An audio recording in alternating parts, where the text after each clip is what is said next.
Quito contact, Houston contact, air to ground 1. Houston contact, Quito contact on air to ground 1. Quito contact, Houston contact, need me air to ground 2, please. Roger. Houston contact, testing 1, 2, 3, 4, 5, into test. Roger, Quito, for this pass, we're going to wake up the crew at your site, and would you, at AOS, go constant key, air to ground 1. Thank you. This is Mission Control, Houston. Mission elapsed time, 1 day, 20 hours, 40 minutes. There's still about 10 minutes remaining in the astronaut sleep period, but it's been apparent to the ground controllers that astronauts Young and Crippen have been awake for at least 30 minutes that we know of. We're just about a half a minute away from acquisition of signal at the Quito, Ecuador ground station, and I think we may anticipate wake-up action to be initiated by the flight control team during this pass. We should acquire air-to-ground transmission capability with through the Quito, Ecuador station just momentarily. Mission lapse time, 1 day, 20 hours, 41 minutes. Columbia is on its 31st orbit of this planned 54 1/2 hour, 36 orbit mission. This is Shuttle Control, Houston.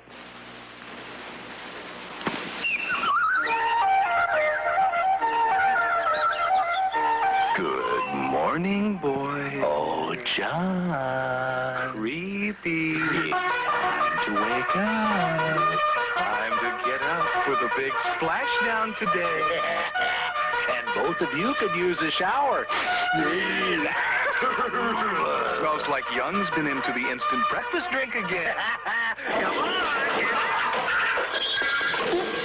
This is Jim Bob Jumpback speaking, guys. And this is the new Katy Crippen Rifles with the new Katy marching band. And they're forming a giant hook and horns on the field. Come on, John. After 5 missions, you ought to have this down by now. Hey, be nice to him. He's 50 years old. Why, you...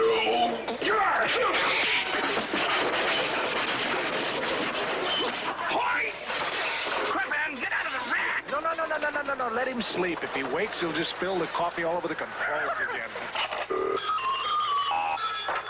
Hey, guys, it's Vice President Bush on the phone for you again. Crip, get your helmet off the control stick. Pick up pizza number 22. That's an inheritance. Crippen, you waited 12 years for this. If you don't wake up, you're going to miss the whole darn mission. Hey, Young is a rambling wreck from Georgia Tech. Hey, wake up, you guys. Get it up. Come on, you better get to work. Come on, get to work. You guys got 300 government agencies to support up there. Come on.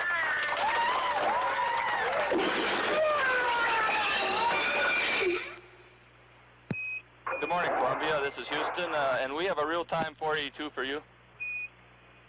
A real-time after that? That's affirmative. Real-time 482, and that last wake-up song, we'd like you to scratch out splashdown and insert touchdown. Oh, okay. We appreciate that.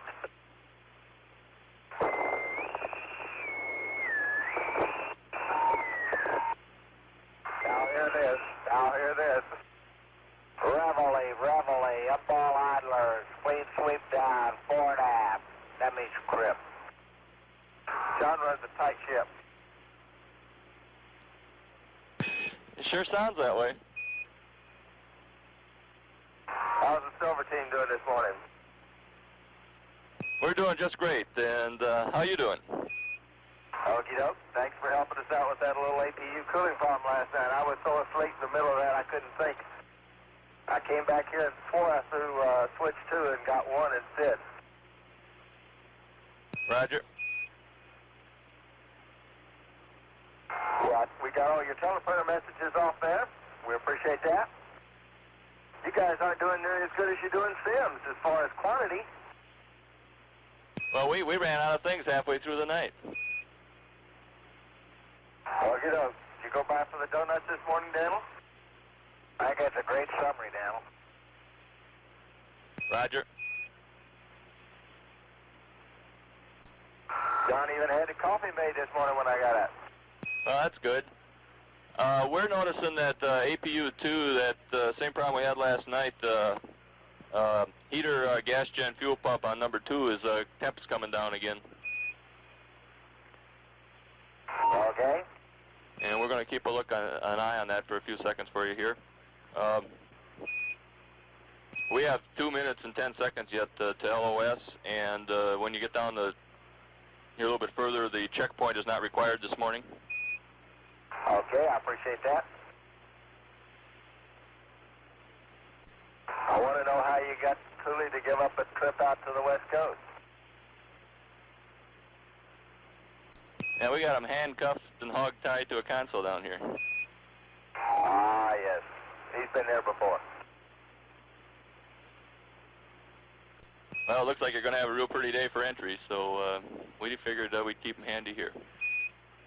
Sounds good. Tell Richard I can even recognize the Southern Cross. I couldn't believe it. It's right out my window right now. Get a gold star for star recognition, huh? John does all that. He just points them out to me. And Crip, we feel that APU gas gen heater is down. We'd like you to switch back to Bravo and give that one a try while we can still watch it. Okay. Okay, we're on Bravo. Roger, and we're 30 seconds from LOS. We'll be seeing you at Bermuda at 20 plus 50. That's day 1, 20 plus 50, and we'll keep an eye on it when we get over there. Okay. Okay, Daniel, that was a great wake-up call, whatever that was. I'm glad you enjoyed it.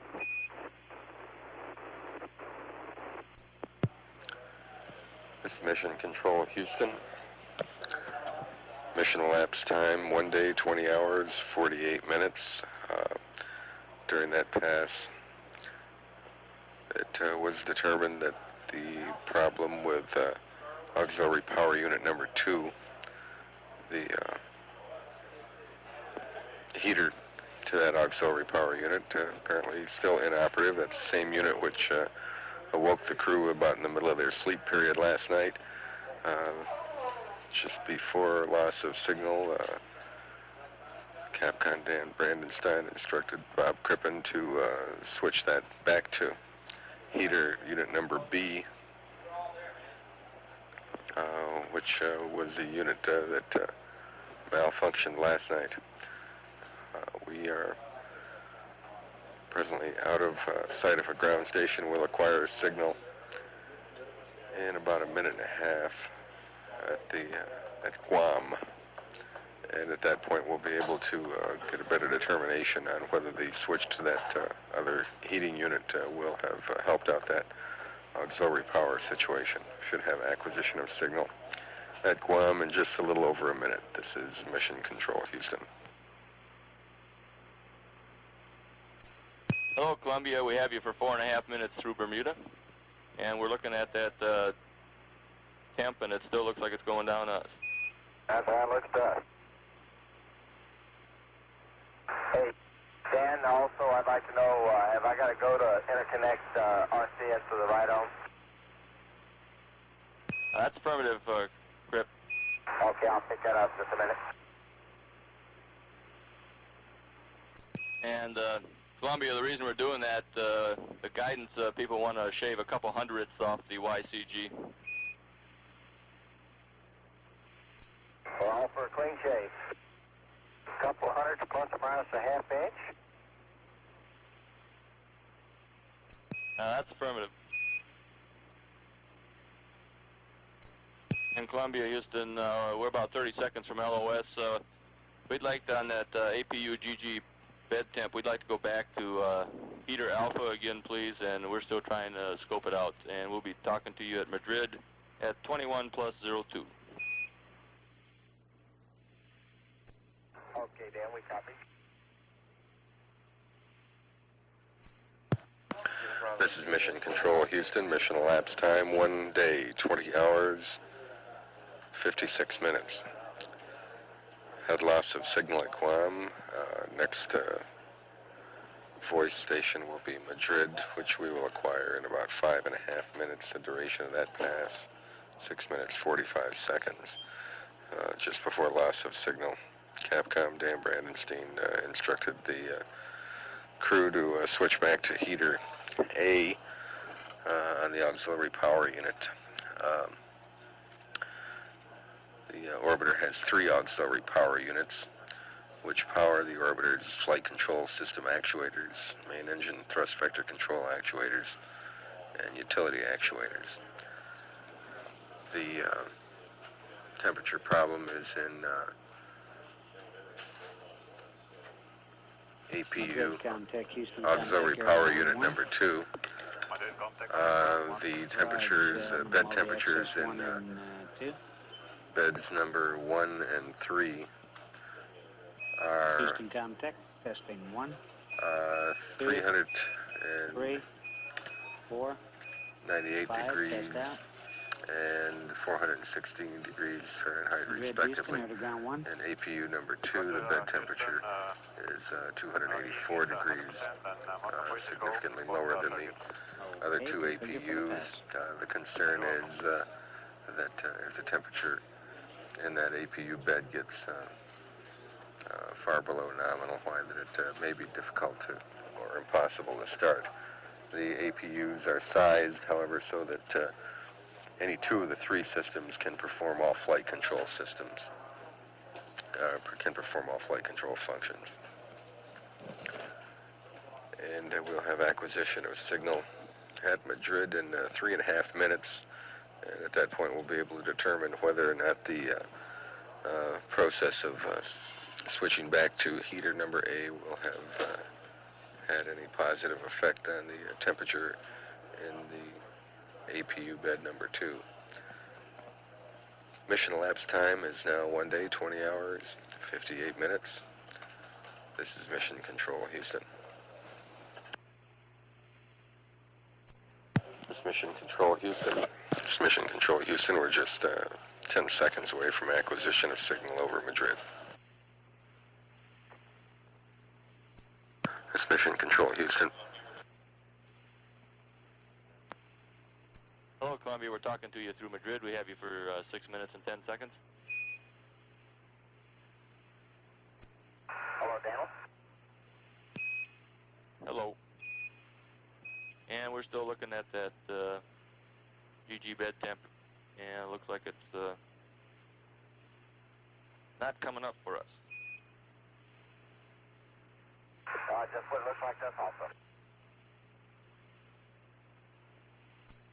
It's Mission Control Houston. The temperature in APU number 2 heater bed continues to drop. Is now 268 degrees Fahrenheit. And Columbia, Houston, state vector looks great. We won't be updating at this pass, and we're still looking at that APU GG bed temp. Okay, Daniel. There's no clouds in Boston today. I got 2 great pictures of it.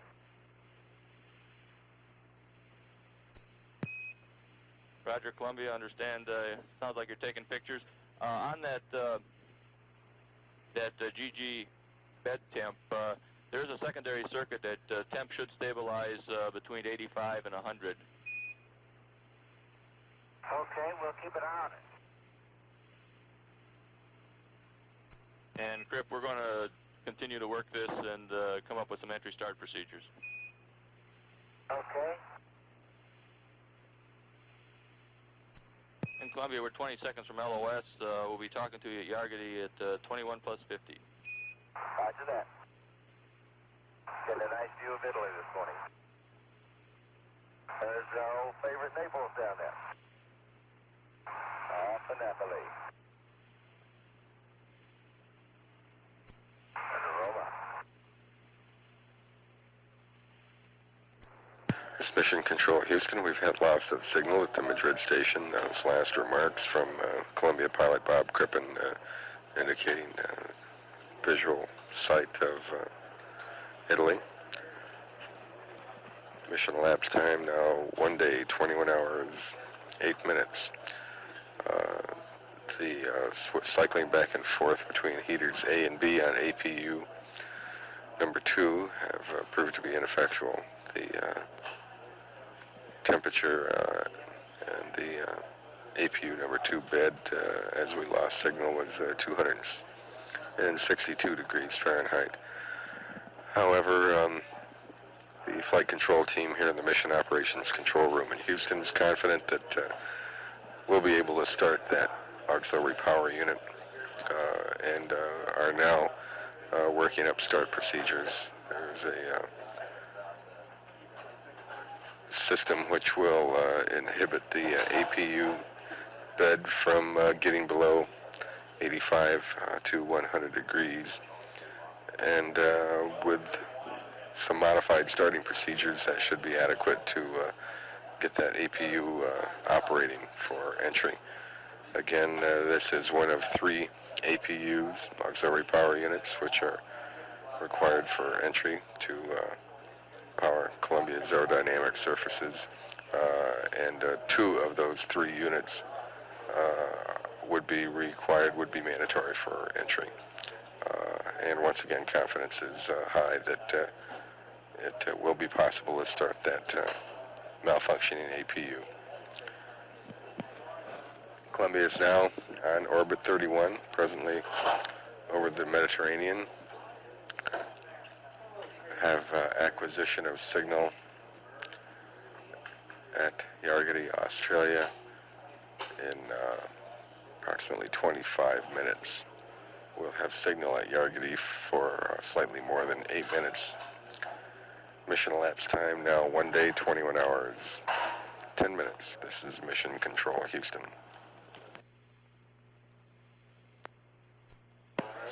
This Mission Control Houston, mission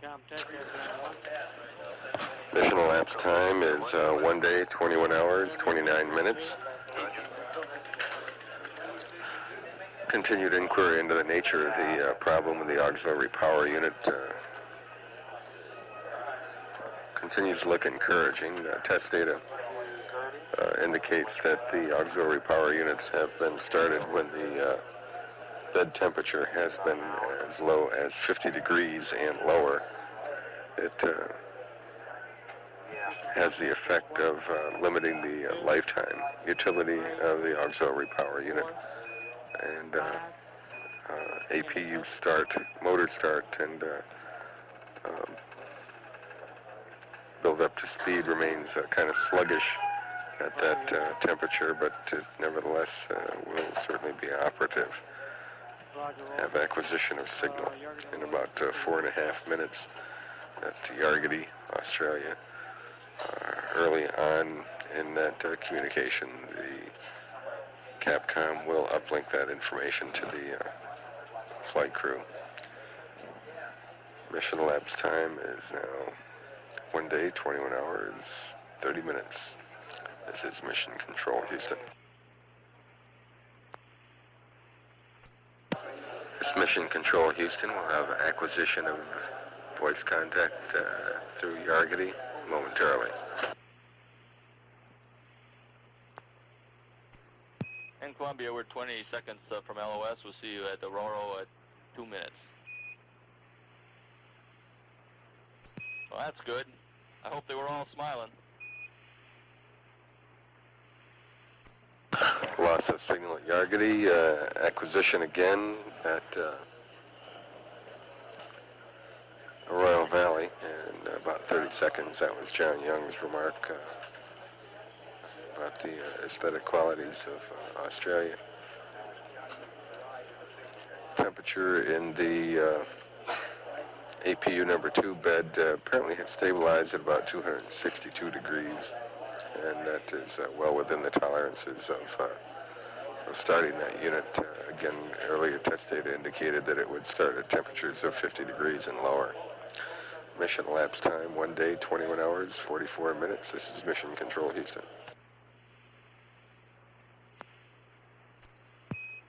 And Columbia, we're talking to you through roll now, and we have you for 4.5 minutes. Roger that, Dan. Mission Control Houston, temperature in the APU number 2 bed is now 220 degrees. Daniel, can Rick see those torquing angles? Roger, we see them, and they look real good, Grip. And we're about 40 seconds from LOS. We'll see you at Mila at 22 plus 19. 22:19 at Mila. Roger. Torquing now. Torquing now. Roger, we copy. Hey, Dan, you got any dump values for me for water? That's affirmative. There will be no dump for Alpha or Bravo. On the way. Okay. Roger, Crip. There's no dumps required at all for the water. Log it out. Mission Control Houston. Had loss of signal at Yargity, acquisition of signal in 29.5 minutes at Mylar. Mission elapsed time, 1 day, 21 hours, 49 minutes. Columbia is on orbit number 32 of this planned 36-hour Earth orbital, or 36 orbit mission. This is Mission Control Houston. Mila contact, Houston contact, air to ground 1. Houston contact, Mila contact, air ground 1, loud and clear. Roger, Bermuda contact, Houston contact, air to ground 1. Bermuda contact, Houston contact, air to ground 1. Bermuda contact? Okay, Mile and Bermuda, meet me air to ground 2. Houston contact, test 1, 2, 3, 4, 5, in the test. Roger, how about air to ground 1? Thank you. Using contact, Mila contact, I was 100% keen. I didn't have a turnaround up. Roger, copy. Mila, Houston contact. Mila? Would you configure for teleprinter uplink, air to ground 2, configuration Lima? Roger, I am configured. Thank you. This is Mission Control Houston. Flight Director Don Putty and the Crimson, or entry, team of flight controllers is in Mission Operations Control Room now, preparing to take over their console positions at approximately 4:30 this morning Central Standard Time. This will be the last planned change of flight control teams. Mission elapsed time is 1 day, 22 hours, 19 minutes. We will momentarily have acquisition of signal over the States for a period of 8 minutes. Hello, Columbia. Talking to you through Mila. We have you over the States for 11 plus 20. Okay, line clear. Roger, read you the same. And the only thing we have to pass at this time is the CRT timer set up whenever you're ready to copy. Okay. Go ahead, Daniel. Roger, it's for entry day. It's item 17, plus 5, plus 21, plus 30. Okay, tick time is 5 hours, 21 minutes, and 30 seconds, 30 seconds. Roger, that's correct. You have to excuse me, I'll have a hard time talking with my mouth full of dried apricots. Oh, sounds delicious. Oh, yeah, but we had sausage, eggs, mush flakes, as John calls them. Well, you'll be happy to know that we had midnight burritos. Midnight burritos. I knew it would come to that. John completed that STS checkout, and to the best of our knowledge, all those jets fired properly. Roger. And you do have the dope on the IMU alignment, don't you? Oh, that's affirmative, Columbia. Okay. I don't even know what I'm eating. That was dried peaches, not dried apricots. Oh. Big difference there, I guess, huh? You certainly sound enthusiastic again. Especially after being up all night. What I want to know, does the real thing beat simulation as far as you guys are concerned? It sure does. Not only is it a lot more fun, we get to see these neat movies during the night of you guys having a good time up there. Oh, uh-oh. Well, it's miles ahead as far as we're concerned. Or miles above. Dan, do you know if they've looked at any of that accelerometer data that we had on launch and some of those oscillations we had right there, either after shutdown, before SEP, and before during the dump or after the dump there? Stand by one. That's no big thing. I just wanted to know if those were the places where I remember that they occurred, so I want y'all to know that. They're just like pulses back and forth or up and down. And it might have been like the tank unloading or something like that. Roger. We saw some dynamics during the main engine stow, but that was the only thing we saw. Maybe that's what it was. And we do have a question. Over Aurora, before your wake-up call, we were wondering what, you can recall what AC equipment you have on. We're trying to get a signature of what was running there. The question is, was it a vacuum cleaner? Negative. We had a food warmer on. Roger. Yeah, you guys are getting ready to send a teleprompter message. That's what it was. We just turned on the food warmer. Might also comment, Daniel, that when we documented it with photos, but we did pick up some streaking on the forward windows. Stage and staging. Roger. For landing, but there is a little bit of streaking and specks picked up as a result of that. Roger, we copy. Hopefully movies will show that phenomena. That's really something. And Columbia, Houston, we didn't copy that. That was pretty much down in the mud. Okay, I was just saying, I hope the movies out the side window show that phenomenon. That was pretty phenomenal on that. Roger, we copy that, Columbia.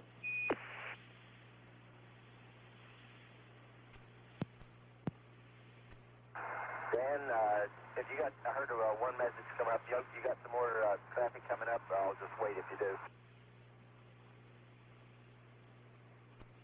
Stand by, Crip, we're checking.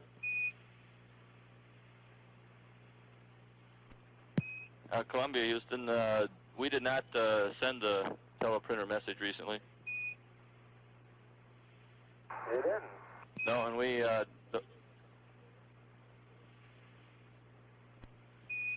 okay, we were going to send something, but we didn't get the right tone, so that might explain what you heard. Oh, okay, fine. In Columbia, Houston, we're 30 seconds from LOS. We'll see you at Madrid at 22:35.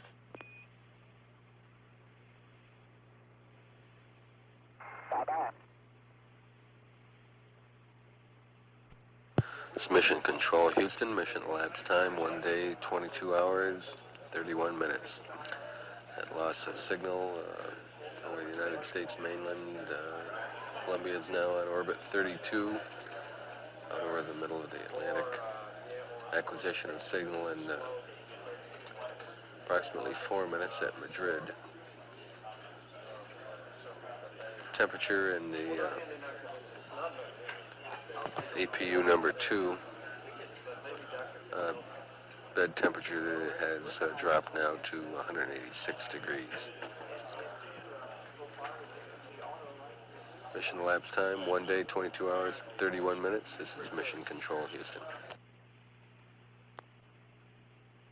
Madrid, Comtech, Houston, air to ground 1. Madrid, Comtech. So you're 5 by, let me multi-access and key both of these circuits. Houston, Comtech, testing 1, 2, 3, 4, 5, test out. Roger, keying 100%, voice call. On both circuits? Both circuits. Roger, you can configure for the pass.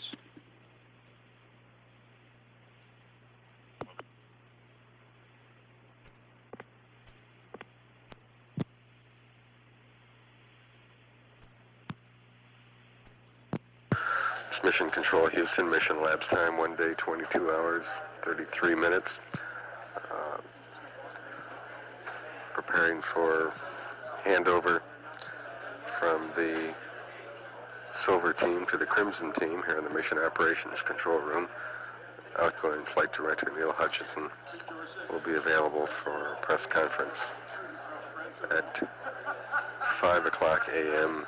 Central Standard Time in the News Center, Building 2, Room 135, here at Johnson Space Center. That time again will be 5 a.m. Central Standard Time. This will be the last change of shift briefing for the flight director of the entry team. Acquisition of signal in 1 minute at Madrid. Mission elapsed time 1 day, 22 hours, 34 minutes. This is Mission Control, Houston. Hello, Columbia, talking to you through Madrid, and we have you for 7 minutes. Yeah, read your line clear. Hello down. Roger, read you the same.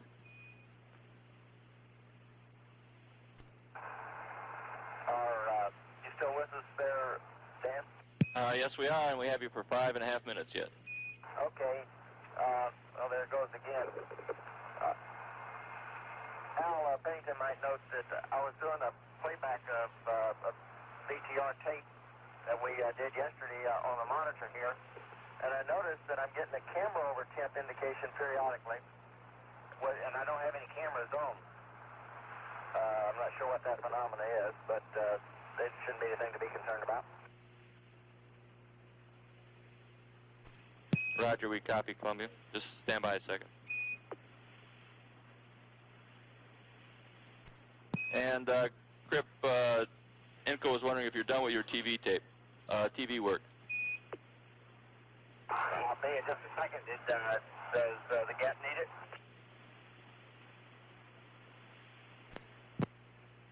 No, he doesn't need it. He was just asking.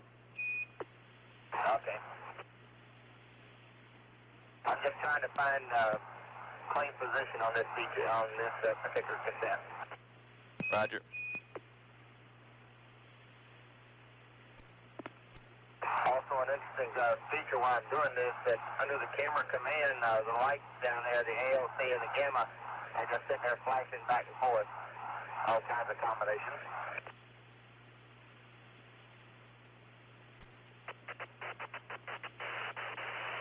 I don't think we're going to watch any Monday Night Football on this playback machine up there. With all those lights flashing and the camera over temperature light on it. We can probably find something even better to put on the VTR. And Columbia, we believe if when you're finished, if you turn the VCU off, it'll all cool down and your problems will be solved. I don't have any problems. Okay, the TV manifestations will be gone. Okay. Johnny, I concur. I think that's all it is.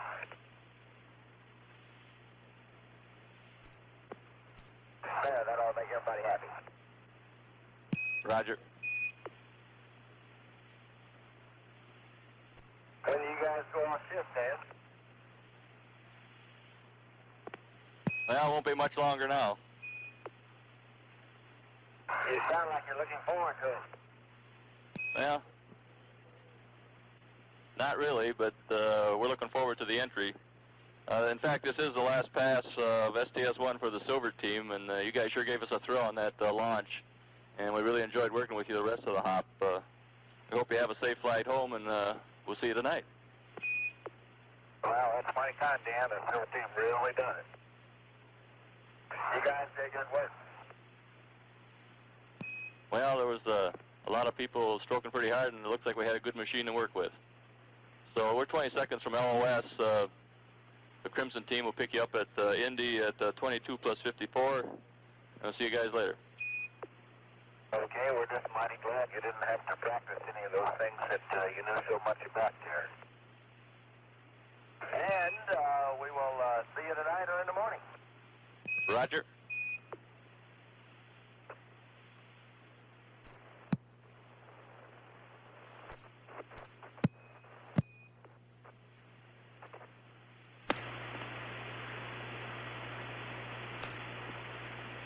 This is Mission Control at 1 day, 22 hours, 53 minutes mission elapsed time. Columbia approaching acquisition through the Indian Ocean Station. Shift has changed here in the Mission Control Center. Crimson team on duty with Flight Director Don Putty. Capcoms are astronauts Joe Allen and Rick Hauk.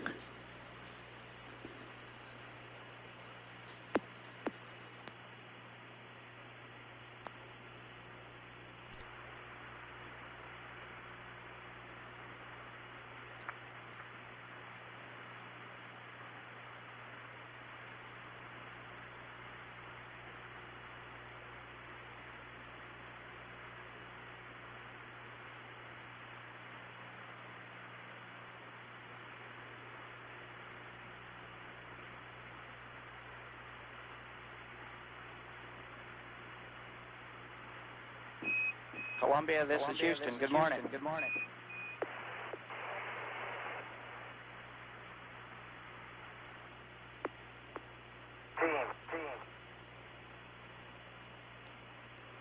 Hello, Columbia. This is Houston. Good morning. Good morning. From the Crimson team. How do you read? Over.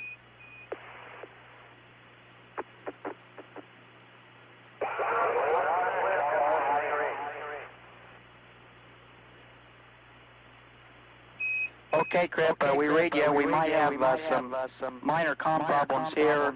They've had some bad weather around iOS, and we've got some comm links that may not be quite up to par. We'll be with you for 5 minutes on this pass, and are we running day 2 or day 3 timeline today?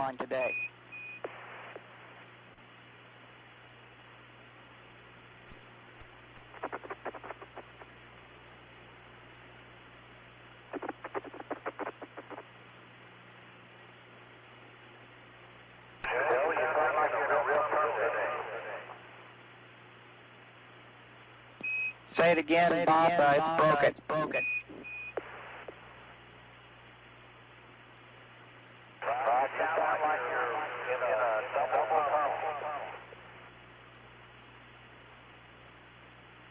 Roger that. It may be peculiar only to iOS. Nothing to worry about. We're broadcasting now, transmitting on air-to-ground 1 only. How does this sound?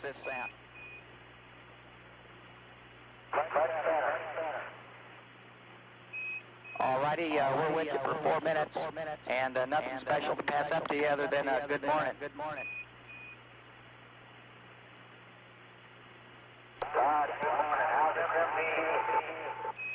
We're looking forward to today. We were told that this is not a simulation today. Do you agree? I hope you're right.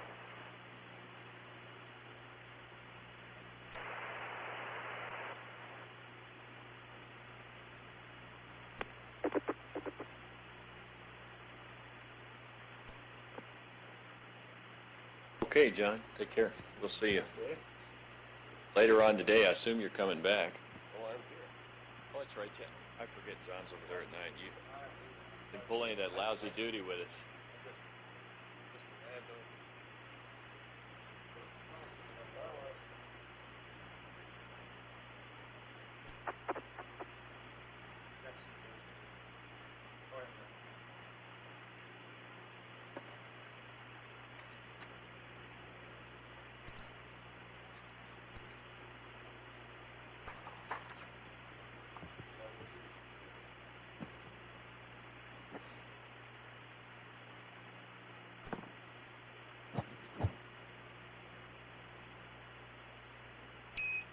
Columbia, we're 30 seconds from LOS.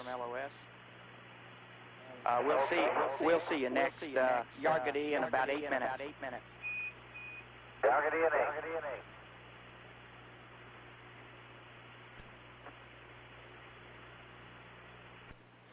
8. This is Mission Control. Columbia's out of range at the Indian Ocean Station now. Change of shift briefing will begin momentarily in room 135 at the JSC News Center. At 1 day, 23 hours, 1 minute mission elapsed time. This is Mission Control, Houston. From Johnson News Center.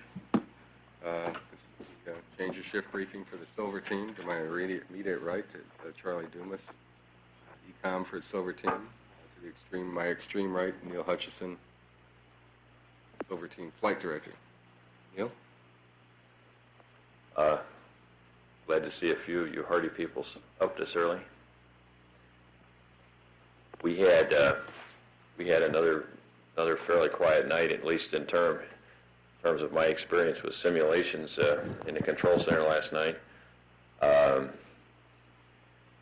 We did have one small unfortunate incident. The crew was woken by an alarm right in the middle of their sleep period last night on a piece of equipment. And we had to talk to them for part of one site pass to get the thing under tow. And I'll talk a little bit more about that in a minute. I don't think they were up very long, maybe 15 minutes total. Both crewmen were up, although Cripp didn't talk. I'm sure he was doing the switch throwing, and John did talk to us on the radio. It was just about halfway through the sleep period. They got up a little early this morning. They were up before we called them. We noticed them up. We can always tell when they get up because they turn on the TVs, and we saw the food warmer going probably about 25 minutes before we expected it to be. So they're rip ready and raring to get on with the day. Give you a couple of data points on our preliminary entry plan. Deorbit burn. I always call it retrofire. I guess I'll never call it anything else. But the deorbit burn is currently scheduled for 53 hours, 21 minutes, and 30 seconds. Delta V is 279 feet per second. That gives us a landing at Edwards, wheels down at 12:22 Central Standard Time, which is fairly close to nominal. Awfully close to nominal. As you're aware, the rest of the activities in the flight are finishing the entry preparations, getting the suits on, closing the payload bay doors, and then coming home. That's all that's going to go on today. We had one more anomaly last night, the one that woke them up, and it continued to bother us several hours later, right after they woke up normally. It has to do with, and that's one reason I brought Charlie Dumas with me, it has to do with a heater in the reactant bed of APU number 2 that malfunctioned. When it malfunctioned, the temperature started down. It first malfunctioned while the crew was asleep. They were out of contact with the ground. It looked good at one site. About 45 minutes later, we got them at another site, and right during the site pass, we noticed that the temperature was way off, and during the site pass, the onboard system gave them an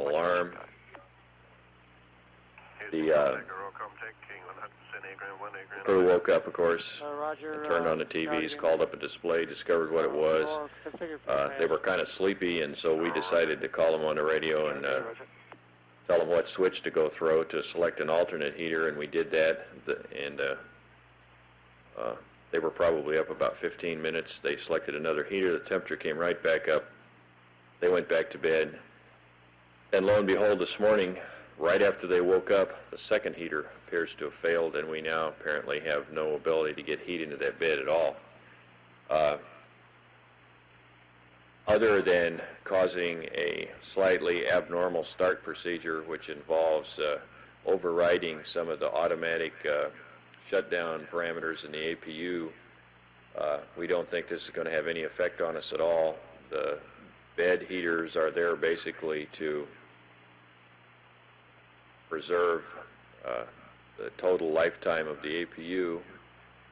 I'm going to let Charlie talk some about that if you have any questions, but we don't think this failure mode is going to bother us.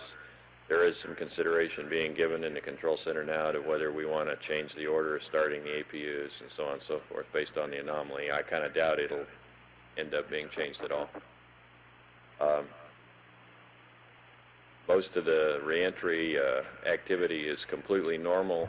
Probably the biggest change we've got is we have decided to use the secondary gimbal on the right OMS engine, secondary gimbals, because of a slight sluggishness that was observed during the last couple of OMS burns. We actually, it looked like the gimbal got hung a little bit on OMS 2, the second burn into orbit. That engine was last used for OMS 3, and we had evidence that the gimbal was a little sluggish there, and so we've chosen to use the secondary drive unit.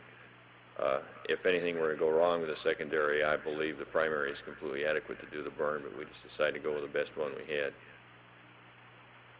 That's about it. Questions? Certainly. Please wait for the microphone and state your name and your affiliation. Steve Vicker, National Public Radio. Could you just go over the heater problem a little bit more, explain exactly what the heater is supposed to do and what sort of problem it's going to present? I'll let Charlie do that. I told you everything I know. What it's supposed to do, the catalyst bed in the APU, the gas generator bed, is supposed to be kept or is thermostatically controlled to around 400 degrees. The heater's supposed to keep it there. In addition to that, some of the heat that is applied there is conducted to fuel lines and perhaps the fuel pump to keep them warm and keep the fuel from freezing. Without them, the gas generator bed will cool down. We don't expect any impact as far as starting the APU, but there is some hazard. I really believe we can discount it since there's not much time left in the flight, but that we could get some problem with a hazard of freezing the fuel. If that, well, I don't expect that, but on a cold flight we might get that sometime. This situation recurred. I think before we'd ever let anything like that happen, we'd probably start the unit early, heat it up, and then turn it off again. We have the means to preclude that. You had 3 of these, and now you only have 1? 2 and 0 on that unit, on APU 2. Only. Oh yes, 3 APUs, and we think we still have 3 APUs. 2 heaters on each APU, on the gas generator bed, and on 1 APU, we've lost them both, apparently. Hello, The Columbia. APUs are Houston, back discussed with on, you I for think, York for 7 minutes. Over. 414 in the shuttle news reference diagrams. Bob Gordon? Sure. Okay, Crip. You're clear. A little weak, but certainly readable. Okay.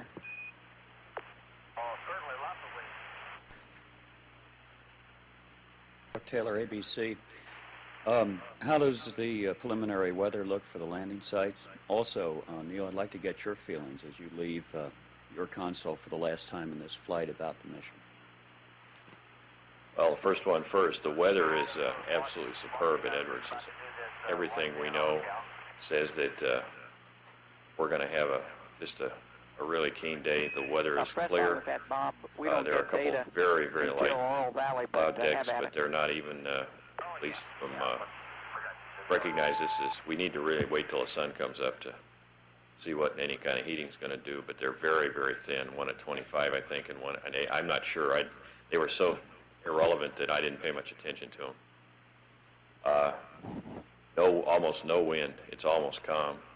Probably be some very light winds from 240 to 270 by the time we get ready to land. They always seem to pick up as the day goes on, but nothing that would merit any consideration of changing runways or any crosswind problems or anything like that. So it looks like it's really going to be just a super day weather-wise. Northrop's not so hot. Of course, we don't have any intentions of using Northrop.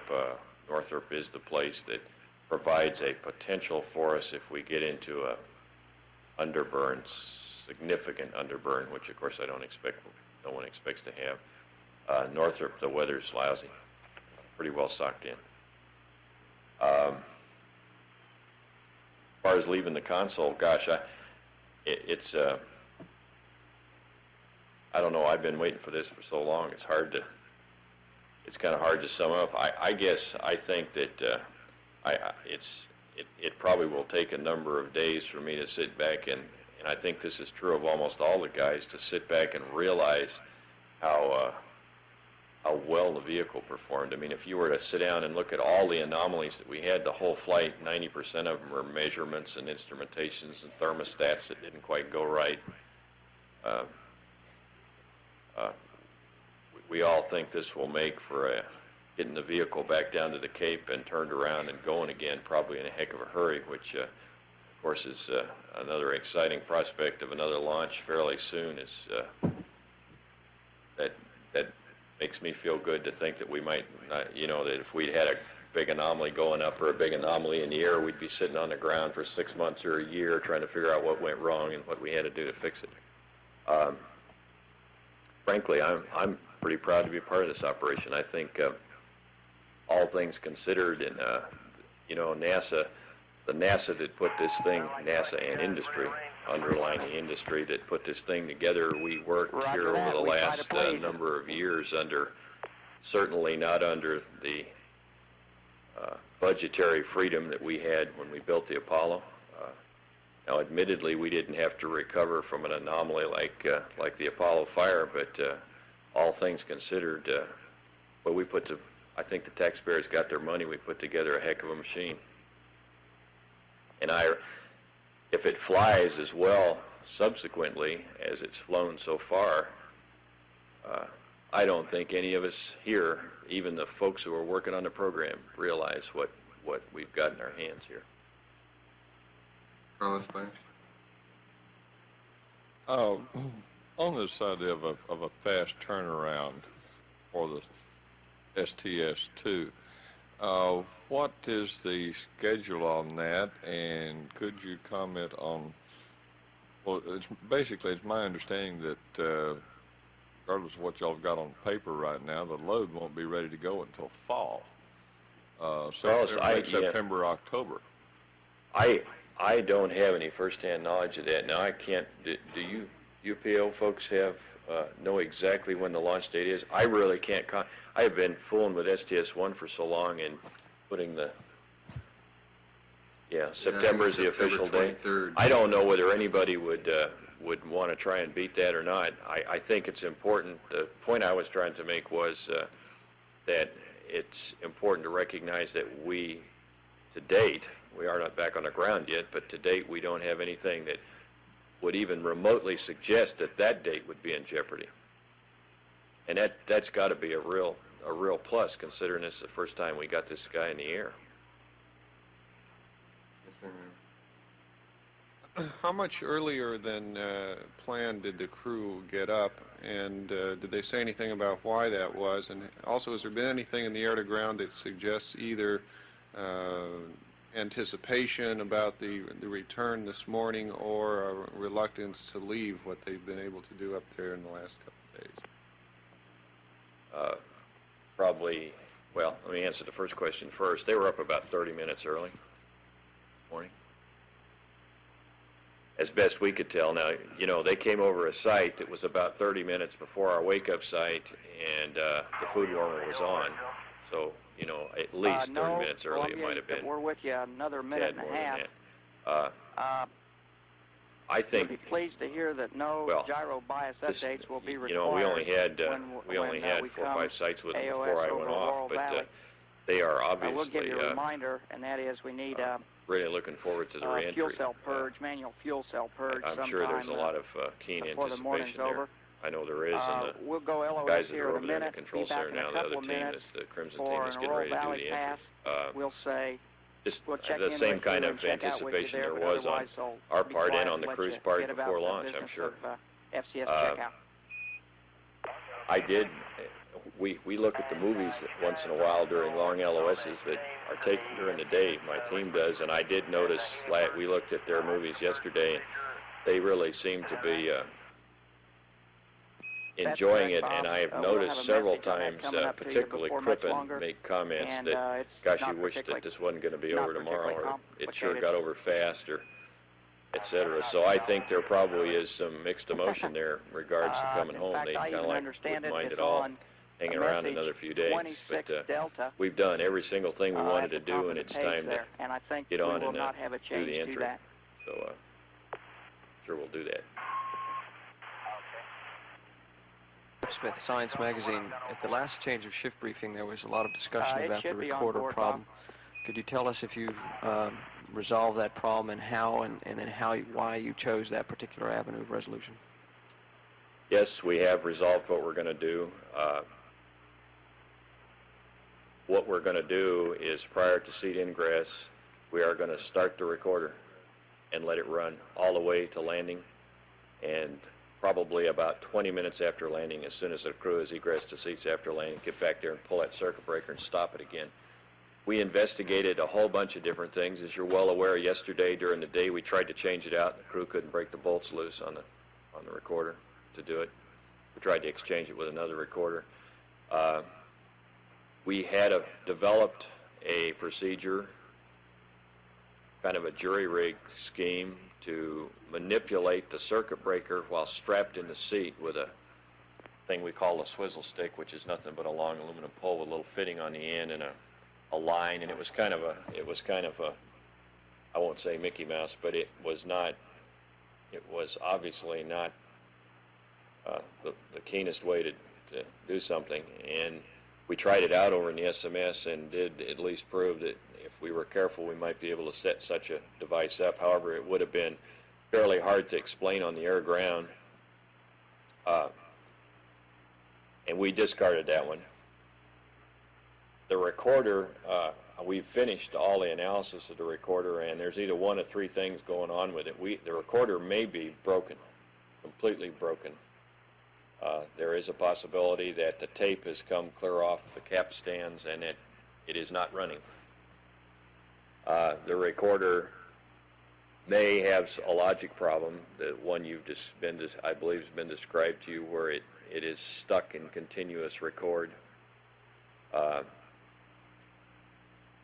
We are also not sure if the potential obviously exists to have a logic problem in the recorder. We are not absolutely positive that the logic responded properly in switching tracks.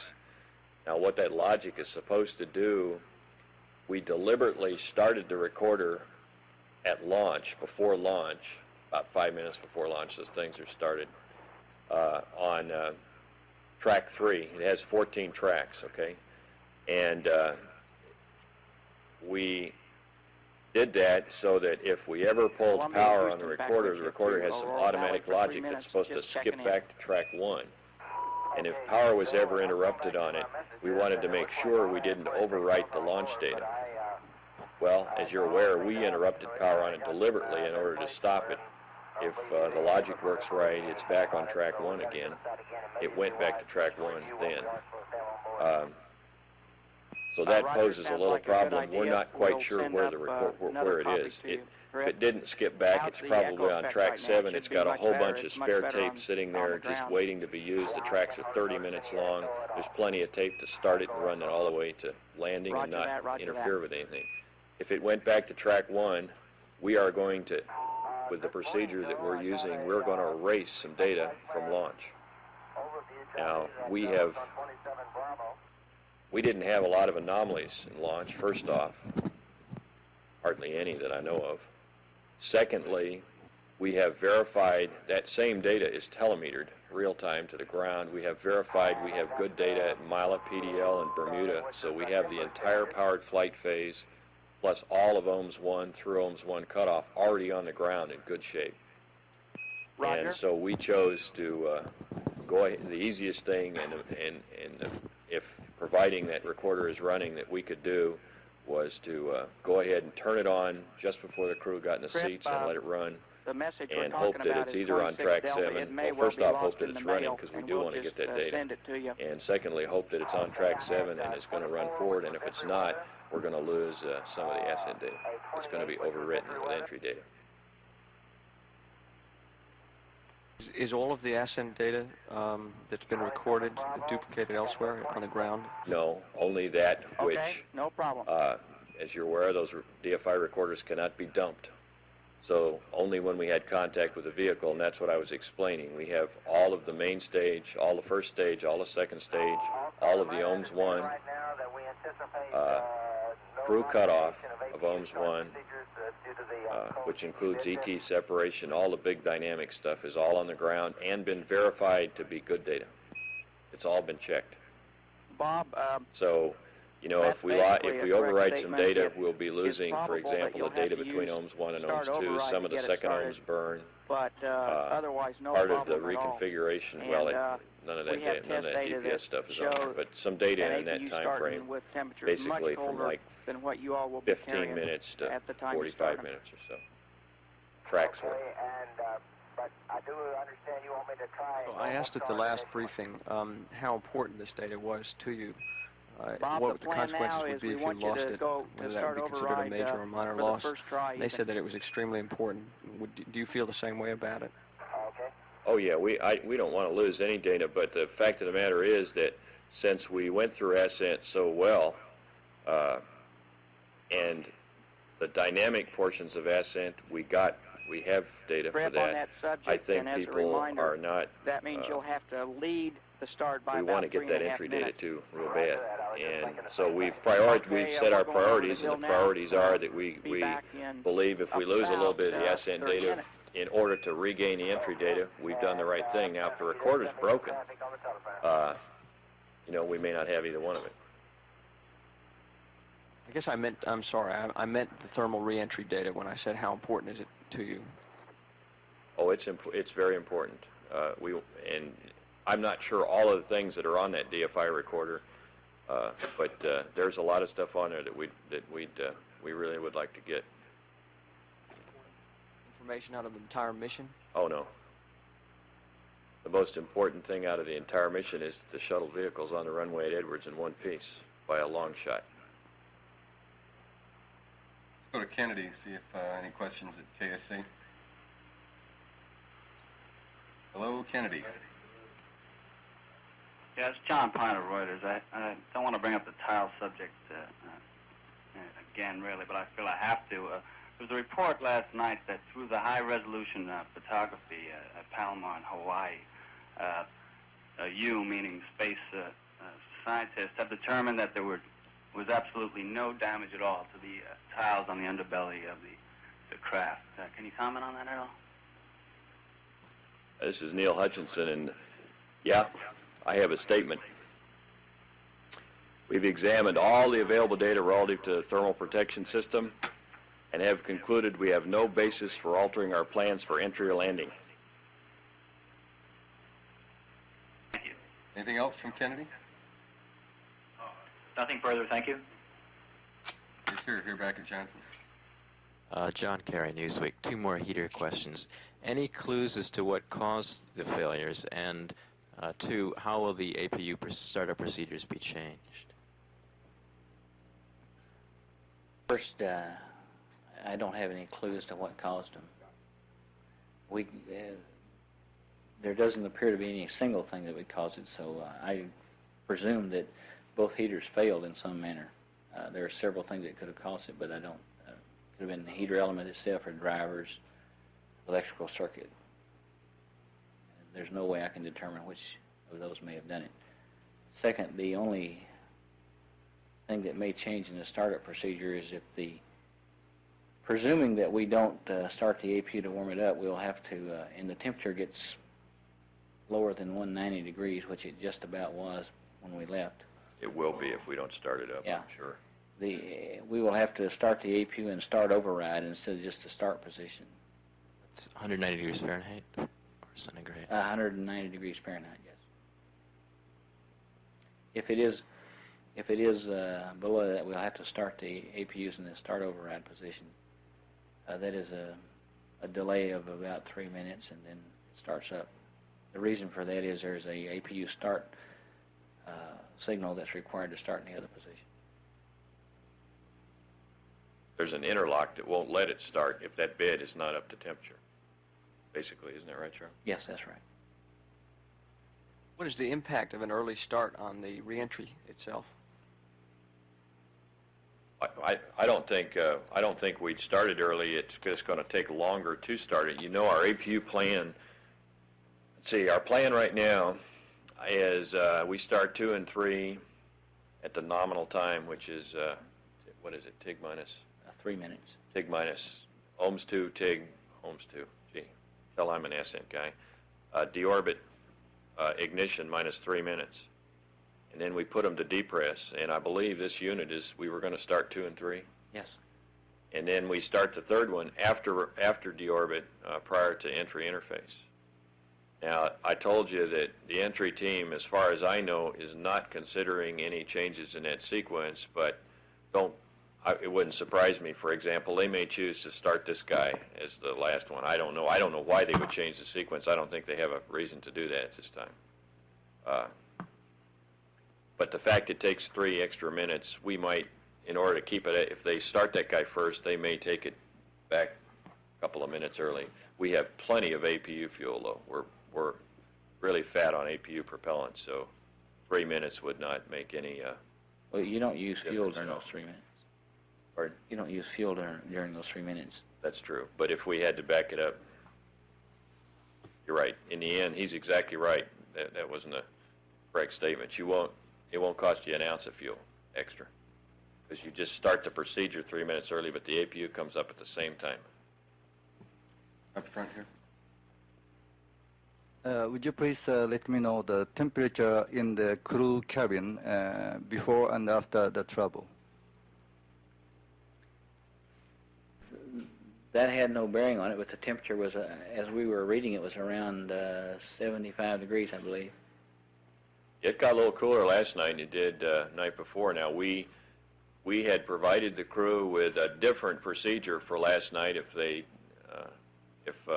felt the need to warm the cabin up, and the procedure was to turn on the second water loop and change we're still trying to understand how to balance the thermals on the vehicle.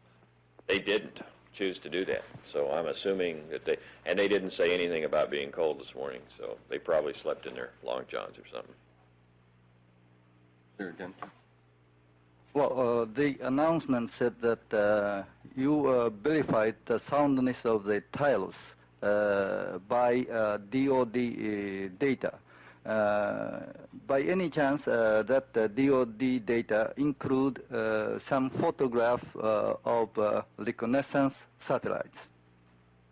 I can't go into any detail on that subject. Carlos, Myers?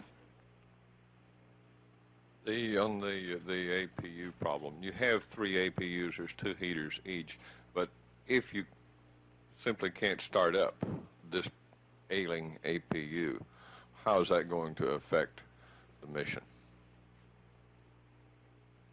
It won't. We have complete capability reentering on 2 APUs. It does make one difference when we get to about 80,000 feet and Mach 3.5. we go to high speed on the remaining two to put a little more horsepower to the aero surfaces.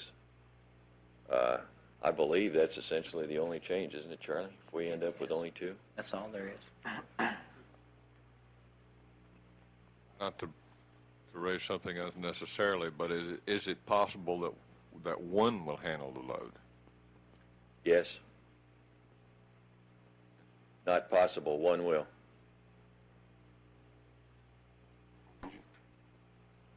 Was it a mistake that the information on the ability to use the high-power Earth photography, was it a mistake that got out?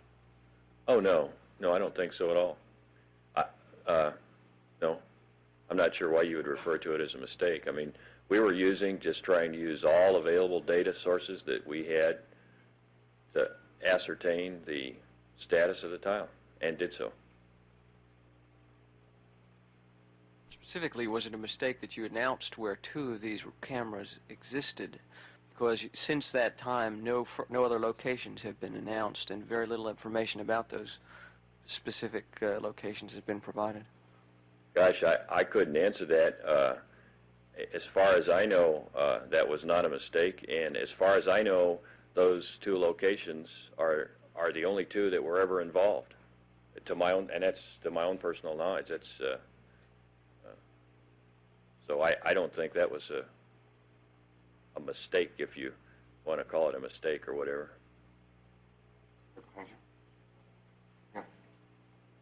I'm sorry, I'm still not quite clear on how you will warm up the APU. We're not gonna. We're gonna warm it up by starting it up. And the fact of the matter is that... but it doesn't start until it's above 190? You can't start it? You don't let it... The APU is, we believe, will start, or we have information that it will start as low as 50 degrees. We have test data that says it'll start as low as 50 degrees. Hard test data. We've started one. Now, the 190 that Charlie was quoting is the limit on the automatic logic that puts an inhibit. You have to use the start override procedure, which inhibits the limits during and does this slow startup procedure below that temperature. And we will probably have to do that. Anything else? Yes, sir. Last question about the latest entry in the wake-up call contest. Who put Spike Jones together this morning? Who's ahead? I don't think it's a contest between the ground and the air. The crew seemed to enjoy the wake-up call a lot this morning. Well, some of us here were involved in putting the one together this morning. That was a local Houston effort. Does that answer the question well enough? Yes. I'm being passed questions from people who are too sleepy to make it over here. At what point... Can we do that with answers? At what point will Young take over? Can he do it earlier than programmed if he wants? Certainly. And the standard procedure we have coming in, and it varies. I have run a lot of entries with this crew and with a backup crew, and sometimes it's at 35 or 40,000 feet. Sometimes he lets it go down to 28. I would guess this morning somewhere between 50 and 30,000 feet. You can rest assured that John will have control of the vehicle and have it from then on to the ground. Thank you all very much for coming up. Thank you, Nick. Yeah. This is Mission Control at 1 day, 23 hours, 35 minutes elapsed time. Columbia's out over the Pacific Ocean now. Next acquisition will be through Tula Peak, New Mexico in 14 minutes. We taped the Yargady and Aurora Valley, Australia passes during the change of shift news briefing. We have 7 minutes, 44 seconds worth of tape accumulated. We'll play that back now.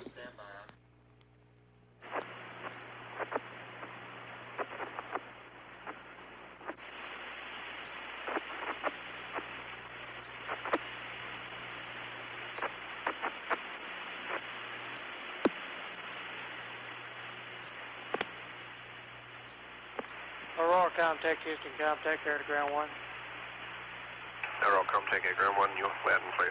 You're loud and clear. Yargity, Houston. Aurora contact Houston, contact air to ground 2. Aero contact air ground 2, you're loud and clear. You're loud and clear. Yargity, Houston, contact air to ground. Houston, contact Yargity, you're 5 byte. Okay, you're loud and clear. Stand by for key and checks. Check. Houston, contact test 1, 2, 3, 2, 1. In the test. Houston, contact Yargity, contact, we had 100% King modulation, guys. Houston, contact Aero contact King 100% air ground 1, air ground 2. Roger, Yargity and Aurora, configure for you, pass. Aurora, roger. Yargity, roger.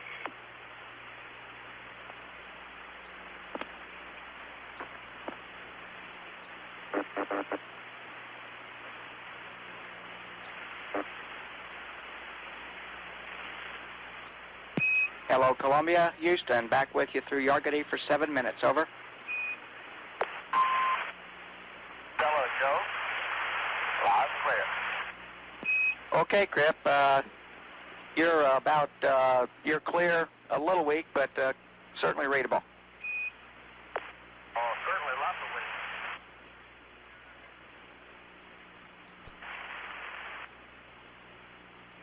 Cinco's watching. I'm just about to do this right down on him, gal.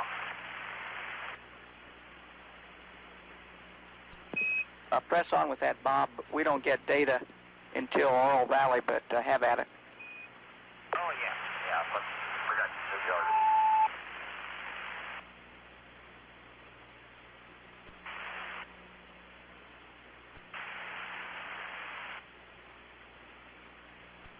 Sound like fun. You guys really arranged some pretty weather.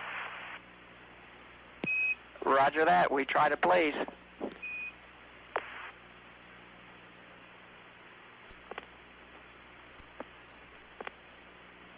Are we over the hill there, Joe? No, Columbia, we're with you another minute and a half.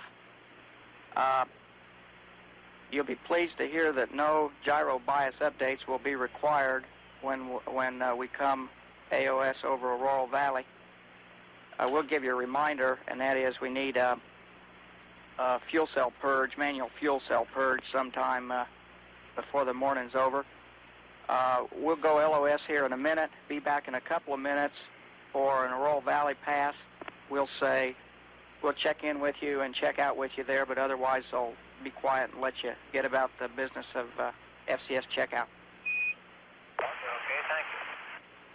And you guys are also working on a change to the STS repressurization and helium purge, or hydrogen purge procedure. Is that right? That's correct, Bob. We'll have a message on that coming up to you before much longer, and it's not particularly complicated. Better not be. I won't be able to do it. In fact, I even understand it. It's on a message 26 Delta at the top of the page there, and I think we will not have a change to that. Okay. Is 26 Delta one I've got on board?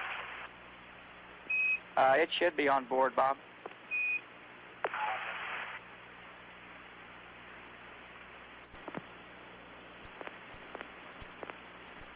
Columbia, Houston, back with you through Aurora Valley for 3 minutes, just checking in.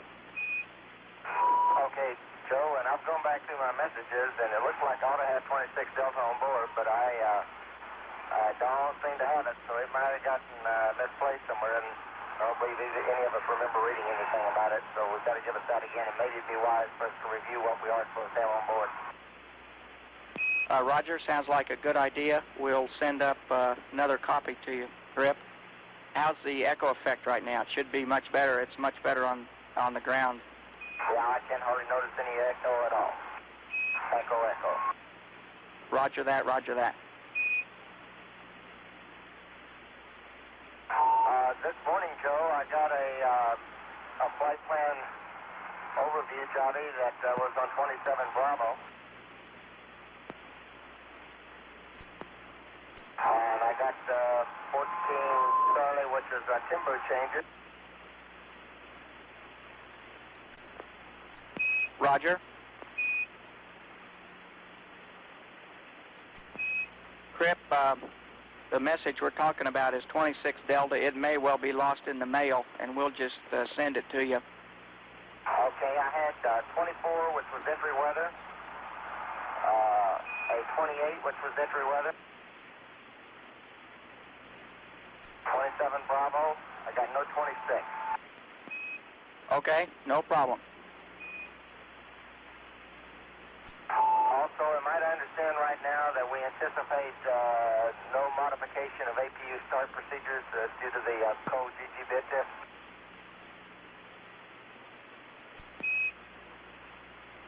Bob, that's basically a correct statement. It is probable that you'll have to use start override to get it started, but otherwise no problem at all. And we have test data that show an APU starting with temperatures much colder than what you all will be carrying at the time you start them. Okay, and but I do understand you want me to try a normal start initially. Bob, the plan now is we want you to go to start override for the first try even. Okay. Grip on that subject, and as a reminder, that means you'll have to lead the start by about 3.5 minutes. Roger that. I was just thinking the same thing. Okay, we're going over the hill now. Be back in about 30 minutes. Okie doke. And apparently you just sent me some traffic on the telegraph. This is Mission Control at 1 day, 23 hours, 44 minutes elapsed time. That's the end of the replay of the tape of the Yargity and Aurora Valley passes. Columbia is 5 minutes away from acquisition at Tula Peak. The flight director, Don Putty, has received a weather briefing. The Edwards weather is excellent today. The coast and the approaches to the coast and all of the San Joaquin Valley are clear. Tula contact, Houston contact, Air Ground 1. Tula contact. Winds Roger, are contact, Houston 15 contact. knots or less, variable from Bermuda 20,000 contact, feet Houston down. contact. Very good weather Okay, meet me Air for Ground 2. today's landing at Houston Edwards Air contact, Force Tula Base. contact, Air Ground 2. Tula contact, Houston. Columbia is now in a 147 by 143 nautical mile orbit. Clear. Stand by for key checks. Houston contact test 1, 2, 3, 2, 1. In the test. Tula had 100% key. Roger. Mala. Mala, 100% keys, modulations go. Roger. Bermuda, 100% key, go for modulation. Roger. Configure for your pass. Bermuda.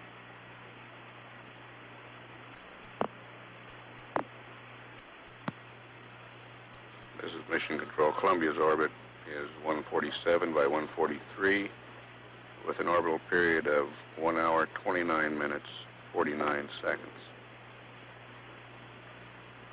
We're 3 minutes away from the continental United States pass.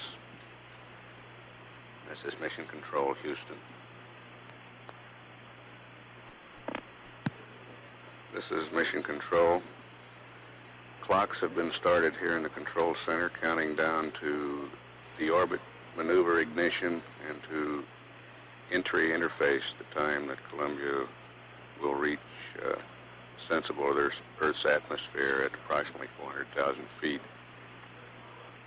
We're showing we're 5 hours, 33 minutes from the orbit maneuver ignition. That's counting to an ignition time of 53 hours, 21 minutes, 30 seconds. That time may be adjusted later, prior to deorbit, but that is the time projected at the moment. That ignition at that time would bring entry interface 6 minutes and 15 seconds, 6 hours and 15 seconds from this time. We're about 45 seconds away from acquisition at Tula. We'll stand by.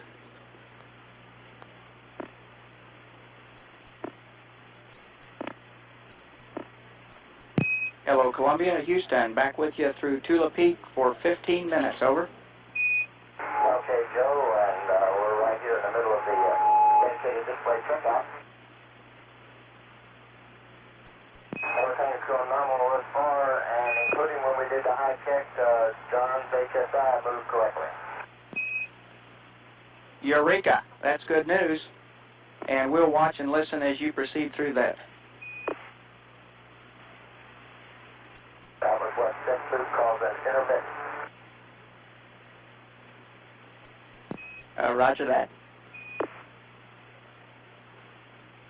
Okay, be advised that the HSI appears to be working normally, along with all the other dedicated displays. Super. Sim Soup's done it again, took the failure out on us. Right. Okay, Joe, we completed all of the checks, and unless you've got a reason for us to hold up and off base, I think I just go ahead and configure back to Lot 2. Stand by. Okay, Crip, go ahead to Ops 2. We're happy. Okay.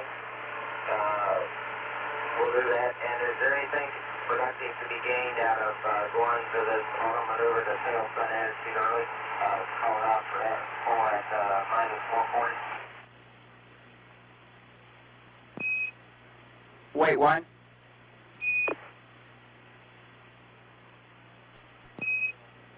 Columbia, we can do that. We do need to do the accelerometer cal first, though. And if you want to do the cal now, then we'll let you go to the other attitude. Okay, you guys got time to do it now? Raj, we're ready if you are. Let us set up for it. Okay, we're go.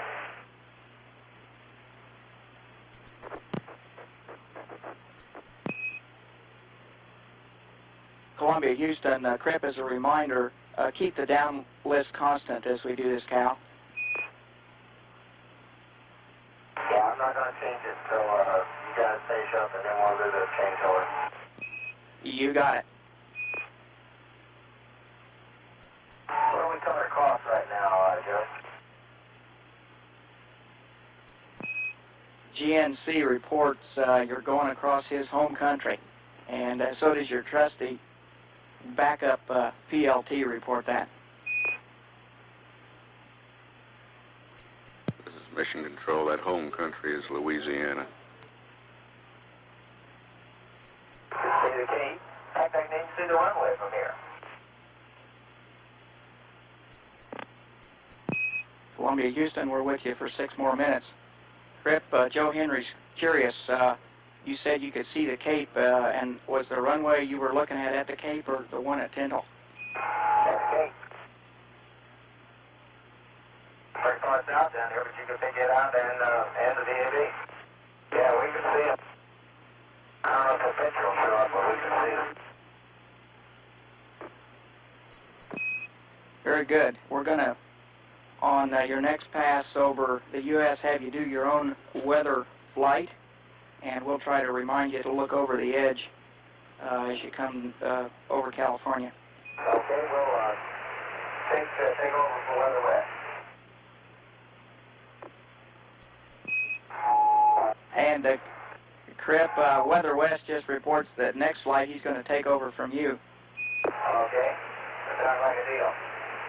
You guys notice a slight buzz in the transmission right now? Roger that.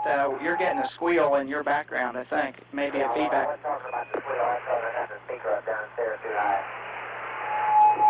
I'll get it down. It's just that tachyon effect that we've noticed before when we're using the HIUs. It's no big deal, but it's there. Okay, as you go through the checkout here, you'll be interested in a data report from yesterday. During your yesterday's checkout, your tachons locked very easily on St. Petersburg as you went overhead, and they locked on from about a range of about 250 miles out. Maybe that's when we saw it. John and I were seeing them do some funny lock here, and we couldn't understand what it was. Where did we lock on to? Channel 111, St. Petersburg. Okay. I told those guys we could use them for over dam. I locked on something strange today, too. Roger, you're locking on things today, and we're looking at the data. We think we might have some ambiguity in the stations we're locking on, but we'll report back a little later. We're with you for 4 more minutes, Columbia, and we are finished with the Excel Cal. Roger, and I'm going to proceed on back in ops 2, and when I get there, we'll do the auto maneuver to sail sun as did. Roger, we concur.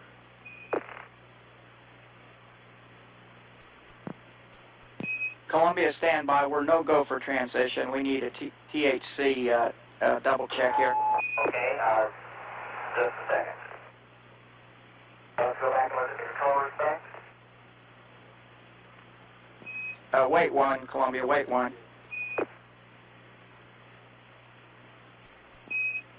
Columbia, we need to look again at contact number 3 on the THC. You're right. We didn't get it reselected. Thank you. Okay, we got it. Got any other problems? Sure. Bob, we copy. We're with you 2 more minutes. Stand by. Mr. Borg is being very conservative today. He's looking the last time, and then we'll give you go ahead. Okay, well, Dr. Borg's always that way. I never did get my good Cajun music.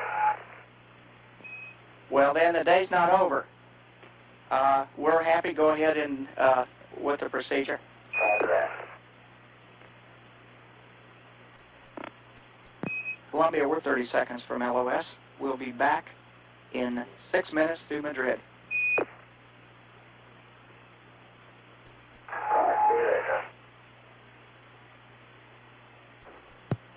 This is Mission Control. Bermuda has loss of signal. Madrid will acquire in about 5 minutes. Crew is continuing to conduct flight control system checkouts prior to entry. During this morning's checkout, reported that the commander's horizontal situation indicator is now moving correctly. That's the compass card that was stuck during the test yesterday. Roger, It's now moving. Crew reported they could... Houston contact test 1, 2, 3, 2, 1. End of test. Roger, Madrid. Here we go. I would like to configure comp configuration Lima. And I'm going to send you a teleprayer check. Each on site court.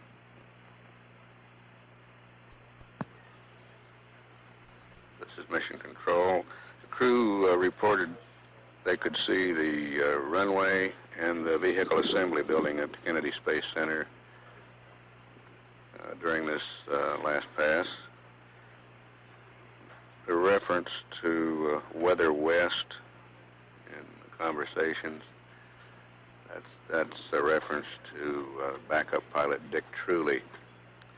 That was his call sign when he had planned to fly a weather flight in a T-38 at Edwards today. He has since changed his plans, but he is still known as Weather West. And the crew was told that in earlier orbits there had been a TACAN lock-on at St. Petersburg, and they have been getting lock-ons with other stations today. The guidance officer here is checking those stations now. TACAN, acronym for Tactical Air Navigation, is a system that is used during entry and landings, normally used below 145,000 feet. Supplies range and bearing measurements to the spacecraft from ground stations. It's also it's a system that's used for air navigation throughout the world.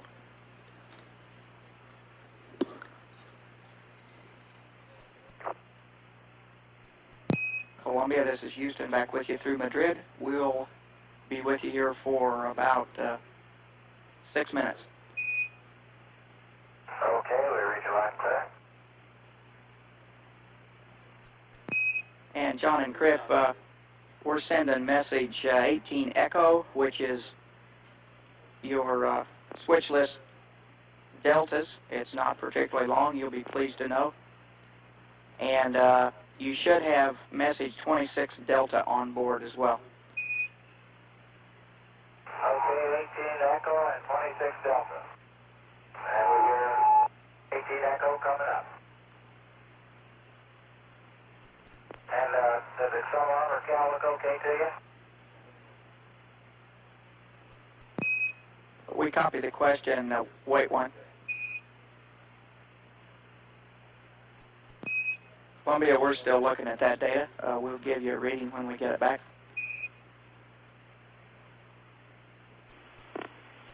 They will flash fast and coming through board. Say that again, please.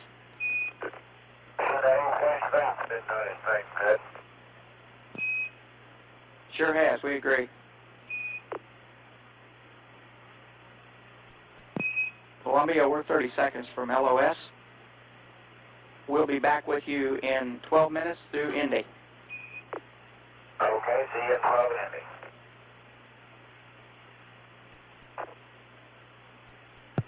This is Mission Control. Madrid has loss of signal.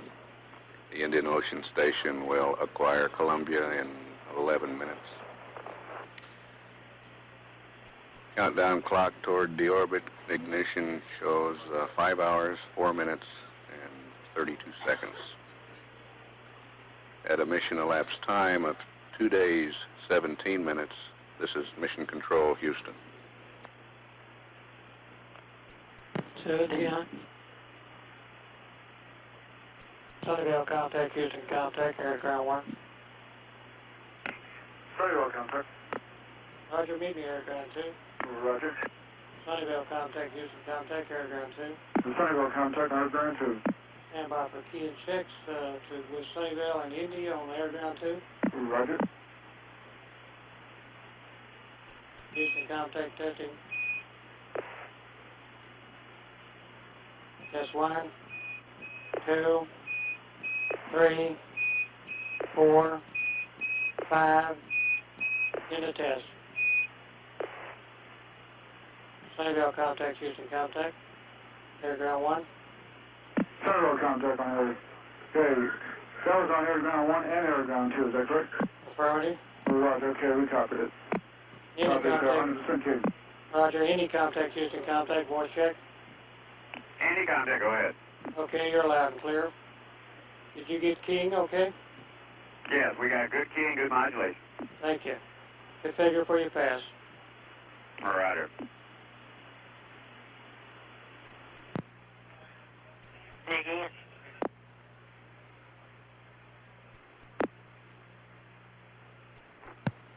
This is Mission Control. We have acquisition at the Indian Ocean Station now.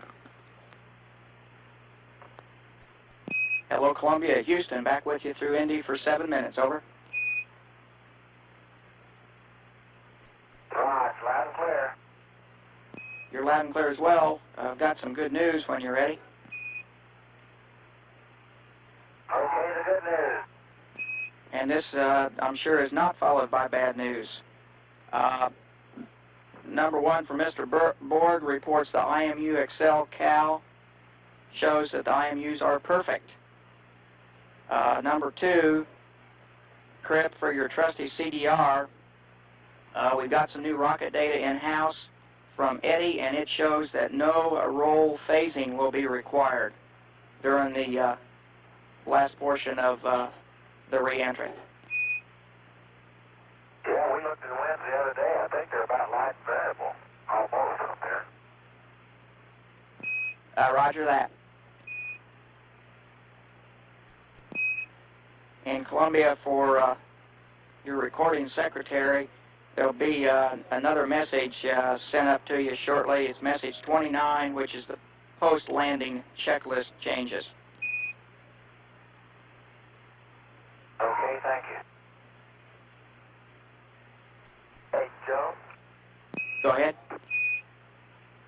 Did you put the modification with regard to deletion of a load test and so forth in that particular message?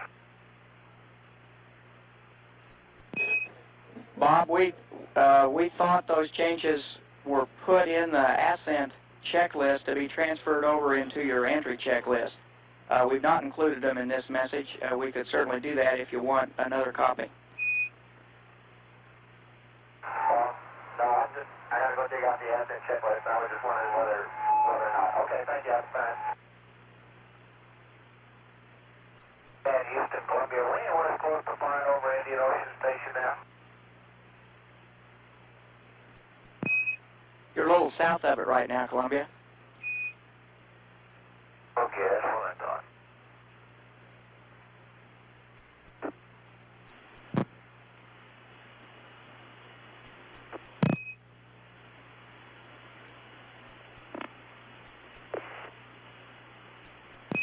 Columbia, we're going over the hill in 20 seconds, and we'll see you next Yargity in about 10.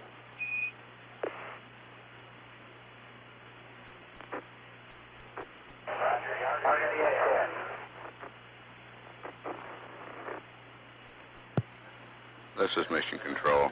Indian Ocean Station has loss of signal. Columbia heading now toward Australia on the where it will acquire at Yargity in 9.5 minutes. At 2 days, 35 minutes elapsed time. This is Mission Control, Houston.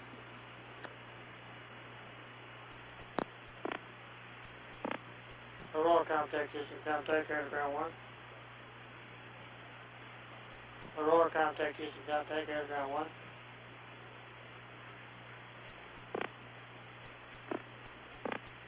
Aurora contact, Houston contact, air to ground 1. Yargity contact, Houston contact, air to ground. Houston contact, Yargity, contact reading 5-5. See you loud and clear. Fill out for a kid check. Roger. 1, 2, 3, 2, 1 in the test. Roger, we have 110K modulation go. Thank you, Yargity. Aurora contact, Houston contact, air ground 2. Aurora contact, air ground 2, you're loud and clear, keying 100% on air ground 2. Need me air ground 1. Roger. Aurora contact, Houston contact, air ground 1. Aurora contact, you're loud and clear on air ground 1. Quick kid check. 2, 3, 4. In the test, how you read? Roger, 100% keying air ground 1. Okay, configure for your pass. Roger.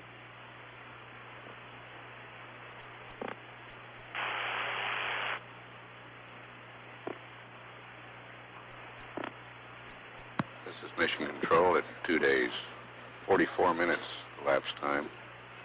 Columbia coming up on acquisition at Yargity now.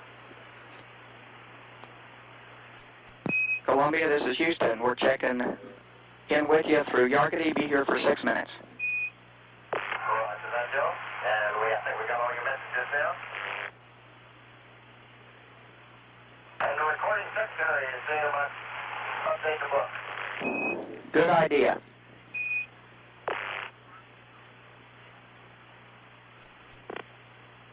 Columbia, Houston. Roger. Roger, Crip, a question for you. We're trying to remember, you all lifted off with a caution warning, cabin press limit set at 15.4, and we think you changed it back to 15.2. Want to confirm that? That's perfect. Okay, thank you.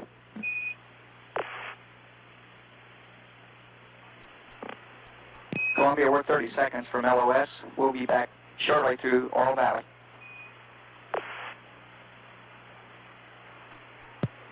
This is Mission Control. Gargity has loss of signal. Columbia moving south of Australia across the Indian Ocean. We'll just nip across the southeastern coast of Australia down near Tasmania. It'll have we'll have communications through Aurora Valley in about 45 seconds. We'll stand by. Columbia now on the 33rd orbit.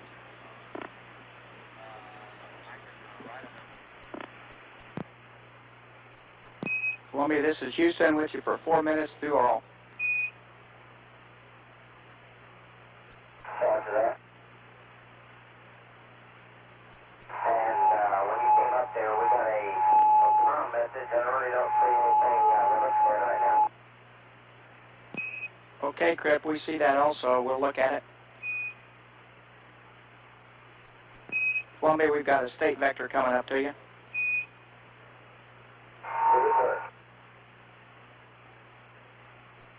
The vector's on board. Columbia, we're 20 seconds from LOS. We'll see you next through Buckhorn in 23 minutes, and you're looking good going over the hill.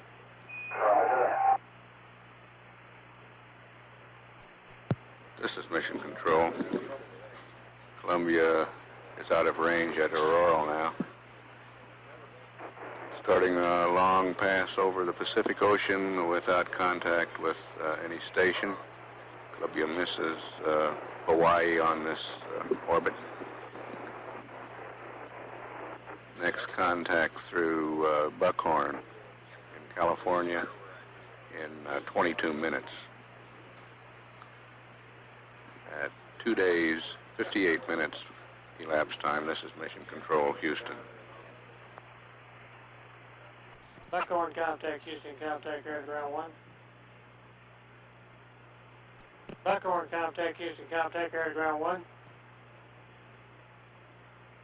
Buckhorn contact, Houston contact, air to ground 1. Buckhorn contact, Houston contact, air to ground 1. Buckhorn copies. Houston air ground 2. Houston contact test 1, 2, 3, 2, 1, end of test. Roger, Buckhorn, configure com configuration Lima. Tiller contact, Houston contact, air ground 1. Tiller contact. Roger, Mila contact, Houston contact, air ground 1. Houston contact, Mila contact, loud and clear. Roger, Bermuda contact. Bermuda contact, go ahead. Okay, meet me air ground 2. Houston contact test 1, 2, 3, 2, 1, end of test. Mile at 100% key modulation, go both circuits. Roger. Bermuda, Houston. Test 1, 2, 3, 2, 1, end of test. This is Mission Control. 2 days, 1 hour, 20 minutes elapsed time. Columbia is approaching acquisition through Buckhorn. Began its 34th orbit a short time ago. We should have television from the payload bay cameras during Goldstone acquisition during this pass. Cameras will again be remotely operated from the Mission Control Center by the Integrated Communication Systems engineer, Ed Fendel. We should have AOS now. Will stand by.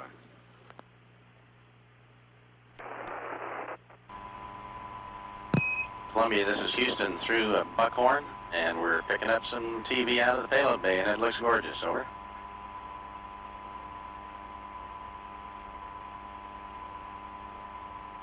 Okay, that's great. And right off the bat, if you could give us Spec 1, we'd like to send up some variable parameters, and these will be those associated with TACAN change indicators and RCS jet parameters. Over.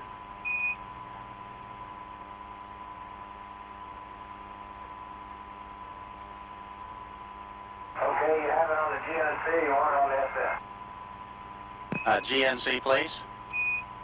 Okay, you have it on the EU1. Roger on 1. I'm Rick Houck talking to the crew now.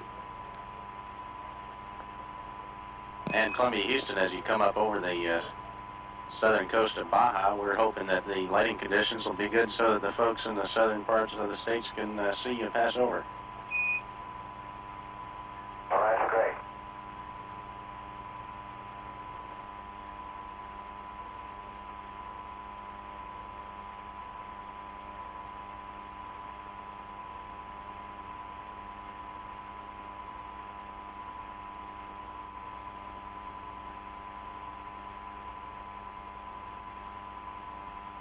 Okay, and we are on both PCSs are on, and we've done the ALF water loop 1-2 entry configuration. Left flows at about 975, 980. Okay, that looks good to us, and you might be looking out your windows when you have a chance to see the Rosamond Lake bed. Roger that. And John, would you take the high-load duct heater to Alpha Slan Bravo, over? Correct. Duct heater has already been at Alpha Slan Bravo for quite a while. Okay, that's my mistake. Take it to Bravo, please. Okay, it's in Bravo.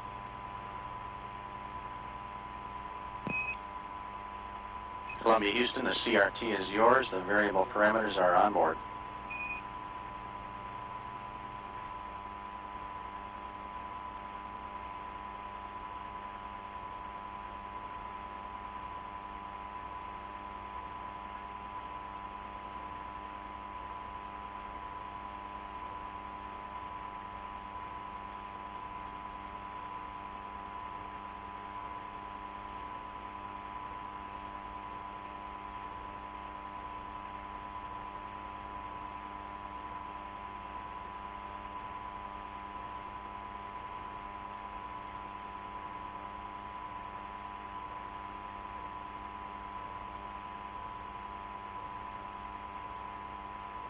And Columbia, Houston, we project leaving the pre-valves open. Do not close the pre-valves. We've got plenty of helium. Roger, leave the pre-valves open.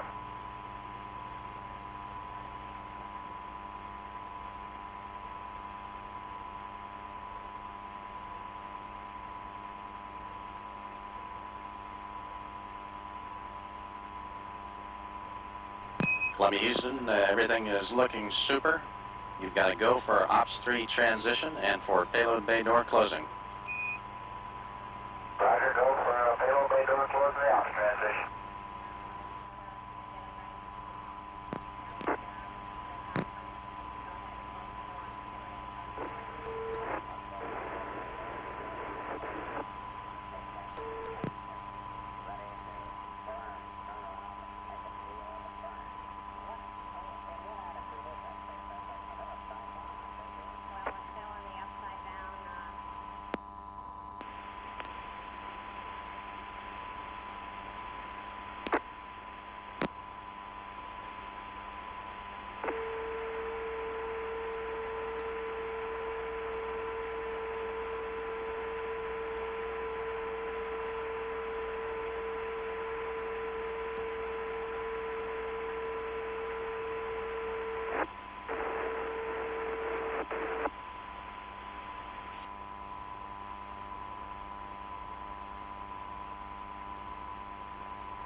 Columbia, Houston, we will be sending up message number 31 and number 21 Bravo during this pass.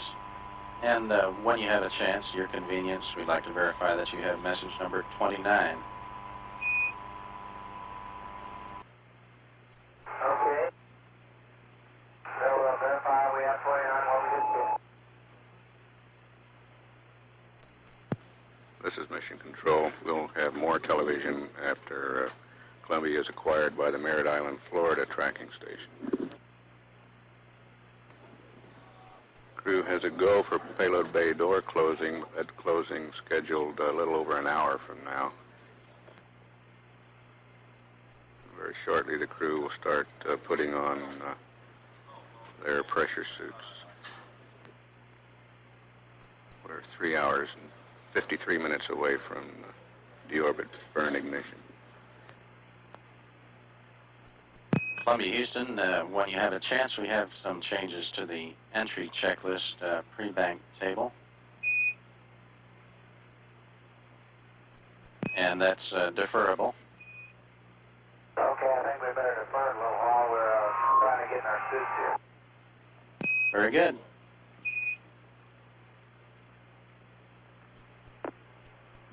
Columbia, Houston, as a verification, could you verify that the MO10W steps of the PCS entry config were done?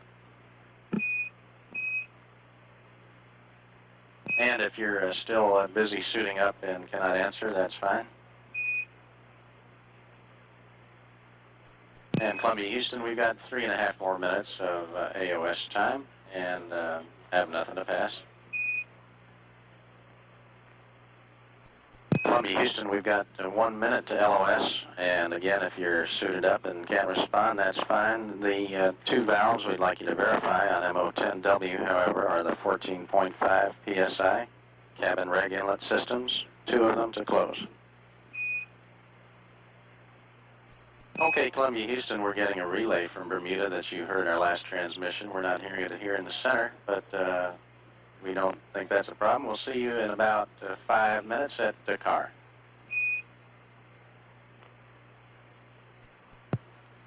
This is Mission Control. Bermuda has loss of signal.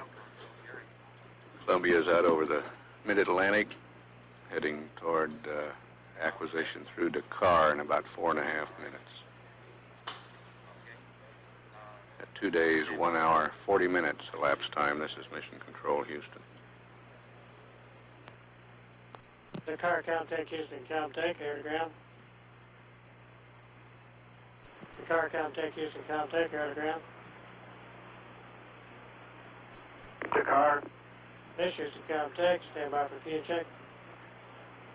Test 1, 2, 3, 2, 1. Into test. 100% key. Roger, Dakar. Good figure for your pass. Welcome.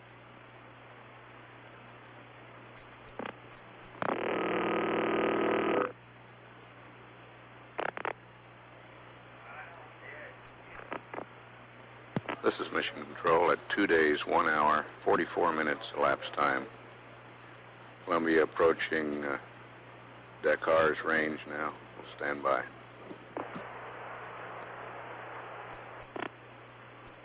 Hello, Columbia. This is Houston. Back with you through Dakar for 6 minutes. How do you read?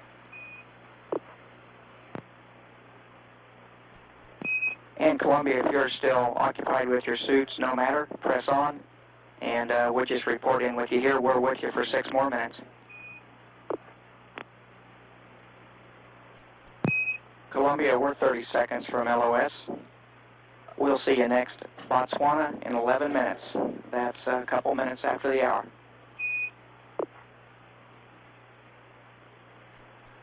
This is Mission Control, Houston. Dakar has loss of signal.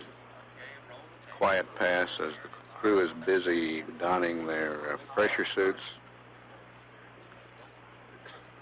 The deorbit ignition time is 3 hours, 29 minutes, 17 seconds from now. That's at an elapsed time of 2 days, 5 hours, 21 minutes, 30 seconds. At the delta V, or the change in velocity of that maneuver, will be 297.6 feet per second. Duration of the burn, 2 minutes, 39.5 seconds. Columbia will be flying tail first. There'll be a retrograde maneuver, burning both of the orbital maneuvering system engines. Entry interface is expected to occur at an elapsed time of 2 days, 5 hours, 49 minutes, 1 second, at an altitude approximately 400,000 feet, and at a range from the landing site at Edwards of about 4,400 miles. Blackout will begin at 2 days, 5 hours, 51 minutes, 44 seconds. Botswana, contact Houston, contact. At an altitude of approximately 330,000 feet. Contact, I'm seeing some peace. And a range of 3,700 miles. Blackout will end at 2 days, 6 hours, 7 minutes, 37 seconds, at an altitude of 173,000 miles, or feet, and a range of about 495, 500 miles, something in that order. Okay, Botswana. You could configure for your pass. In actuality, the last tracking station to see Columbia will be Guam on that entry orbit, and we will not have communications with them until we get to Buckhorn on the west coast.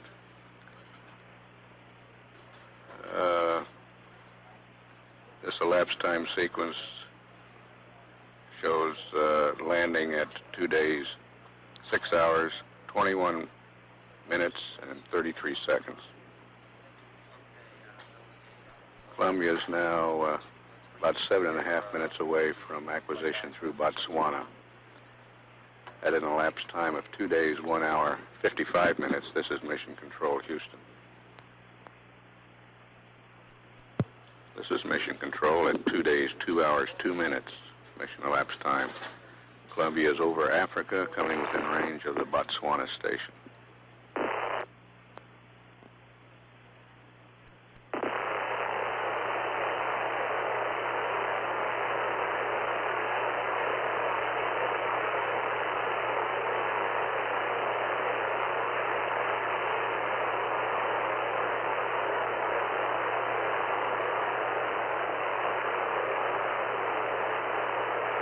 Hello, Columbia. This is Houston through Botswana for 3 minutes.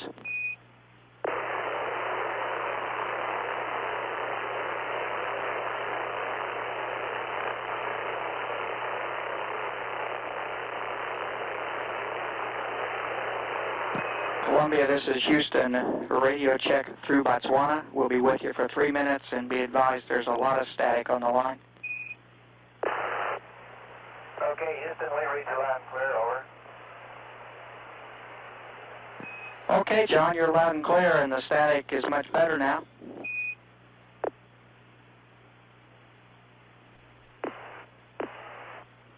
I guess you can't do that over Botswana.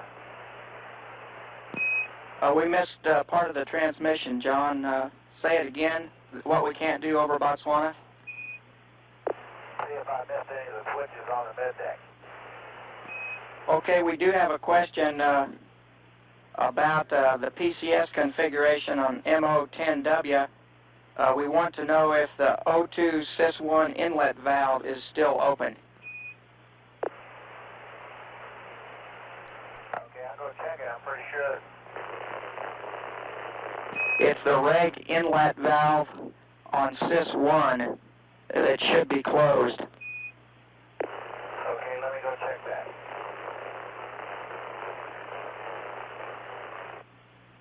And John, I misspoke on that. It should be open. The reg inlet valve should be open. Pretty sure they are. I'll go down and look for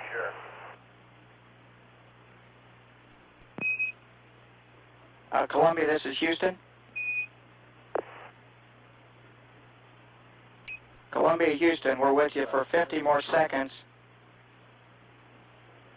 And to clarify the nomenclature, the cabin reg inlet valve should be closed, and the O2 reglet inlet valve should be open.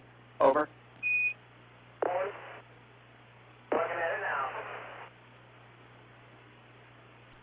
Columbia, we'll see you in 13 minutes through Yargady.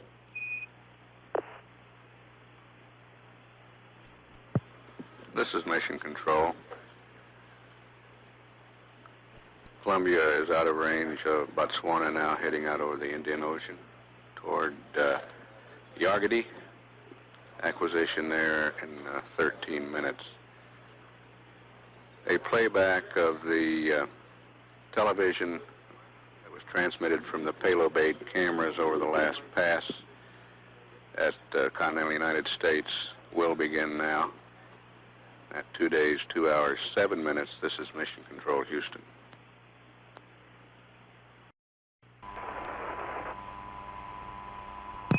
Columbia, this is Houston through Buckhorn, and we're picking up some TV out of the payload bay, and it looks gorgeous. Over.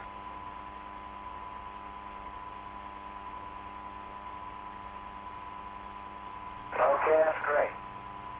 And right off the bat, if you could give us Spec 1, we'd like to send up some variable parameters, and these will be those associated with TACAN change indicators and RCS jet parameters. Over.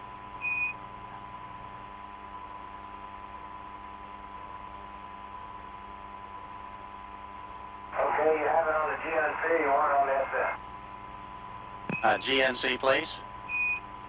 Okay, you have it on the EU1. Roger on 1. Capcom Rick Hout talking to the crew now. And Columbia, Houston, as you come up over the southern coast of Baja, we're hoping that the lighting conditions will be good so that the folks in the southern parts of the states can see you pass over. Oh, that's great.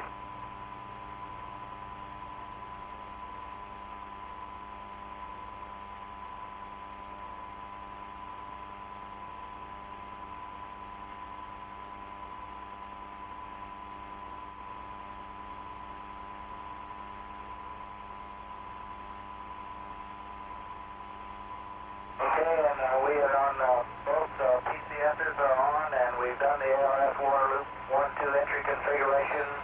Let's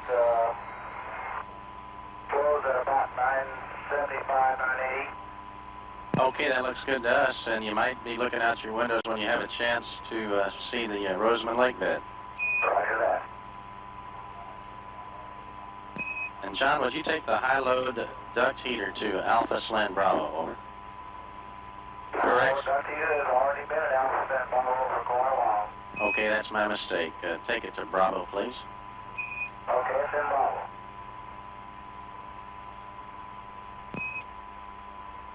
Columbia, Houston, the CRT is yours. The variable parameters are on board.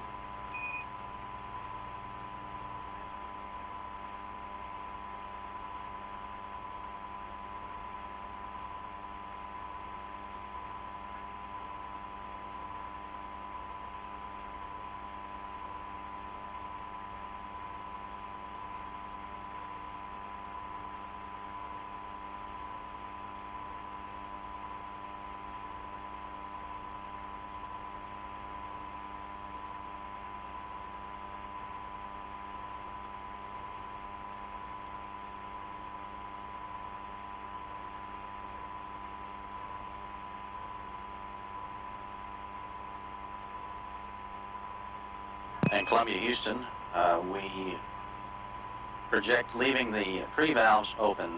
Do not close the pre-valves. We've got plenty of helium. Roger, leave the pre-valves open.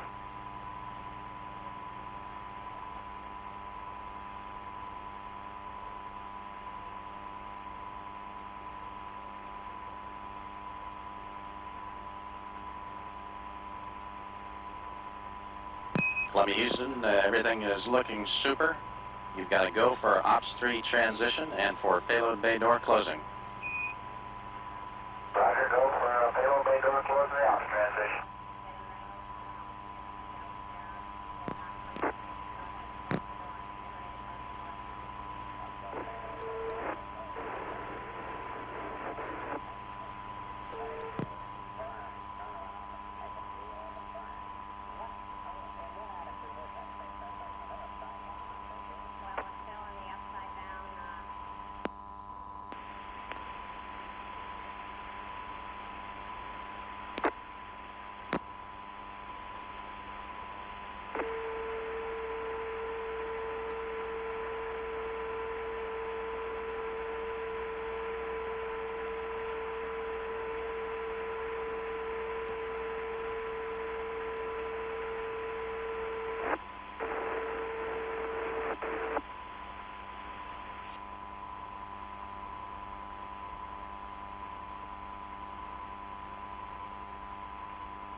Columbia, Houston, we will be sending up message number 31 and number 21 Bravo during this pass.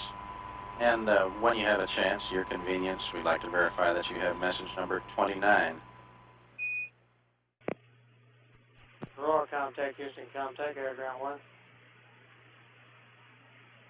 Aurora, contact Houston, contact Air Ground 1.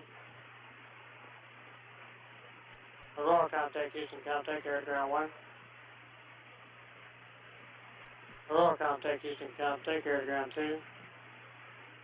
Aurora, contact Air Ground 2, you're loud and clear. Okay, did you cover me on Air Ground 1? That's a negative. Meet me there. Roger. Aurora, contact Houston, contact Air Ground 1. Aurora, contact Air Ground 1, you're loud and clear. Yeah, you're loud and clear. Stand by 1. Roger. You contact Houston, contact Air Ground. Houston, contact Gallagher, contact, where you loud and clear. Okay, stand by for unit checks. Roger. Houston, contact testing 1, 2, 3, 2, 1. End of test. Gallagher has 100% king and modulation go. Roger. Aurora has 100% king, Air Ground 1, Air Ground 2. Roger. Configure for your pass. Aurora, roger. Yeah, good to be, roger.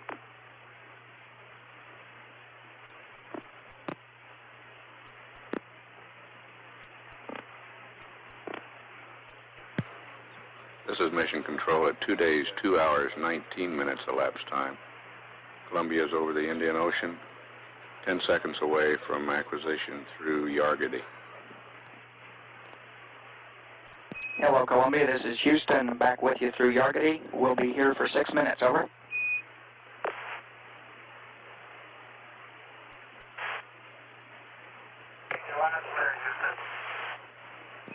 Okay, Columbia, you're loud and clear as well.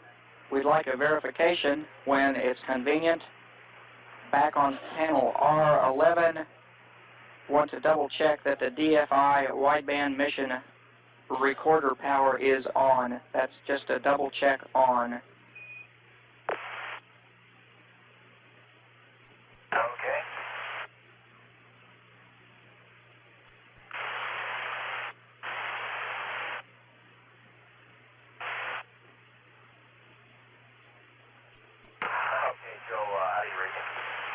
Okay, Crip, a little weak, but you're clear. Go ahead.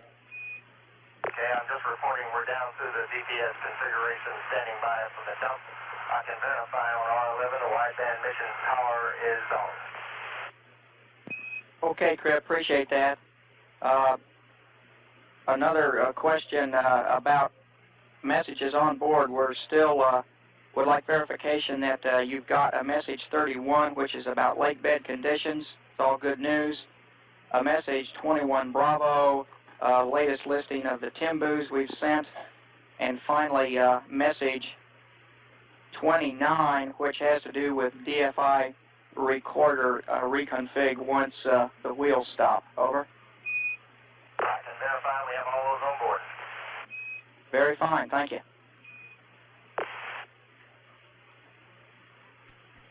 Joe, do I understand we have a door go for payload bay door closing? Roger, Columbia, you have a go for payload bay door closing. That. And we're still going to initiate this dump overall, is that right?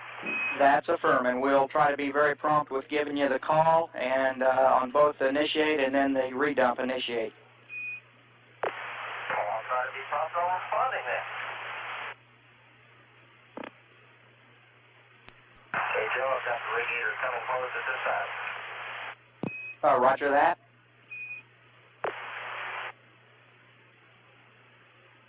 And I've got a stow.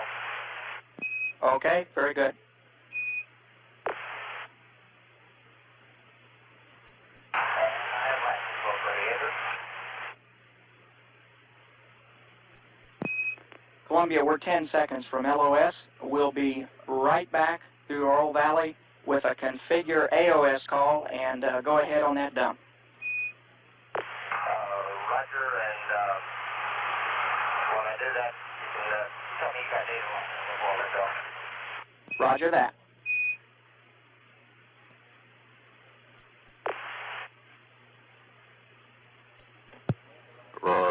of acquisition in less than 30 seconds. Bob Crippen has stowed and latched the radiators. Over Aurora, crew will dump the memory of the general purpose computers for comparison on the ground. Payload bay doors closing will be started. The left door scheduled to be closed and latched after Aurora LOS between Aurora and Hawaii. Aurora has AOS now. Columbia, Houston, Oral Valley, configure AOS. Roger, we're configured AOS. I'm standing by to dump. Roger, Columbia, we've got good data. Go ahead with dump 1.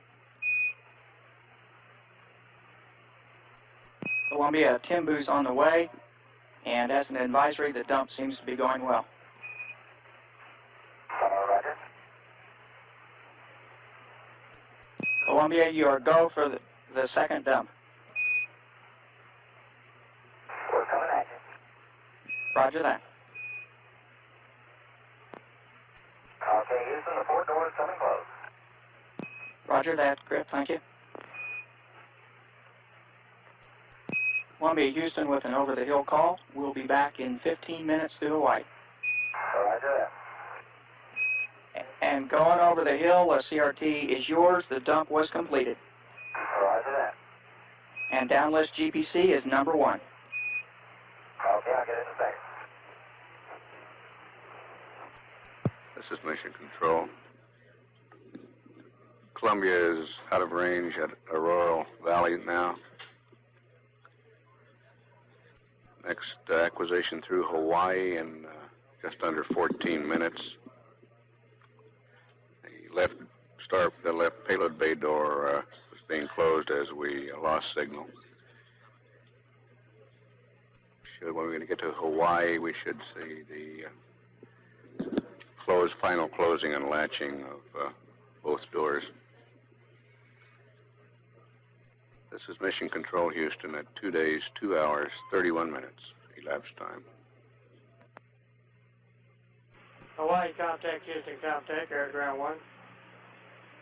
I read you loud and clear.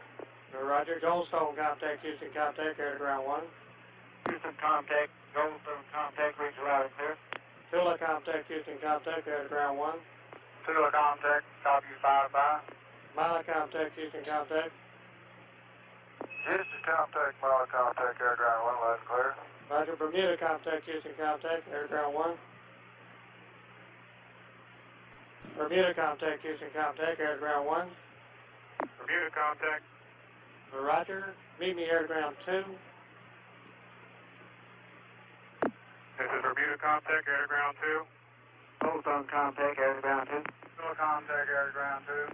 Mila, contact. Air Ground 2. Hawaii, contact Houston, contact Air Ground 2. I read you loud and clear. Okay, stand by for key and checks. Houston, contact testing 1, 2, 3, 4, 5. Hit a test. Houston, contact. Tula, contact. Copy you 5-5 with echo in the background. Roger. Houston, contact. Goldstone, contact. Key 100%. Modulation on UHF, go. Roger. Just contact. Mila, contact. And 100% key and modulating, go. Okay. Houston, contact Hawaii, 100% keying and modulation is go. Gotcha. Bermuda, contact Houston. Roger, Bermuda, contact Houston. Correction, Bermuda, contact. Could I have key checks on AG2, please? Stand by, Bermuda. Houston, contact test 1, 2, 3, 4, 5. Into test. Bermuda, contact Houston. Roger, it's Bermuda, contact. Could I have a long series of keys, please? Roger.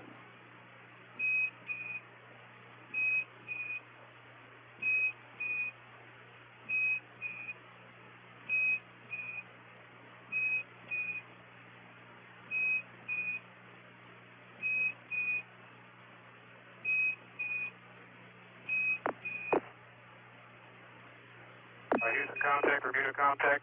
Would you give me about 10 more keys, please? Roger.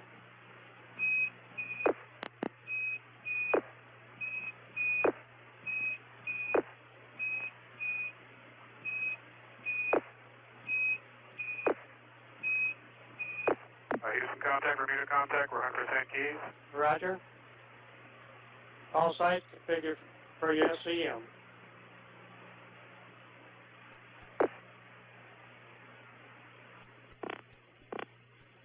Hello, Columbia. This is Houston through Hawaii. Configure AOS, please, and we'll be with you for 7 minutes. Okay. Okay, we're configured for AOS. Okay, thank you very much, and we're looking at some pretty good payload bay door data down here. Fantastic data. Those doors close up and lock just like they're supposed to. And we're sitting down here till our snack time. Home time. Roger that. And John or Crip, can you give us a word on the latching if you happen to remember it? Oh, it's just normal as it could be. Okay, we're thinking with reference to page 3-33. Okay, you're talking about where whereabouts the thing came down. It looked just about like it did yesterday. It was about an inch and a half on light 12 below Charlie. Okay, very good. We copy? I couldn't really visually notice any difference than what I saw yesterday. Super. It's also difficult to see back there at that far end of the bus, too. Roger that. You guys going to be having some pads for us or anything like that shortly? We sure do. In fact, when you're ready, we're ready, Crip. We also see your left display message, and that is to be of no concern. Left display message. Oh, that was just, yeah, but those that's just associated with when we're doing the interspace stuff. That wasn't the one. I swear the one I had on the app was not like that. Okay. And cleaning up other miscellaneous things, we can confirm that the O2 reg inlet is open, as we wanted it to be, and we're assuming you all did double check the 14.5 psi cabin reg inlet as closed. Yeah, those were out of configuration, and we got one from the call that you made at Bermuda where we were having talked to the contact, and then we went back and got the regular. Okay, very good.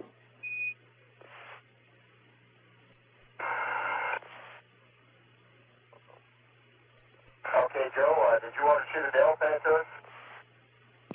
Would you believe that the first real Dell pad is on its way to you now, if you're ready?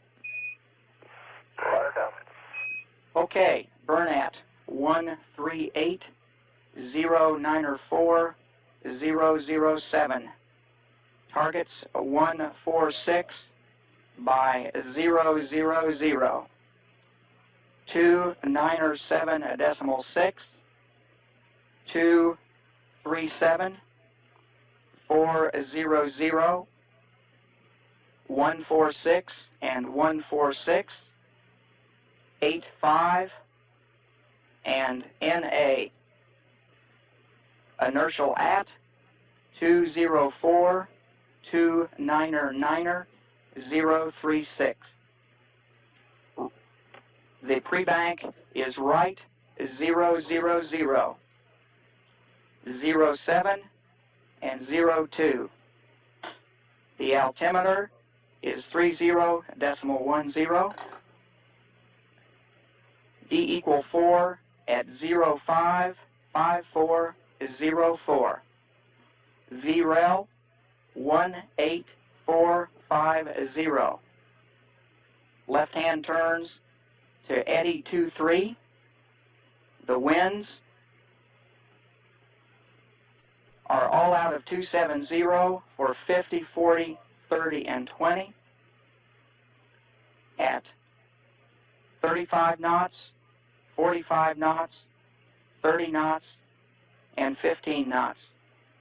at 7K, 160 at 05. On the surface, variable at 5 knots. And would you believe in the remarks?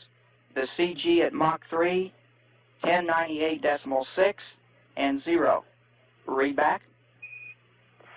Okay, Joe, you messed me up a little bit on how you were saying the winds there. Come back at me on velocities now. Okay, Crip, my fault.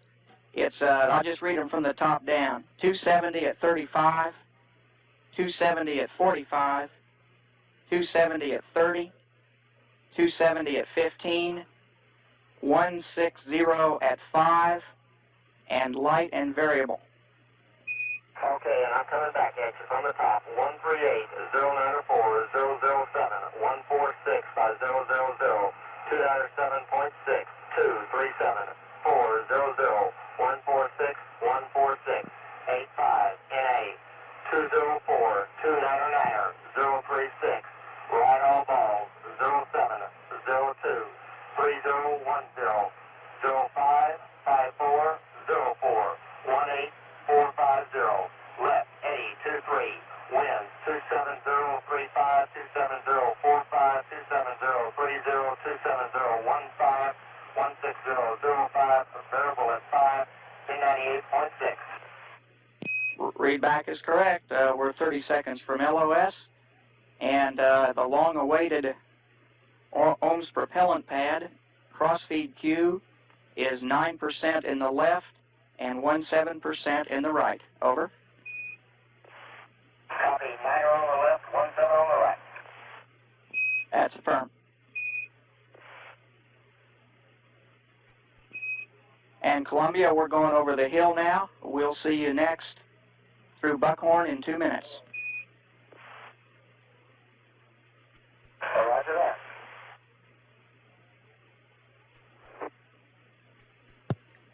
This is Mission Control.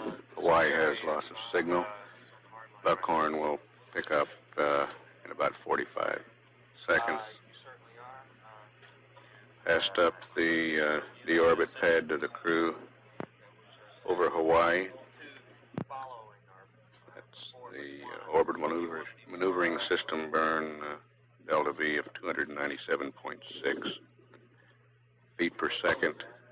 We're targeting for an orbit with an apogee of 146 nautical miles and a perigee of 0. We'll pick up at Buckhorn in just a few seconds. We'll stand by.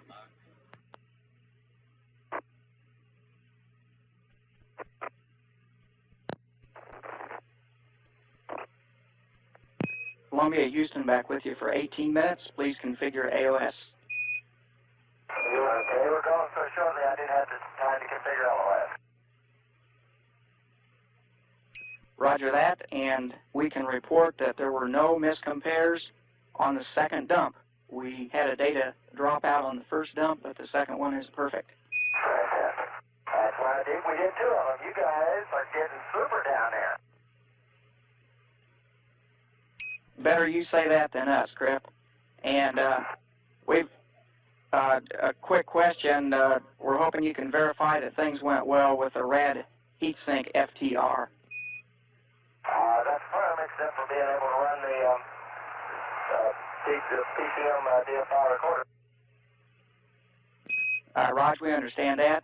We're going to send targets and state vector to you this pass. And a quick request, we'd like for you to keep a watchful eye on the top sun attitude. Okay, we'll do our darndest. You guys holler at us if you see us out. Does it look good to you now? We're showing it off about 7 degrees now, Crip. Okay. And that's in roll. And we'd like to hold it about plus or minus 5 if you could. We aim to please. And while you're moving it around, you may, in checking the del pad we read up to you against the numbers you have on board, notice that the pitch is somewhat different. That, of course, is because of the early TIG we're going to use to optimize your downloading capability. Okay, I haven't gotten around to checking down It's not that big a difference, Crip. It's about the only thing that's different from the onboard pad, though. Joe, where do you show us at right now? You just crossed the coastline inland, I would guess Northern California. Okay. That's right. We see Great Salt Lake and Hill Air Force Base. All right.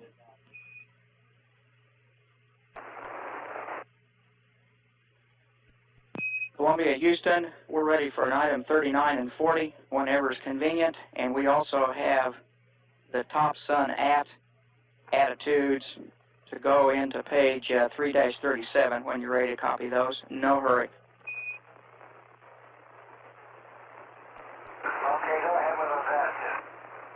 Okay, the only ones different from those given is the roll, and it now should read 173. And to confirm, pitch is 94 and yaw is 7. Okay, 173, 94, and 7. That's affirmed.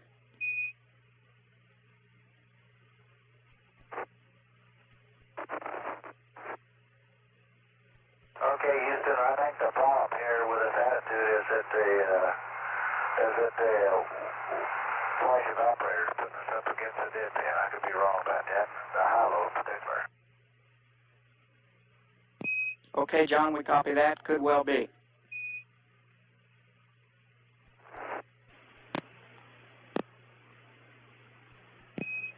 Columbia, Houston, to report that your onboard solutions are good in both prime and backup. Right, look at that. Columbia, the attitude looks very good to us now. Looks like we're going right over Chicago. We lost in space again.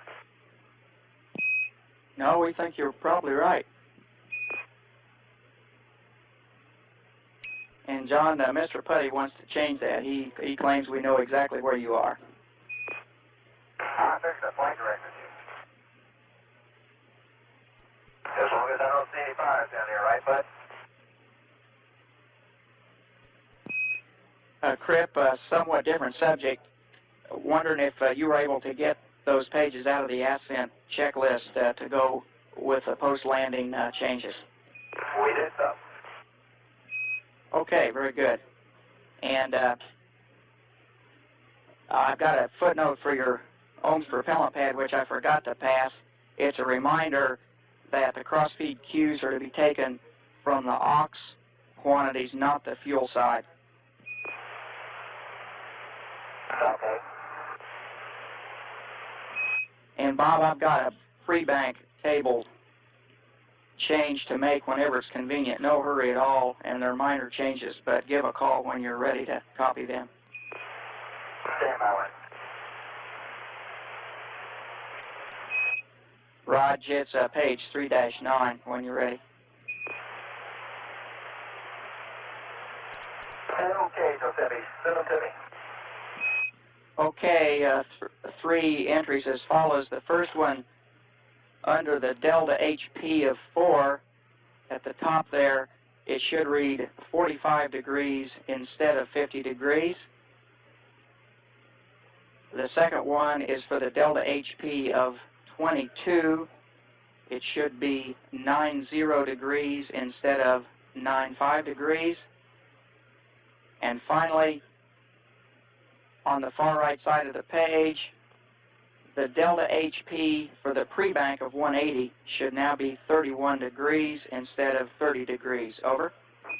Yeah, 31 miles. Roger. Okay, I copy. For delta HP of 4, pre-bank is 45 degrees. For delta HP of 22 miles, the pre-bank of 90 degrees. For delta HP of 31 miles, the pre-bank is 180. That's correct. And Crip, the only other note we're carrying down here is a reminder with regard to instructions on IMU dilemma in the pocket checklist. And it's just a reminder that if that dilemma does appear and it's RGA, don't be impatient, but wait 30 seconds before deselecting anything. Oh, you just bet your life on that. I bet you might even wait 35 seconds. Am I right? Oh, maybe 31.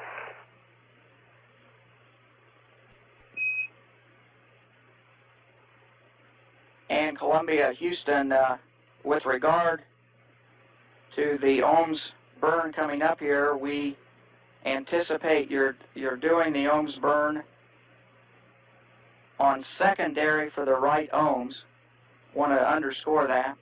Roger that. And John, a suggestion, you may, in doing the gimbal check, want to do the primary gimbal check first, then the secondary gimbal check on the right engine, and just leave it there in secondary. Okay, we'll do it. Columbia, we'll be with you for 4 more minutes. Going out over the ocean, Crip, if you need still other things to do, we've got dry CG updates for your calculator if you want them. If you'd prefer not, we'll just leave them on the ground for later. Okay, I had gotten a note previously about just delting everything one day. That's pretty close. I just couldn't hang with that. That'll be just fine, Crip. Okie dokie. Bye. Joe, you still there? Roger that for 2 more minutes. Okay, certainly. John and I appreciate the way you guys have handled it on today and not talking to us an awful lot because it's running around the vehicle, getting it ready to go. Takes a lot of time, and if you have to stop, go talk a lot, well, it kind of slows you down a little bit. At least me, and I certainly appreciate the way you guys handle it. It's super. Thank you for the words. Yeah, we found out we never quite practiced everything in the end, so we think we did. We were still on time. Columbia, we're 30 seconds from LOS, and we'll be back in 4 minutes through Dakar. All right. See you there. Columbia, configure LOS. See you shortly.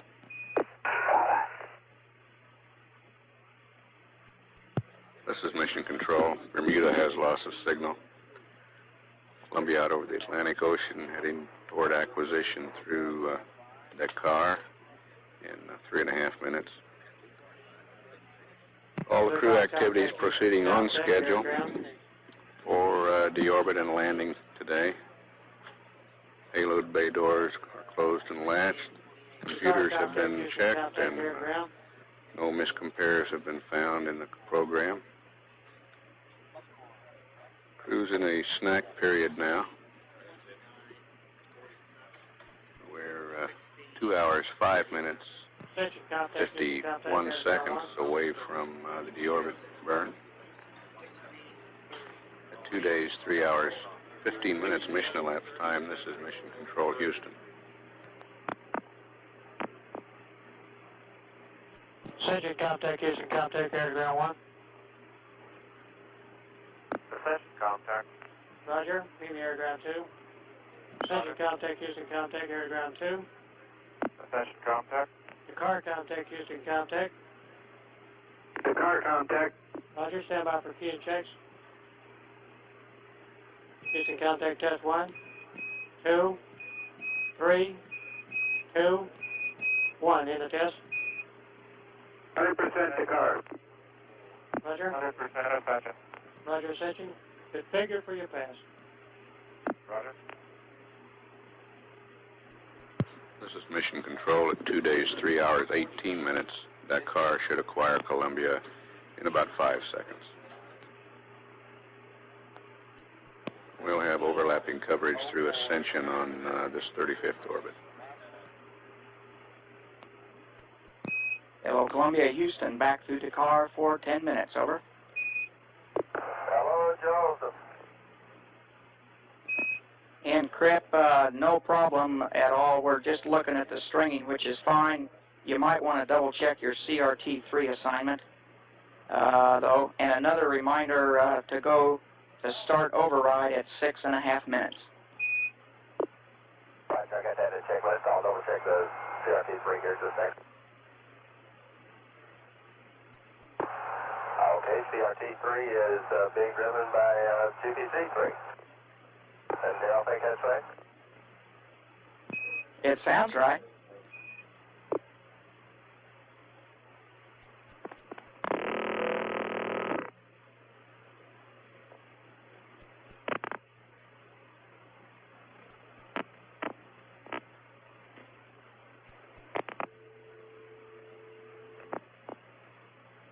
That's my congratulations to pointing because I like this maneuver we got to make between Top Sun and getting our first star here. My kind of maneuver. Okay, we'll pass it on. Columbia, Houston, we're processing ascension data now. Please configure AOS, and we're with you for 5 more minutes. Okay, Joe, you should be able to talk at the machine now. Roger, Crip, thank you. And on page 3-35 there, you have a note about fuel cell heater. It's not necessary to turn that on early. Well, a little slow since I only got it on. Okay, just as good.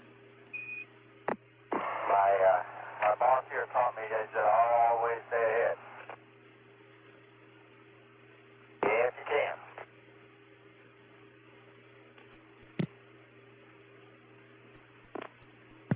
This is Mission Control. Ascension Island has loss of signal.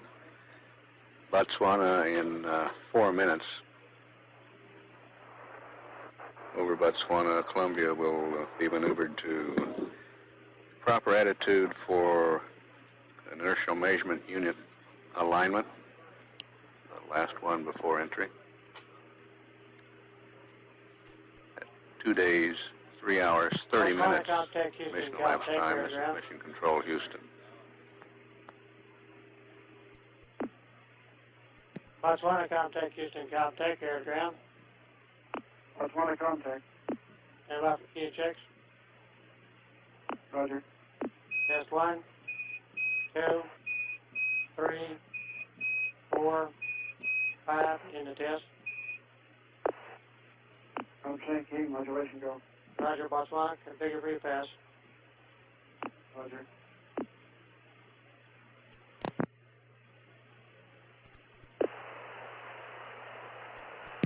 Columbia, Houston, back with you through Botswana for 6.5 minutes, over. Roger, Joe. And we're maneuvering to alignment attitude. Very good.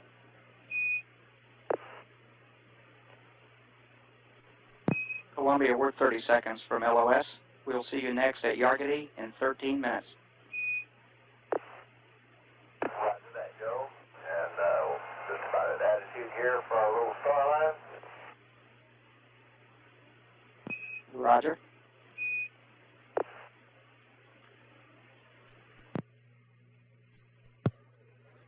This is Mission Control. Botswana has lost signal with Columbia. Columbia's next station is Yargady in 12 minutes. We're 1 hour, 39 minutes, and 27 seconds away from the deorbit burn.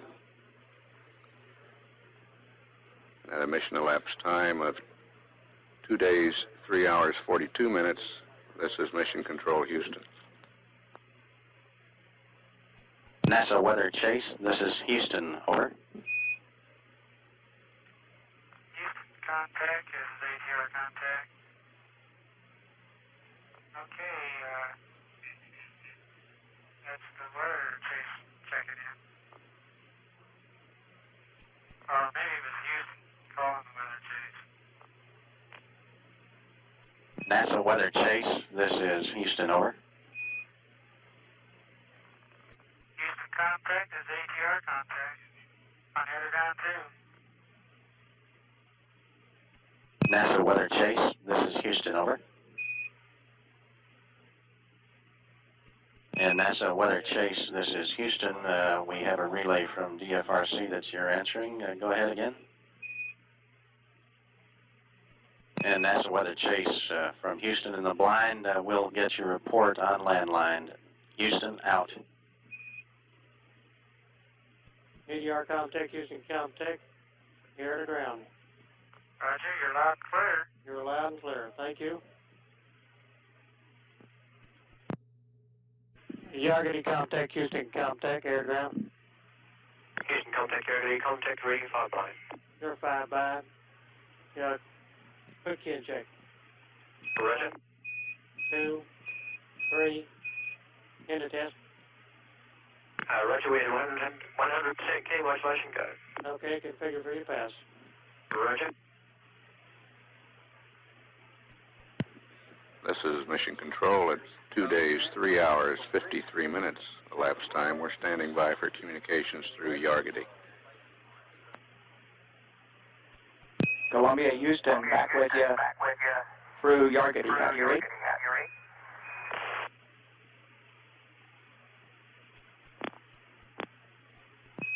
Hello, Columbia. This is Houston through Yargity for 8 minutes on UHF only. How do you read? Over.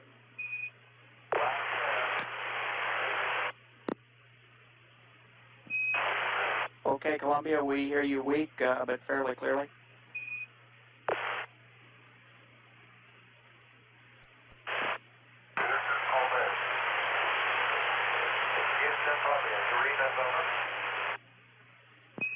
Hello, Columbia, this is Houston. We read you. Over. Okay, would you like the talking angle to be completed? I'm okay. Yes, sir, we sure would, and you're weak, so read them slowly, please. Okay, IMU 1, Delta X1Z, plus 0.05, minus 0.04, plus 0.07. IMU 2, X1Z, plus 00, minus 0.09, plus 0.02. IMU 3, plus 0.07, minus 0.10, plus 0.03.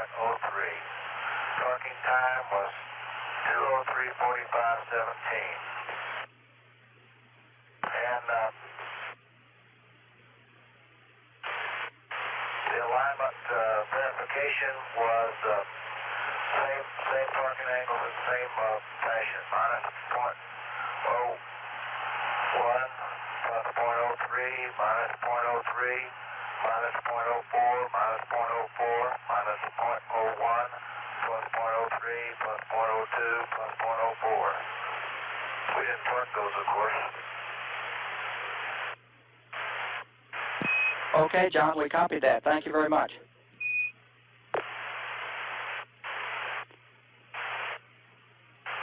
And also the Star Tracker, the DAC, doors are closed.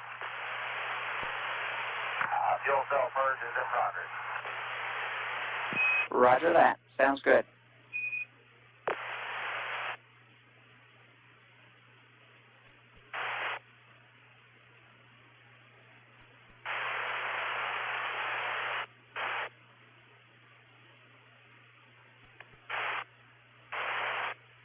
And we're maneuvering pretty slowly to the top sun hat. Roger, Columbia. Very good.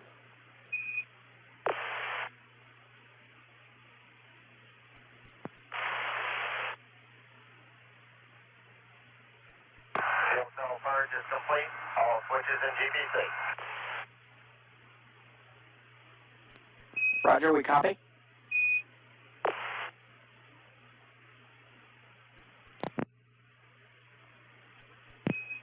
Columbia, this is Houston. We're about 1 minute away from LOS. We'll see you next at Hawaii in 19 minutes, which is close to TIG minus 1 hour. Over.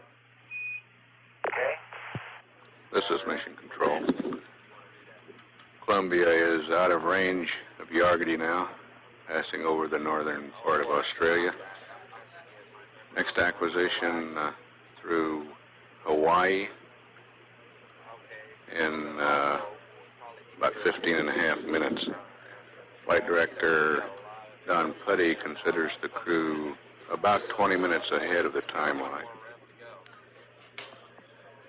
And the Guidance, Navigation, and Control Systems engineer says that an analysis of the last IMU alignment shows that the Columbia's attitudes are outstanding. We're 1 hour, 16 minutes, and 40 seconds from deorbit ignition. And at a mission elapsed time of 2 days, 4 hours, 4 minutes, this is Mission Control Houston. Hawaii, Comtech, Houston, Comtech, air to ground 1. Hawaii, Comtech, read you loud and clear. You're loud and clear. Goldstone, Comtech, Houston, Comtech, air to ground 1. Goldstone contact. Attila, Comtech, Houston, Comtech, air to ground 1. Attila contact, copy 55. Roger, Mala, Comtech, Houston, Comtech. Houston contact, Mala contact, air ground 1. Roger, Bermuda, Comtech, Houston, Comtech. Disregard Bermuda. Okay, stand by for voice and field checks. Houston, Comtech, testing 1, 2, 3, 4, 5, in the test. Hawaii at 100% keying and modulation is 5 lines. Roger.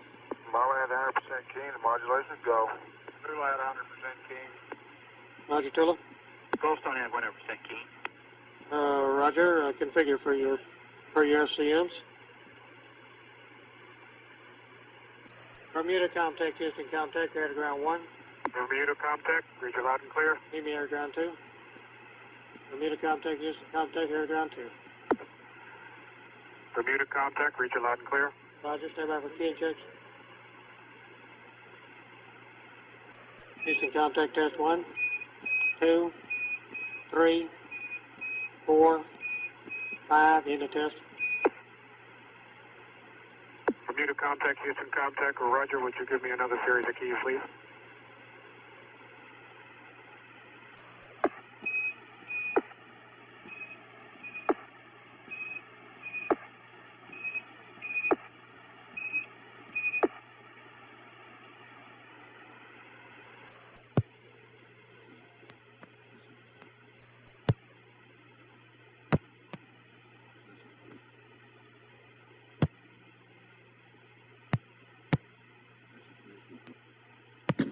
Hello, Columbia, Houston, back with you through Hawaii.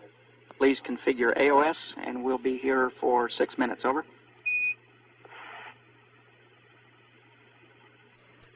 Columbia, this is Houston through Hawaii. Your top sun attitude looks very good to us, so we're going to send some Timbus to you now, and gyro and Excel biases to the BFS. Please configure AOS. Over.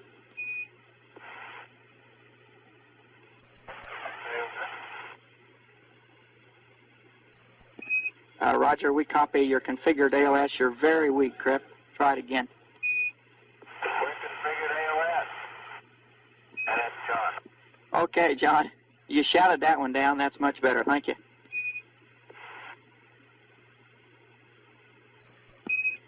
In Columbia, you'll be pleased to know we think we found a possible failure of the DFI recorder. We think it may, in fact, be working, and want to make doubly certain you push in the circuit breaker before climbing in.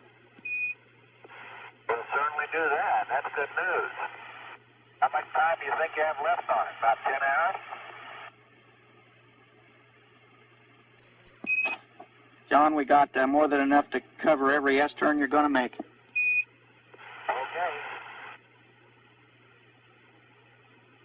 We thought we'd do that gimbal check over the stage so y'all could watch it and see if you see anything funny. Roger, would surely appreciate that.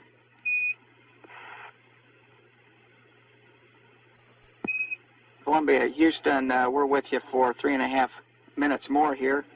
The Timbus are on board, and the gyro and Excel biases are on board for the BFS. And be aware we're only getting UHF. You might want to recheck the comm config. Okay, Houston, how do you read now on air to ground 2, over? Okay, much better, Columbia, thank you. You weren't reading air to ground 1, I guess, huh? I think it's Mr. Findel's attempt to get one last panel in command. Okay. But don't do it. Okay, Joe, and your DFI recorder is going. And talk back straight. We copy that. Thank you, Crip. Columbia, Houston, we're 1 minute from LOS. Eco reports the fuel cells look good, and the attitude is good as well. The ohms are balanced, and on the CONUS pass, you can go ahead and reestablish the nominal RCS configuration, Crip, and we can double check it for you. Okay, you want me to reestablish it over stateside, you mean? Roger that. You don't have to wait till TIG minus 30, and we can just look at it before you go LOS then. That'd be a good idea. We'll do that.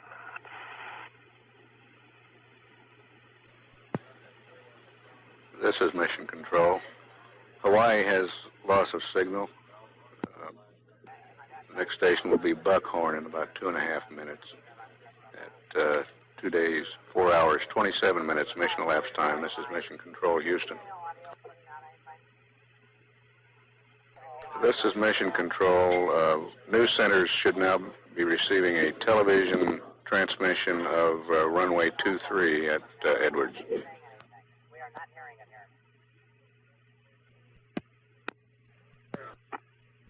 Columbia, this is Houston through Buckhorn for 19 minutes. How do you read? Loud and clear, Joe. Okay. I'll tell you what, while you're watching, we'll go ahead and get reconfigured. Okay, very good. And you're both loud and clear. And John and Crip, you are go for seat ingress. That's good. Okay, well, we're semi-ingressed. Roger that. And be advised you have a final solution on board, and it looks very good to us. We'll give you a new state vector at as shown in the checklist, but just a fine-tuning. And you can anticipate no updates to your pads. Over. Okay, and you want an item 39 and 40 when we get the vector, right? That's affirm, and we'll call for that when we're ready. And we'll send no IMU gyro bias. Okay, Joe, I need to ask Larry down on the PopCon, so what he's showing for the right RCS tank I saw, valve. I've got a bubble pole in the top back. We've had problems, I think, with that one in tests before.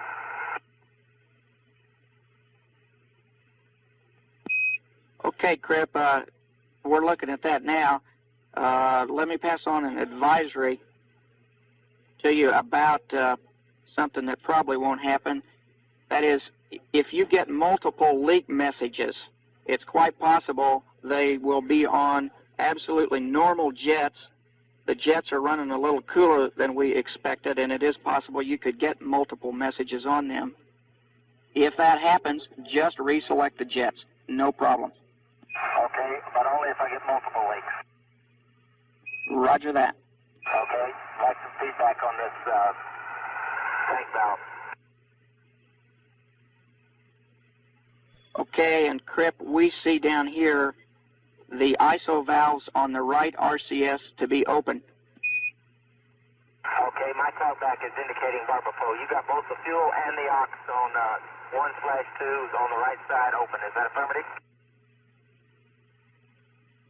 Roger, Bob, that's affirmative. We show them both open. Okay, well, I'm assuming that pair of manifolds is usable, and we're going to go back to auto.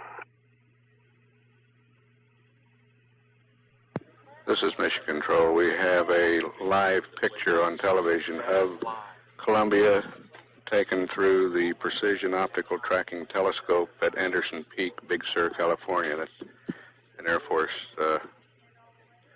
telescope. This is the same equipment that NASA once used to track Apollo spacecraft.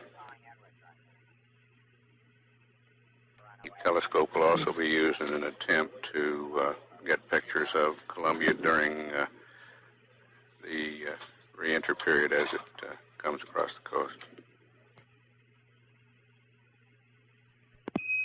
Columbia, Houston.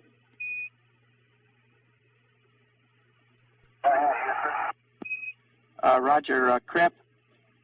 We think we may have a stuck-on motor on those open valves, and no problem. But if you'll go ahead and put the tank ISO valves to GPC, we'll just take the power off the motor. Roger, you got it, GPC. Okay. And that did the trick. Thank you very much.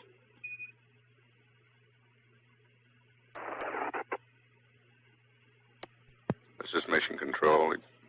Television in the news centers now depicts the crowd at Edwards and at the Dryden Flight Research Center. There's a 6-mile-long string of traffic waiting to enter the base. It's obvious from the television pictures that thousands of more vehicles are already on the base. Columbia, this is Houston, over.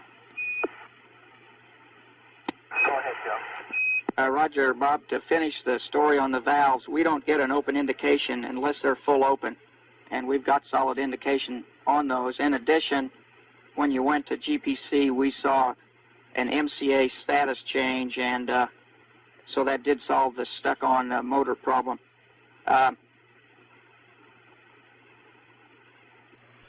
So we're totally convinced that that will be no problem at all for you.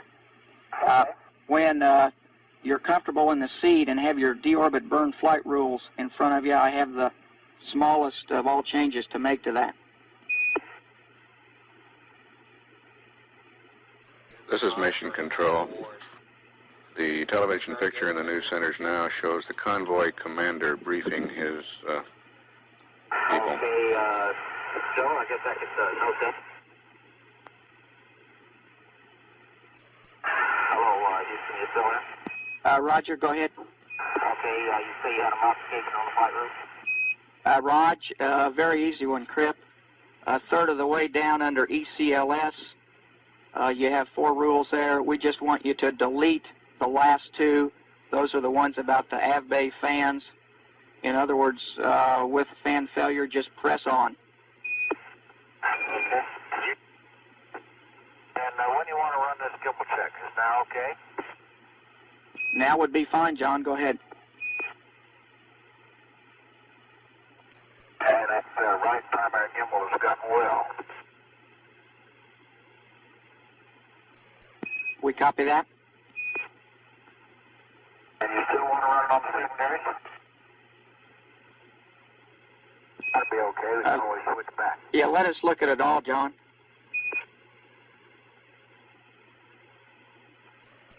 John, to answer your question, the right pitch looks good, but it's running at about half rate, so we'd prefer to run in secondary.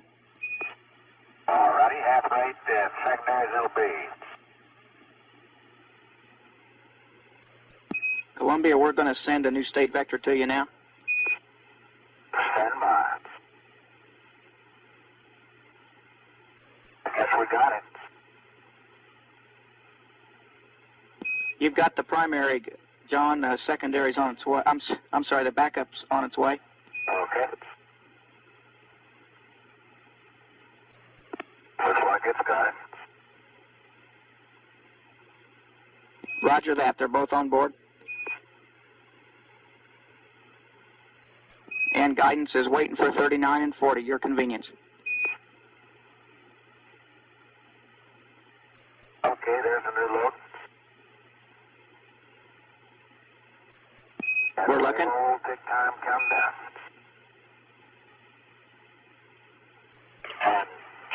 8. Do you read me through the suit now?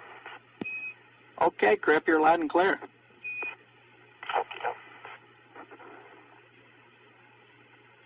And I'm going to switch comm now, Joe. Roger, John, go ahead. Columbia, your onboard solutions are good, both prime and backup. And GNC reports config looks good. Roger, we understand, Joe. And Joe, if Dr. Susan Tilden is listening, my G-suit is working like a champ today.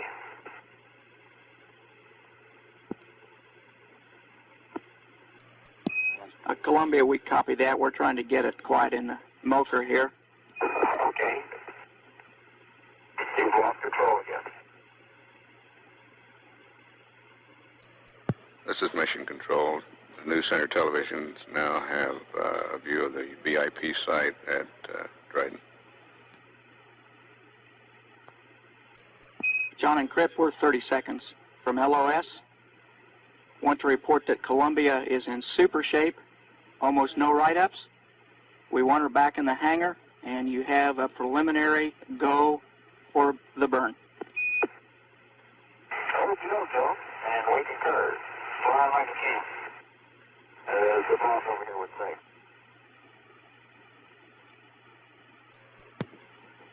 This is Mission Control. Bermuda has loss of signal. Next station will be Ascension Island in about 8.5 minutes. Columbia has been given a clean bill of health and a preliminary go for the deorbit maneuver. Final go for that burn will come over either Ascension or Botswana. We're 31 minutes, 54 seconds away from that maneuver at this time. It will be performed over the Indian Ocean, out of range of any tracking stations. We'll get a report on that burn at Yargady. We're 8 minutes away from Ascension acquisition at 2 days, 4 hours, 50 minutes mission elapsed time. This is Mission Control, Houston. NASA 9046, this is Houston, over. Houston, NASA 9046. Roger, you're loud and clear. We'll be standing by for your report, over. Roger, Houston, 9046. We will give you the altitudes in MSL, and the direction is true heading, over. Very good. Thank you, Charlie. Go ahead. Roger, at 5,000 feet, we have winds at 105 at 15. At 10,000, 110 at 17.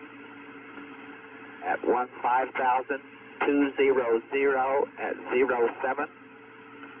At 20,000, light and variable from the northeast at less than 5 knots.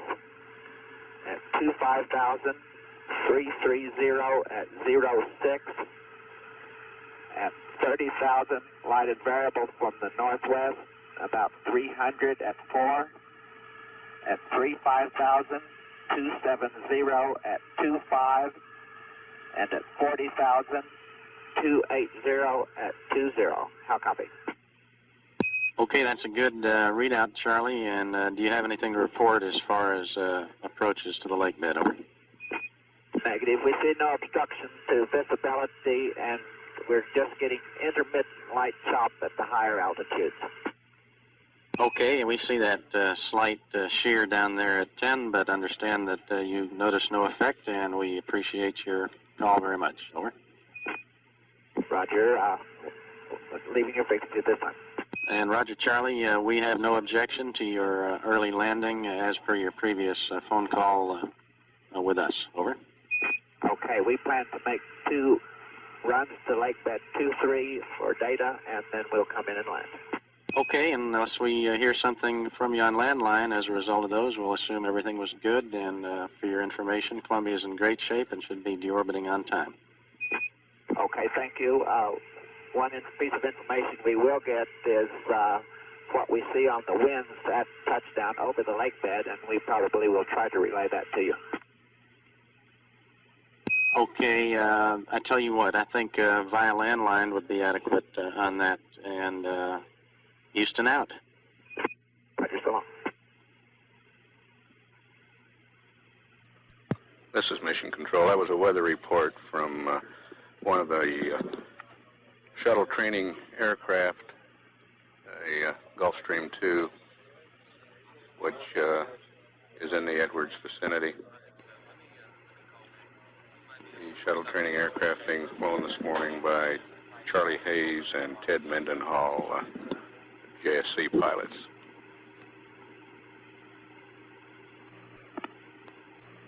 Ascension Comtech, this is Houston Comtech, testing 1, 2, 3, 4, 5, test out.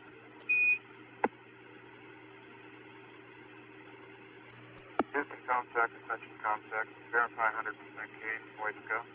Thank you, Ascension. Configure for your pass, please. Roger. This is Mission Control. The monitors in the news centers are now showing the convoy and the equipment that will be used during the power down of Columbia after landing.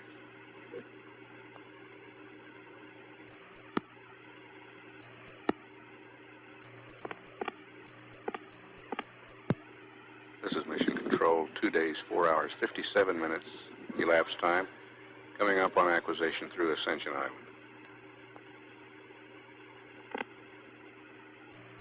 Columbia, Houston through Ascension for 7 minutes. Please configure AOS. Okay, Houston. You got it, Joe, and I'm standing by to open the tank valves for the APU. Okay, we're watching that go ahead, and we're also going to fine-tune the state vector in both prime and backup. While that's happening, you'll be pleased to hear that Mr. Hayes and the STA has confirmed that the wind data you have on board is correct. Okay, and I'm looking at breeze on cutbacks on 1 and 3, barrel pull on number 2 as we suspected. Okay, Crip, we copy that. The APUs do look good to us. And Columbia, we, as an advisory, we see both left and right ohms in secondary, and we concur with that configuration. Okay. Okay, Joe, have I got to go to secure the tank valve? Raj, your go, and we're ready for item 39 and 40. This is Mission Control. The picture on the news center monitors is the shuttle training aircraft. Columbia, we're with you for 5 minutes, and as an advisory, see good biomed data on both of you now. Well, that ought to scare you.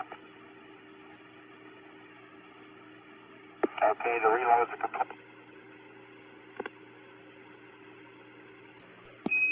Columbia, the solutions on board look very good to us, and you can start to maneuver to burn attitude whenever is convenient. Okay. Columbia maneuvering to burn attitude now.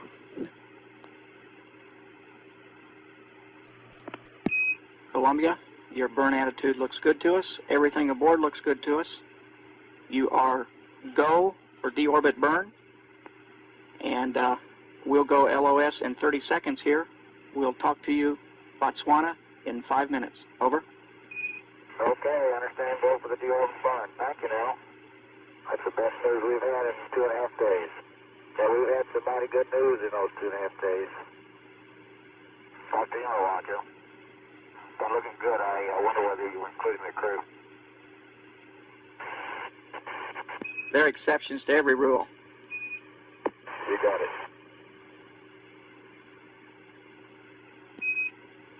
We report the crew looks terrific.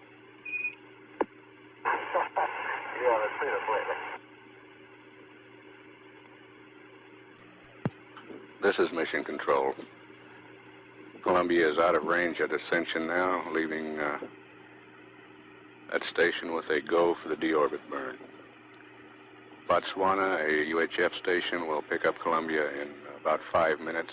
We'll have no data through Botswana, but we'll have voice communications. We're 50 seconds away from that deorbit maneuver. At 2 days, 5 hours, 5 minutes mission elapsed time. This is Mission Control, Houston. Botswana Comtech, this is Houston Comtech, testing 1, 2, 3, 4, 5, test out. Botswana has 100% keying, modulation go. Thank you, Botswana. Configure for your pass, please. Welcome. This is Mission Control at 2 days, 5 hours, 9 minutes elapsed time. We're standing by for acquisition through Botswana.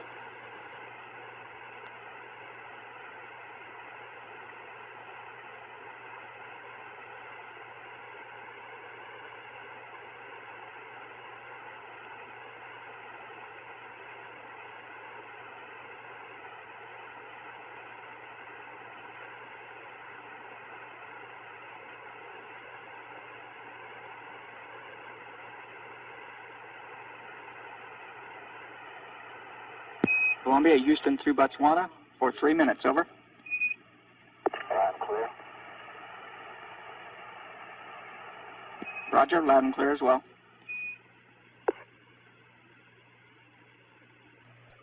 Columbia, we're 30 seconds from LOS. Do a good one, and we'll see you at Guam. Okay. I'm sorry, make that Yargity in about 15 minutes. Okay, see you, Johnny. You guys got so many stations, you just can't make up your mind which one you want to have. Roger that.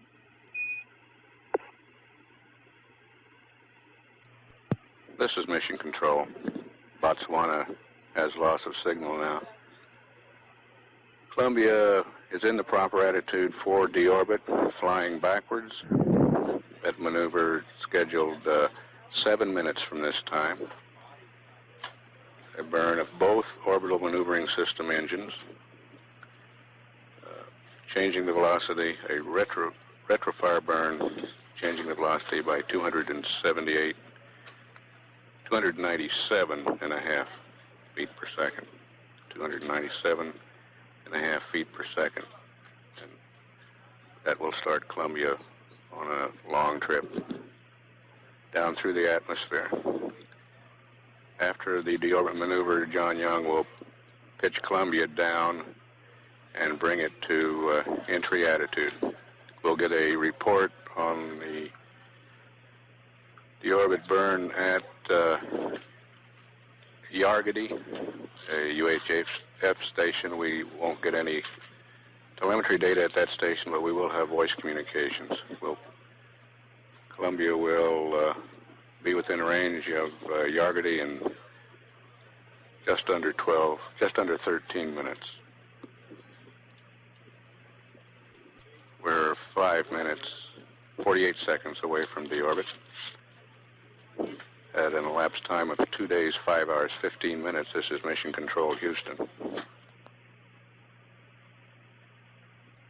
This is Mission Control. On the news center monitors, chase plane pilots are entering their aircraft at this time. Chase 1, the primary operational chase airplane, is flown by astronaut John McBride with astronaut George Nelson in the back seat. That's the chase that will call out altitudes and speeds under about 40,000 feet to Columbia. Chase 2 is the photography television aircraft.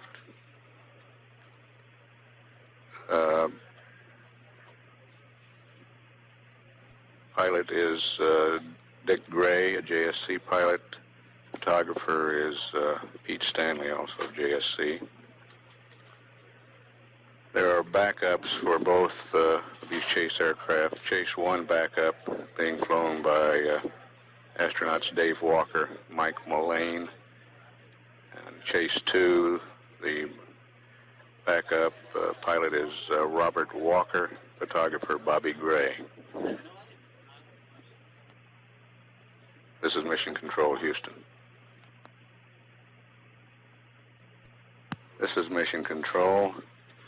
We're mark 1 minute from deorbit ignition. This is Mission Control at 2 days, 5 hours, 21 minutes. Mark ignition should be starting now.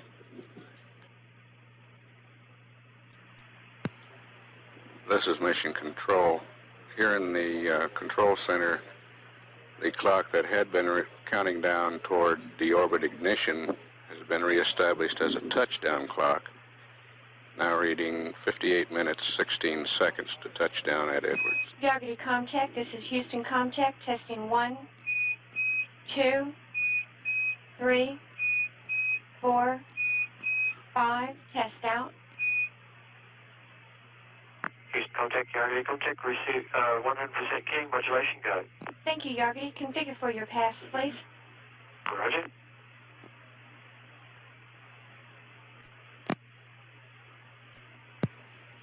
This is Mission Control. 2 days, 5 hours, 27 minutes elapsed time. Columbia is about 50 seconds away from acquisition through the tracking station at Yargity, Australia. Here in the control center, the backup crew for this mission, astronauts Joe Engel and Dick Truly, are behind the Capcoms. We'll get a report at Yargity on how the deorbit maneuver went. Should have acquisition in about 10 seconds. We'll stand by. Columbia, this is Houston through Yargity. We're standing by. Burn was on time at 5 orders, it is 110. APU 3 started fine also. We got 2 or 3 running now. Complete, and we're back to deep range. Okay, John, we copied the shortest of all burn reports. And Crip, we understand you have 2 of 3 APUs running now. Yeah, you're fighting out there a little bit, but you understood correct. Raj, thank you.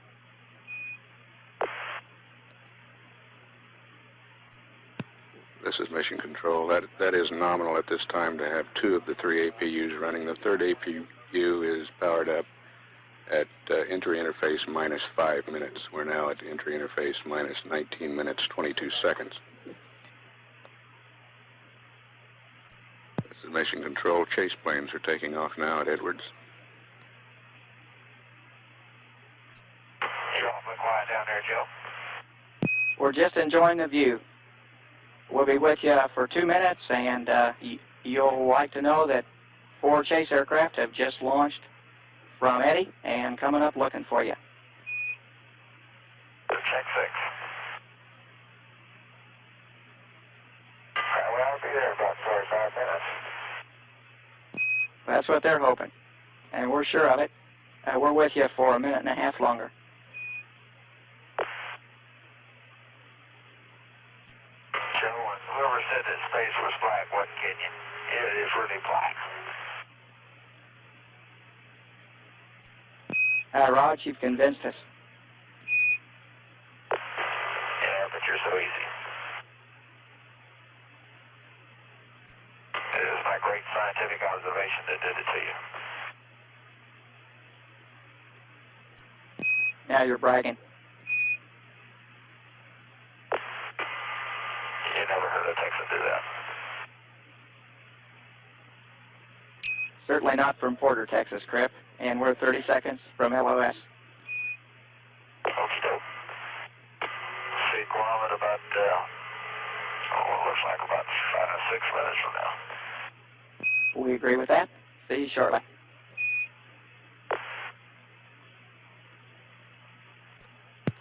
This is Mission Control. Columbia is out of range at Yargety now. John Young reported over this station that the deorbit maneuver was on time and nominal. Columbia now committed to entry into the Earth's atmosphere. The last tracking station to communicate with Columbia will be Guam in 5.5 minutes.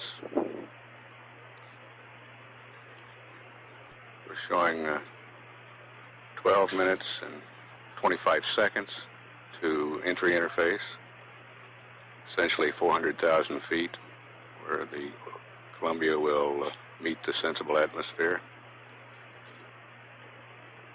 And another clock counting down shows touchdown in 45 minutes, mark 45 minutes from this time. Here in the control center, Flight Director Don Putty has just informed his team on the Flight Director's loop that after touchdown, after the nose wheel touches down, his team will have exactly 15 seconds to whoopee, and then it's back to business again because the crew will not be able to get out of Columbia for approximately 45 minutes after landing until the spacecraft is powered down and all the systems are safe. So this flight control team will still be in business Guam sometime contact, this is after Houston landing. contact, testing 1, 2, 3, 4, 5, test out. Houston contact, Guam contact, airground 1. We have a Hansen King. Voices go, airground 1 and 2. Thank you, Guam. Configure for your pass, please. Roll call. This is Mission Control at 2 days, 5 hours, 41 minutes, 42 minutes mission elapsed time. Columbia is about 10 seconds away from acquisition through Guam. We'll stand by.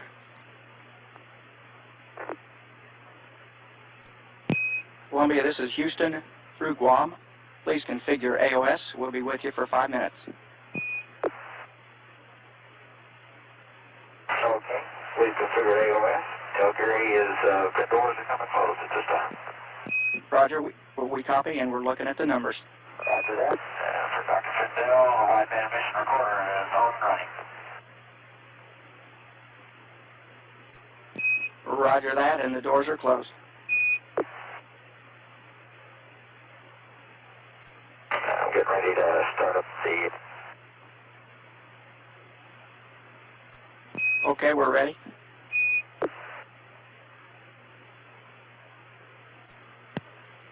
We see the third APU starting up now through telemetry from Guam. Okay, 3 systems pressurized.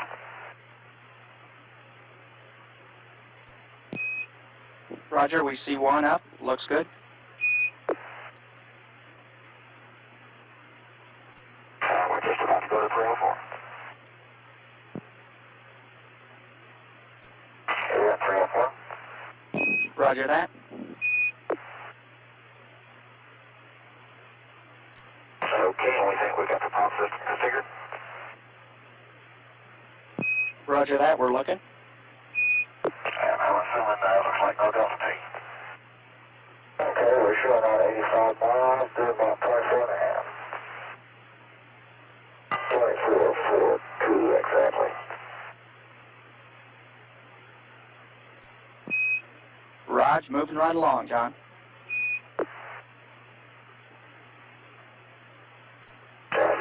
Usage right now is normal. Columbia, Houston, no Delta T required. Roger, no Delta T.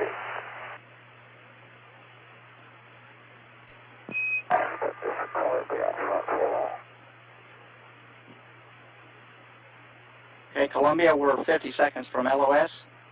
Everything looks perfect going over the hill. Nice and easy does it, John. We're all riding with you.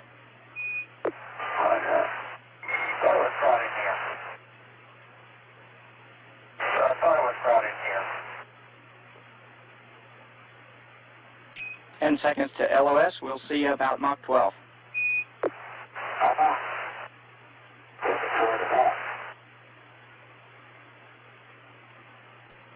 This is Mission Control. Guam has loss of signal. Columbia is 1 minute 32 seconds away from entering the Earth's atmosphere. We're showing 34 minutes 21 seconds to touchdown at Edwards Air Force Base. We will be out of communication with Columbia for another approximately 21 minutes. No tracking stations before the west coast, and there is a period of about 16 minutes of aerodynamic re-entry heating. That communications are impossible during this entry. However, there are no tracking stations to receive any communications either.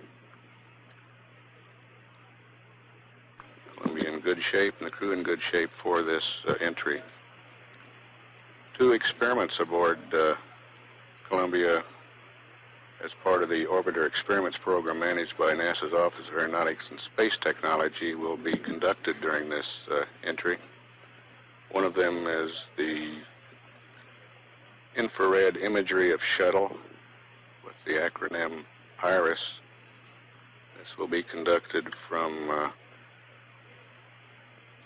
a C-141 operated by NASA's Ames Research Center in California, using a 36-inch telescope aboard the C-141.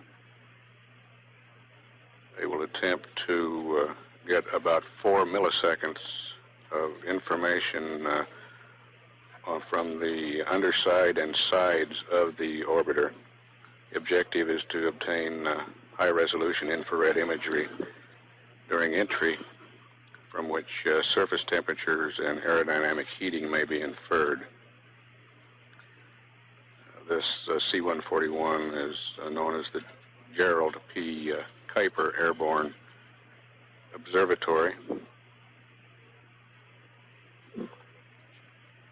It's a name for the late Dr. Kuiper, the founder of the Lunar and Planetary Lab at the University of Arizona.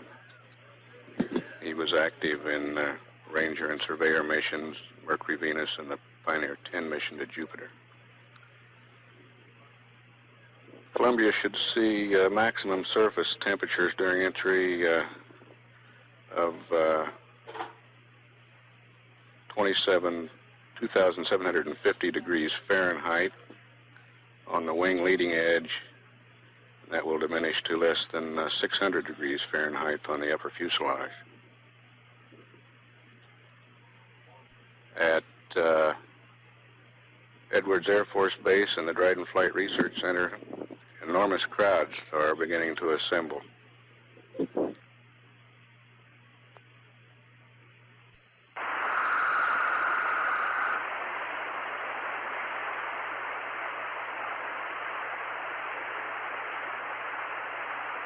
This is Shuttle Control at NASA Dryden. The estimated 75,000 members of the public who used the shuttle launch at Kennedy Space Center may be more than double during the landing here on Rogers Dry Lake. An estimated 150,000 visitors are expected at the public viewing sites on the west side of Lake Bed. This number will be swelled to approximately 170,000 by those at the viewing sites.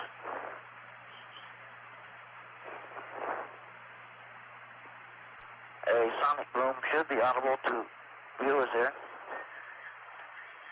Columbia should go subsonic just about the time that approaches from the west and crosses the western edge of the lake bed at an altitude of about 47,000 feet. The recovery convoy with its 24 vehicles and more than 100 personnel was deployed to a point approximately 2.5 miles south of the expected rollout point 2 hours before landing this morning. And nearly 300 KSC personnel are waiting here to get the shuttle safe and serviced and turned around, prepared for the ferry flight back to the Kennedy Space Center for the STS-2 mission. This is Shuttle Control at NASA Drive. And Houston, Chase 1.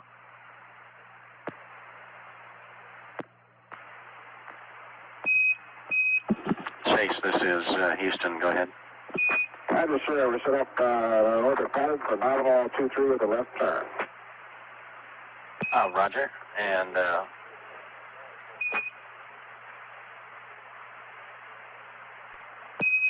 the deorbit burn was nominal, and the entry trajectory was nominal. However, you should be aware that we may not have calls for you until as low as Mach 5, and we will update you as soon as we can. Over. Sounds good. Thank you. And Chase, this is Houston. We will give you a nominal call based on time from our clocks. That should put you in the envelope, and we'll update that as soon as possible. Sounds good, and the weather is still great. Okay, and we saw you. Houston out. The Aerodynamic Coefficient Identification Package, called ACIP. The primary objectives of this experiment are to collect aerodynamic data during launch, entry, and the landing phases of the shuttle in order to establish a database for verification of ground-based test data. Also, we used to provide flight dynamics data in support of other technology areas such as aerothermal and structural dynamics. Aboard the C-141 from the Ames Research Center are Dave Barth, pilot, G. Warren Hall, co-pilot, Wally Stahl, the flight engineer.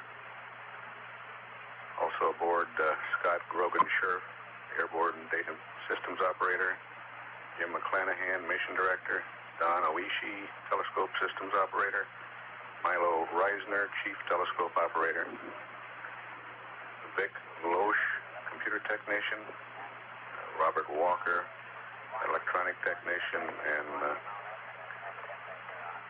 W.F. Ballhaus, Ames Director of Astronautics.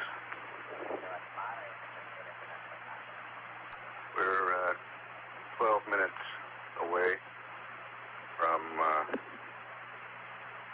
acquisition of signal. At Edwards, the convoy crew is putting on escape suits to protect them from any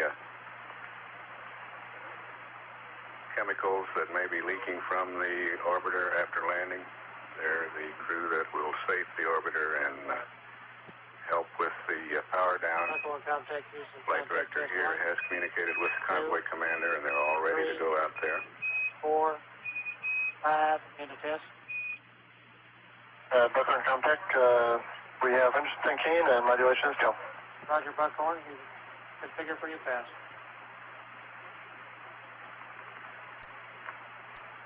Columbia's reentry is expected to produce a mild sonic boom centered a few miles west of Edwards Air Force Base. Maximum overpressure expected to be about 2 pounds per square foot, which is about half the overpressure experienced in a closed car when the door is slammed shut. NASA engineers will measure the sonic boom around the landing area in order to verify their calculations. Here in the control center, the big world map has been taken down, and in its place, landing displays, one showing a ground track starting out over the Pacific Ocean, crossing the California coast about Big Sur, the other an analog display for velocity. We're about just over 10 minutes away from acquisition of signal, and the clock shows counting down to landing 23 minutes, 20 seconds from now. 2 days, 5 hours, 58 minutes mission elapsed time. This is Mission Control, Houston.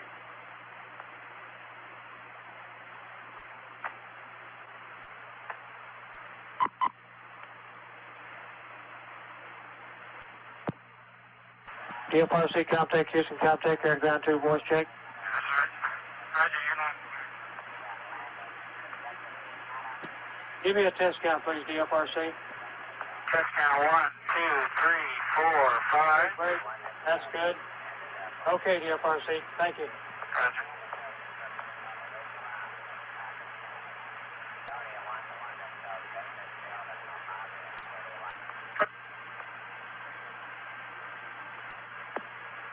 This is Mission Control Houston at 2 days, 6 hours, 3 minutes mission elapsed time. We're 5 minutes away from acquisition. There's been a power failure at Vandenberg Air Force Base, which may affect the radar and telemetry on the early portions of the signal here. We're informed now that the power is back up and they are working to bring the situation. They're reconfiguring their system so that we can have radar and telemetry early. This is Mission Control Houston. The AOS clock now reached 2 minutes 53 seconds. It's counting down to acquisition of signal at the Buckhorn tracking station at Edwards. That's the first place where we will get telemetry. If Vandenberg's successful in bringing back up their system, we may get C-band radar ahead of that, contact ahead of that time. But we would not get voice communications or telemetry prior to about 2.5 minutes.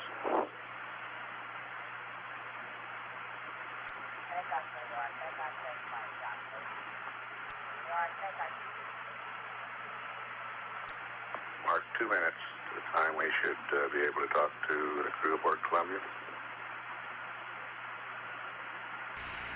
Chase, this is Houston. You can anticipate getting a Mach 9 call. Over. Phase 1 copies, Houston. Houston out. Mission Control, the Mach 9 call to Chase helped set up the phasing for his rendezvous with Columbia.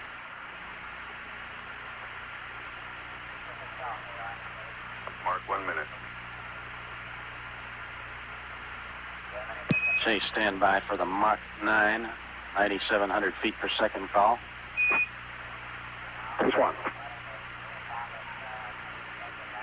AOS. Stand by. Mark. In automatic flight control. Chase, disregard the Mach 9 call. We'll give it again shortly. We'll go. Showing an altitude of 2 C-band radar contacts showing an altitude of 165,000 feet. Range to go 410 nautical miles. Stand by for Mark on 9,700 feet per second. Hello, Houston. Columbia's here. Hello, Columbia. Houston's here. How do you read? And we're doing Mach 10.3 at 180 AS. And we couldn't agree more, John. Your state vector's good. We've got good data in-house. Okay, and it looks to me like the L over D is nominal. RCS quantity and APU quantity looking good. Mark, Mach 9 at 9,700 feet per second. Columbia, you got perfect energy, perfect ground track. Roger that. Columbia now 9 times the speed of sound. Flight dynamic And John, we're showing you rolling right. Looking good. Right, nominal roll. Rolling now. Chase will be on time. Okay. Altitude 152,000 feet, range 311 miles, speed Mach 8.8. Roll reversal complete. Columbia, we show you out of 151K now. 8.4 Mach, looking good. Roger that, Dan. I got a solid tech-in lock on tech-in 2 and 3. Roger that, Trip. We're looking.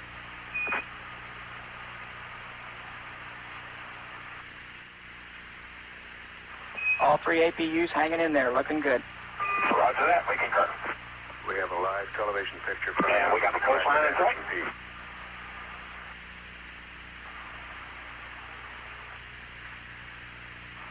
Crossing the coast. Columbia, we show you crossing the coast now. Roger that, we concur. 141,000 feet. Range. And Columbia, we like the tack hands. Go ahead and take them. Okay, going in.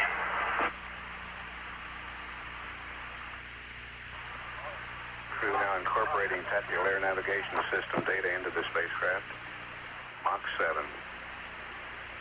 135,000 feet, range 221 miles. Columbia, the control looks very quiet to us. Looks quiet in here, too. What a way to come to California.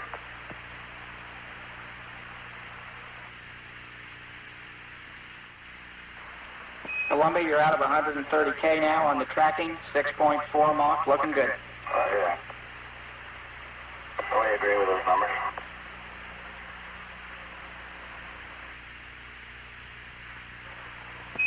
And Columbia, your nav state with TACAN is perfect. Roger that. Mach 6, 124,000 feet. Range 177 miles.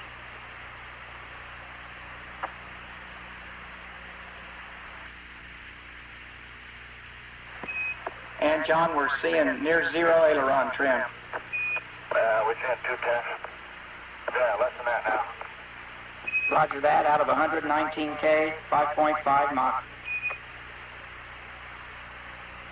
All report. Roger, we copy.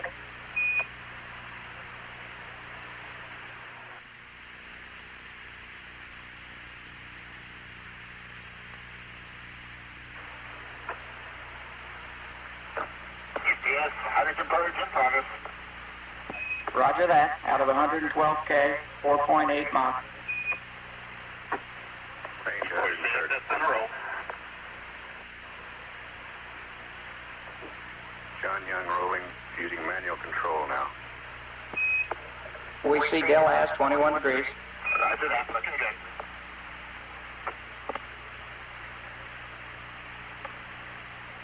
Mach 4.4, 107,000 feet.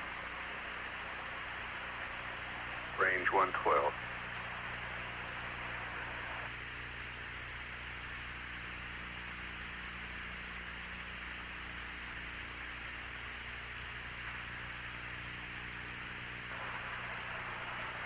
Roll reversal complete. Control looks good.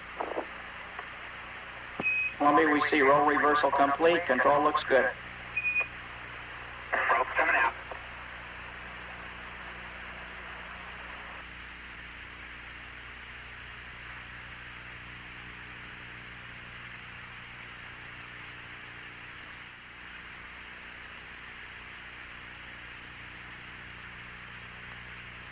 Ejection seats can be used Oh, that's now. beautiful. Below 100,000. Mach 3. Okay, probes out. And air data looks pretty good for here. Roger that, looking good. We're looking at them, and you're coming right down the chute. Rudder active now, looking good. Range 73 miles. Columbia, we'll go for air data. You're out of 89K, 2.8 Mach.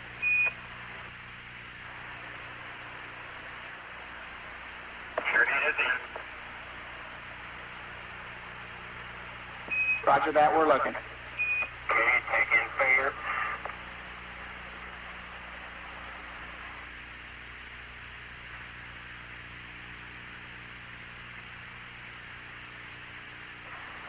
Roll reversal to the right. Columbia, we see you coming right, looking good. Okay, Joe, and the top back on those rings. 3,000 feet now. Backup chase, your look angle is 0. Okay, Trip, they all look good to us. 1-3 at 102 miles. 1 Frontier, 2 minutes, 30 seconds. Mark, let's start a right turn for the IP. Going right. We now have a live television picture from the long-range optics at Dryden. Columbia, you're coming right down the track. The tracking data, nav data, and pre-plan trajectory are all one line on our plot boards here. Roger, we concur.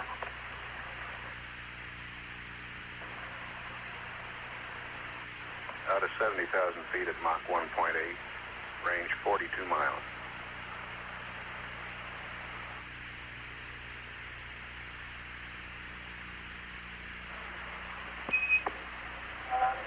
Columbia, we show you very slightly high in altitude, coming down nicely, and the FES is to go to off.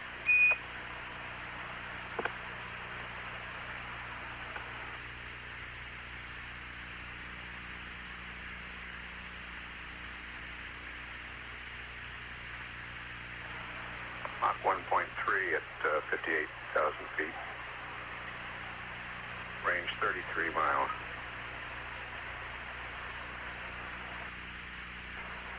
Out of 56K, looking good.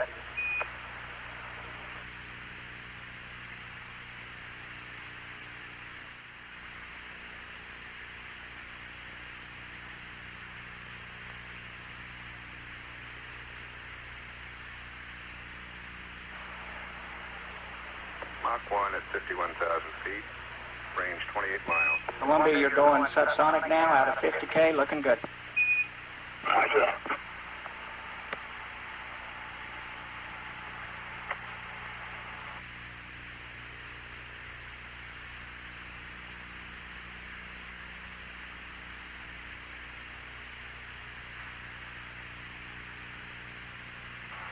Everything looking good. Columbia, you're approaching the hack now, right on the money.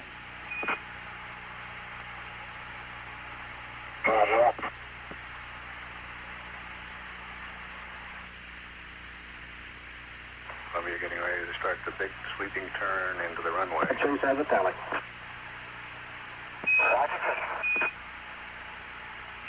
And Crip, altimeter 3009er.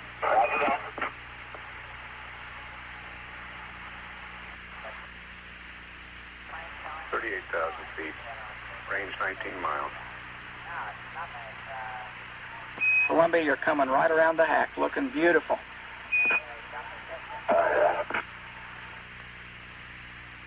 First on aboard 30,000. Control very smooth.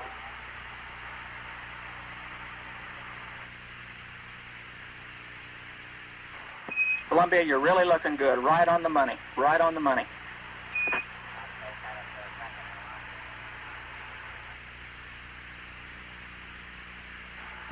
And we're seeing 1.3 Gs coming around the hack. And turning on to final, your winds on the surface are calm. 25,000 feet.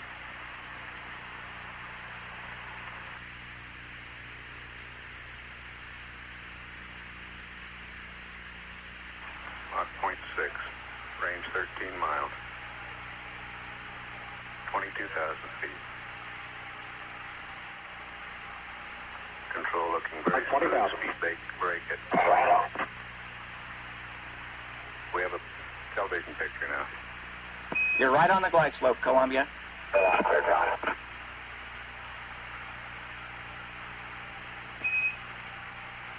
Right on glide slope. Approaching center line, looking great.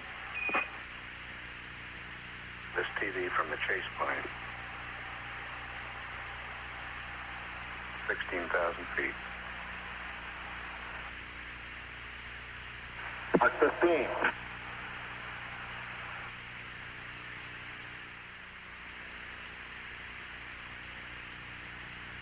Airspeed 271 knots. Fido says it couldn't be any better.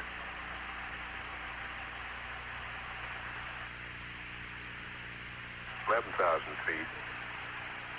That's real good underneath.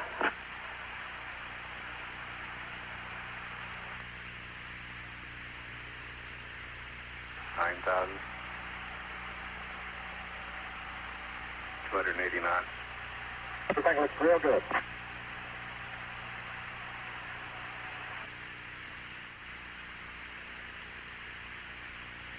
$5,290.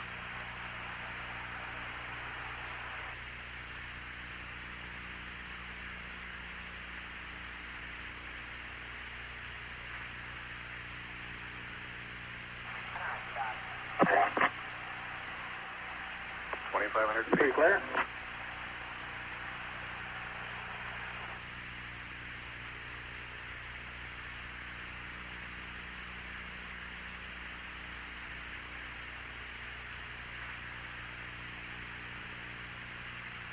Get coming.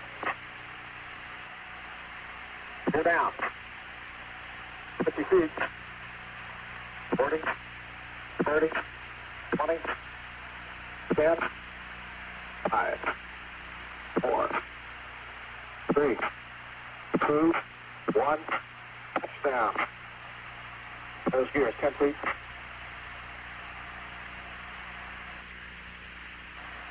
5, 4, 3, touchdown. Look at ball, skipper.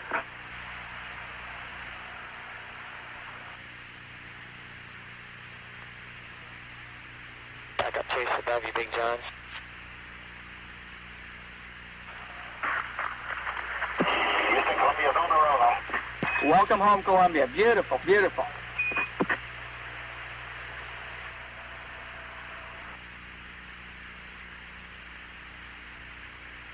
You'll have to take it up for hangar, Joe.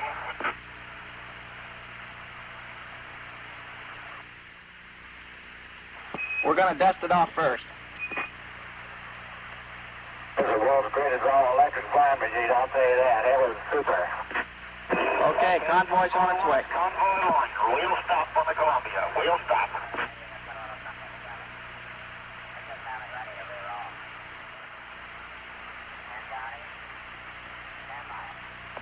This is Mission Control, Houston. The unofficial touchdown time, 2 days, 6 hours, 20 minutes, 52 seconds.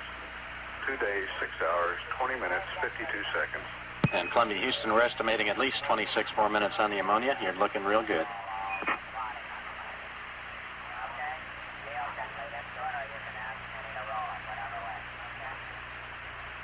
And as Columbia's main gear touched the lake bed, the flight director's instructions were prepare for acceleration.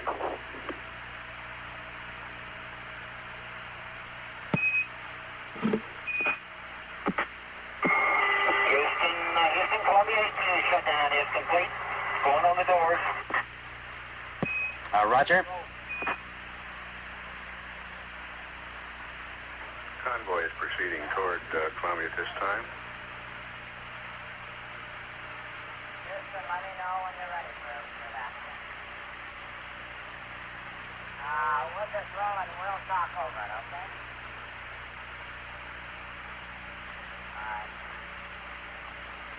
Keep the doors open.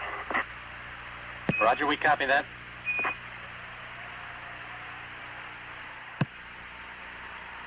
This is Mission Control, Houston. We expect the crew to be able to get out of Columbia in about 45 minutes. That's a phenomenal time for safety and power down. Go ahead.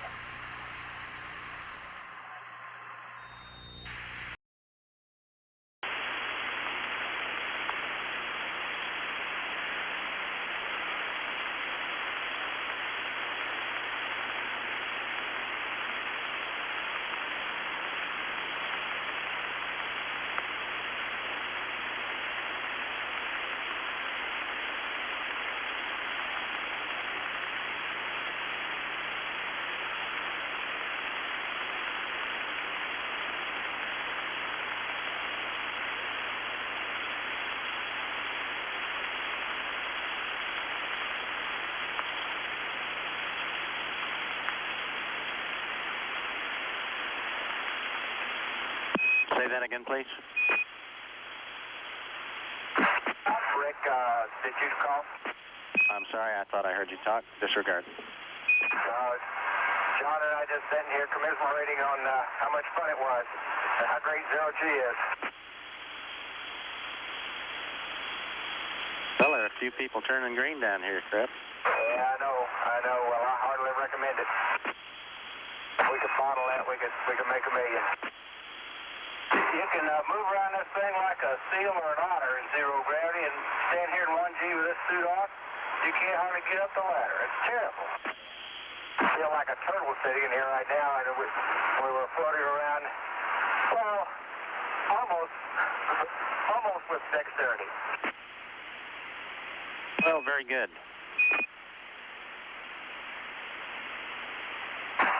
Would they give you the job of entertaining us till they manage to get it open? They must have, Trip. I'm the only one left here in mission control. I figured there was everybody was out at the landing party.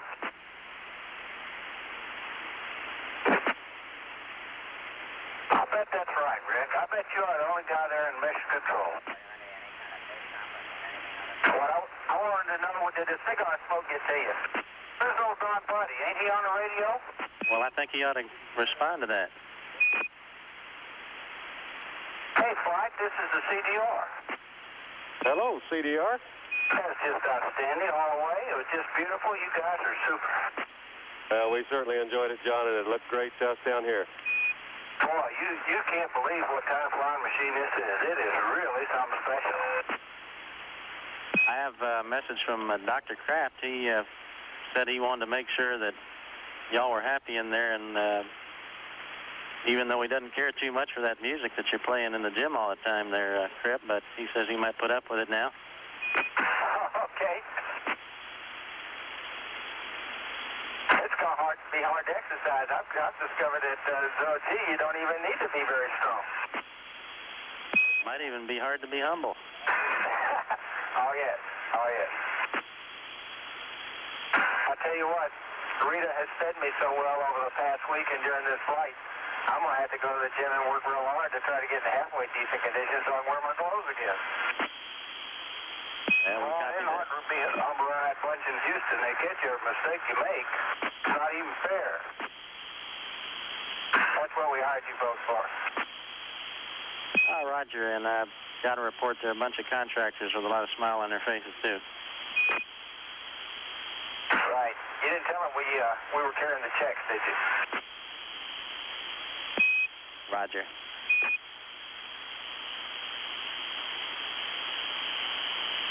What is the title?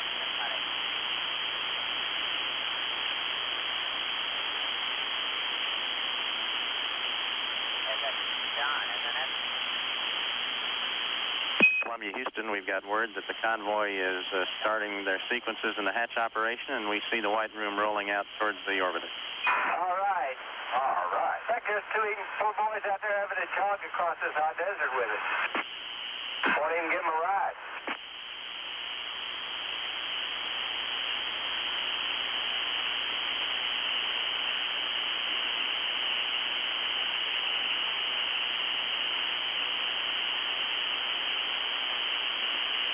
John's taking their picture as they come up.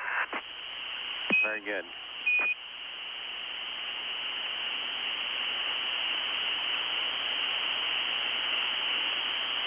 Oh, you might have known that it's a photographer.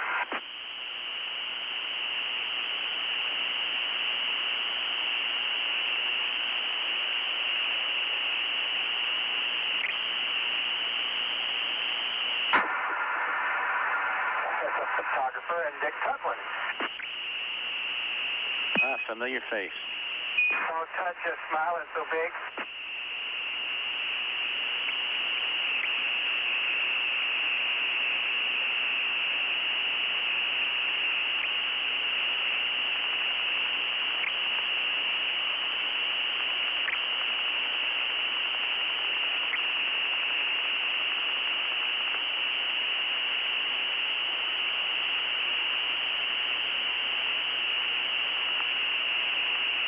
I got a guy outside just taking pictures of this contraption.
How long, Ken?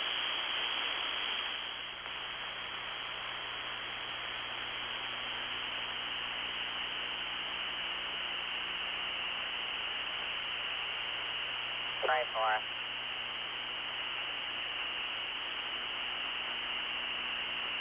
They start coming out, we should break back in. Just hold the picture. Okay, put us on. Yes, you put us on.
I think you're home free.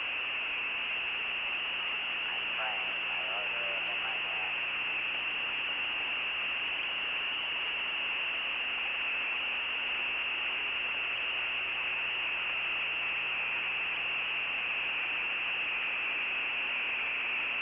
And this is Houston broadcasting on 296.8. We'd prefer that the helicopter on the right side of the Columbia either be moved out of position or secure operations.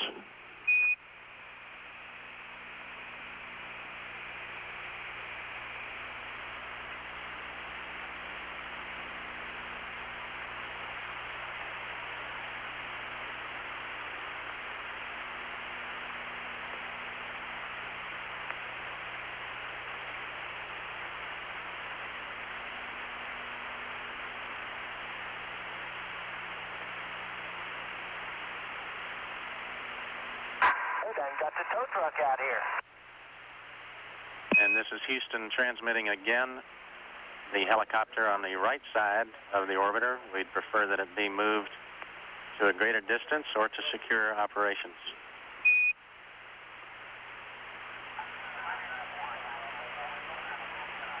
Okay, let us know.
Joe, we might be able to insert Houston over the picture, but I think it would be better just to replay it like we did last time. The flat hanging thing? Yeah, or applause or whatever.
are you still there?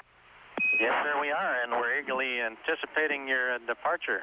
Well, we're still here, you know, and if we're going to get this thing operational, this is one of the parts we're going to have to work on a little more. Do you know what I mean?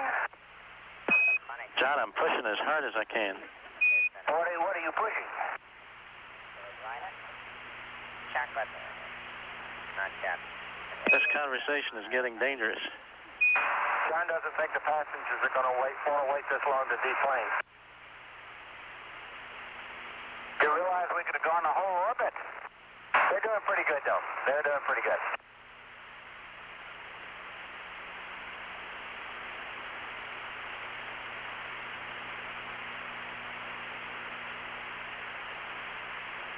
Crip flight reports that he doubts that you'll have to wait for your luggage when you get off. Hey, he's probably right. That takes a long part. Yeah, there's no telling where that luggage is. Started out the Cape, and they said they were going to bring it here, but you know how that goes. I bet Nigrin is out there with our luggage right at this very moment. Would you verify that you have your stubs for your bags on your body? I knew I forgot something.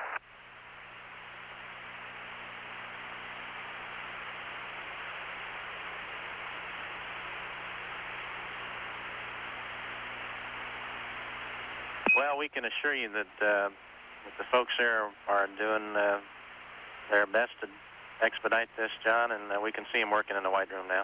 Oh, Rick, we know that. We know that. We just like to push every now and then.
And they're ready to open the hatch shortly.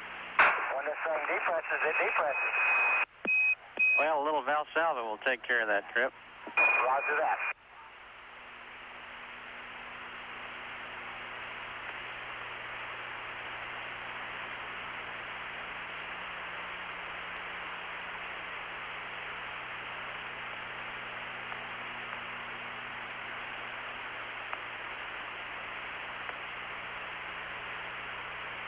In Columbia, Houston, we have word that the hatch is opening, and it's been great talking to you.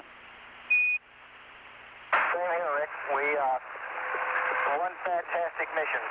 We'll hope to see you guys either tonight when we get back or tomorrow, anyhow. Okay, John and Crip. Good show.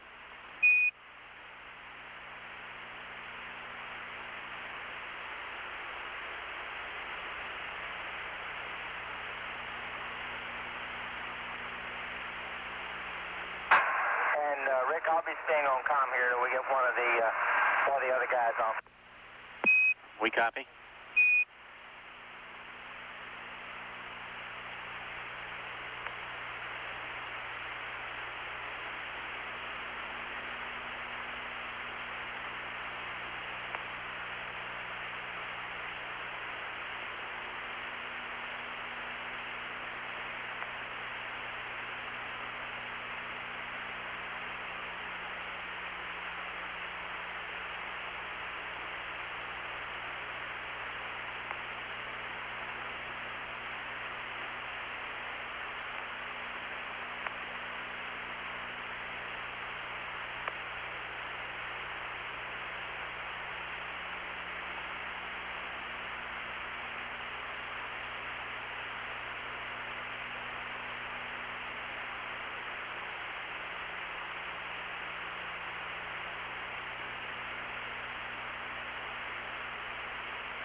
Columbia, Houston, side comment from Dr. Kraft here. We might have to go back to water landings. Whoa! That took longer to get out. Why does Dr. Kraft like water landings? No, just a comment on time duration, but it'd be nice to get down on firm ground. Roger that.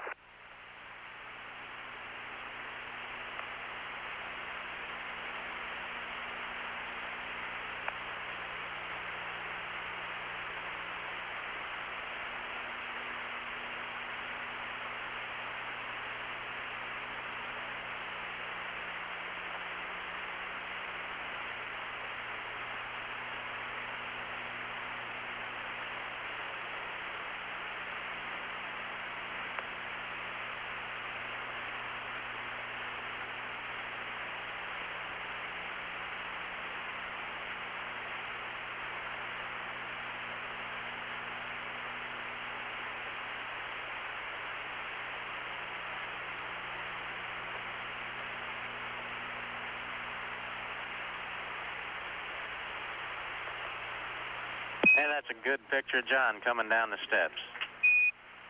The captain went overboard first.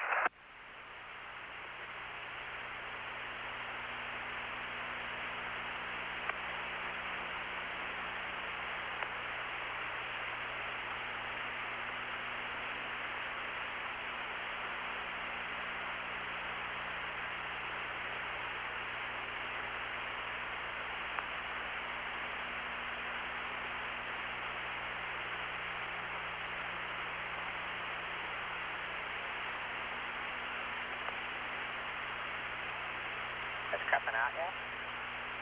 Negatory.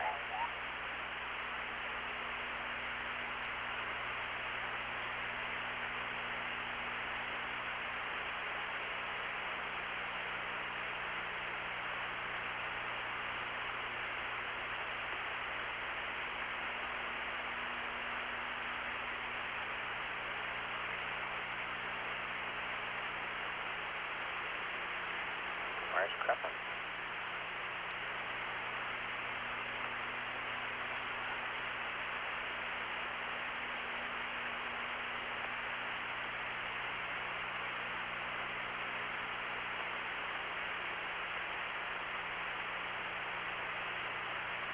And Trip, are you still on?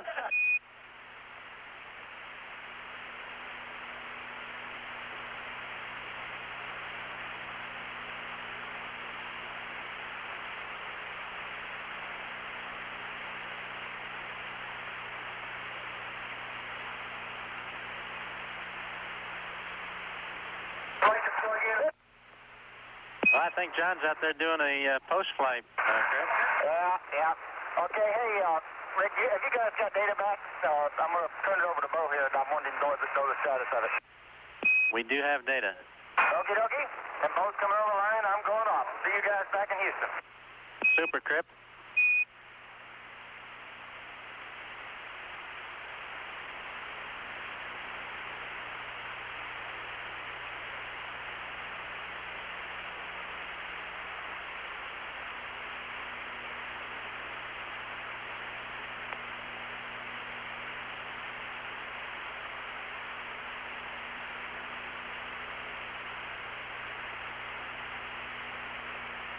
OTC, exchange CDR, how do you read?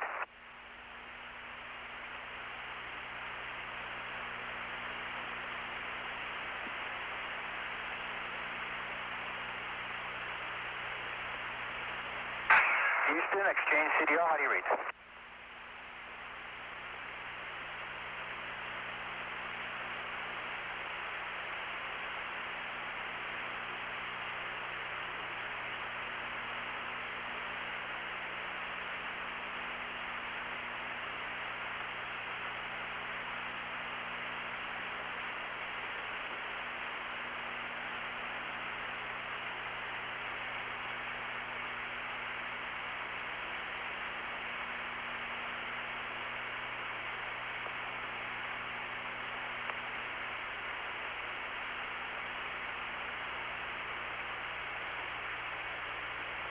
just gotta try and forget about commercials and maybe probably catch up later, right, Les? Yeah, you can't leave it. There he comes.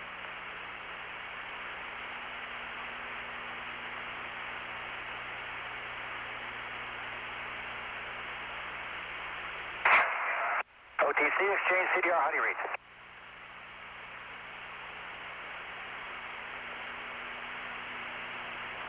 Houston, exchange CDR, how do you read?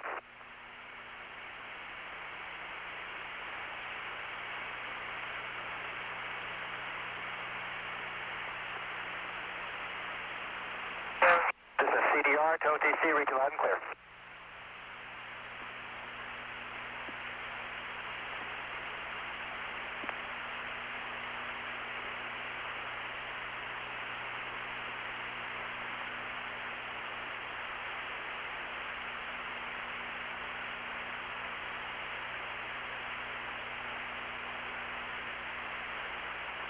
Roger, in work.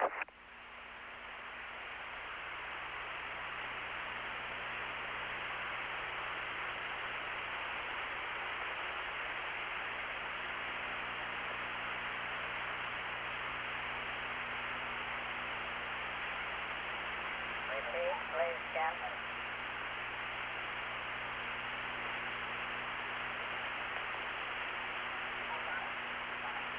Which guy is that, Captain?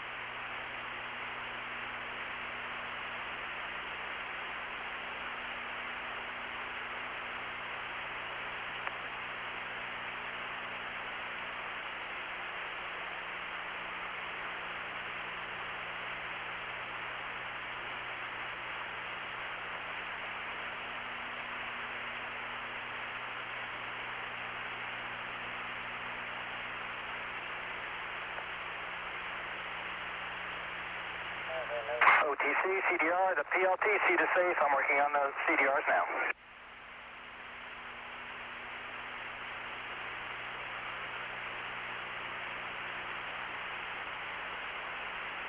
The Bob Safer may be prepared to track it right all the way.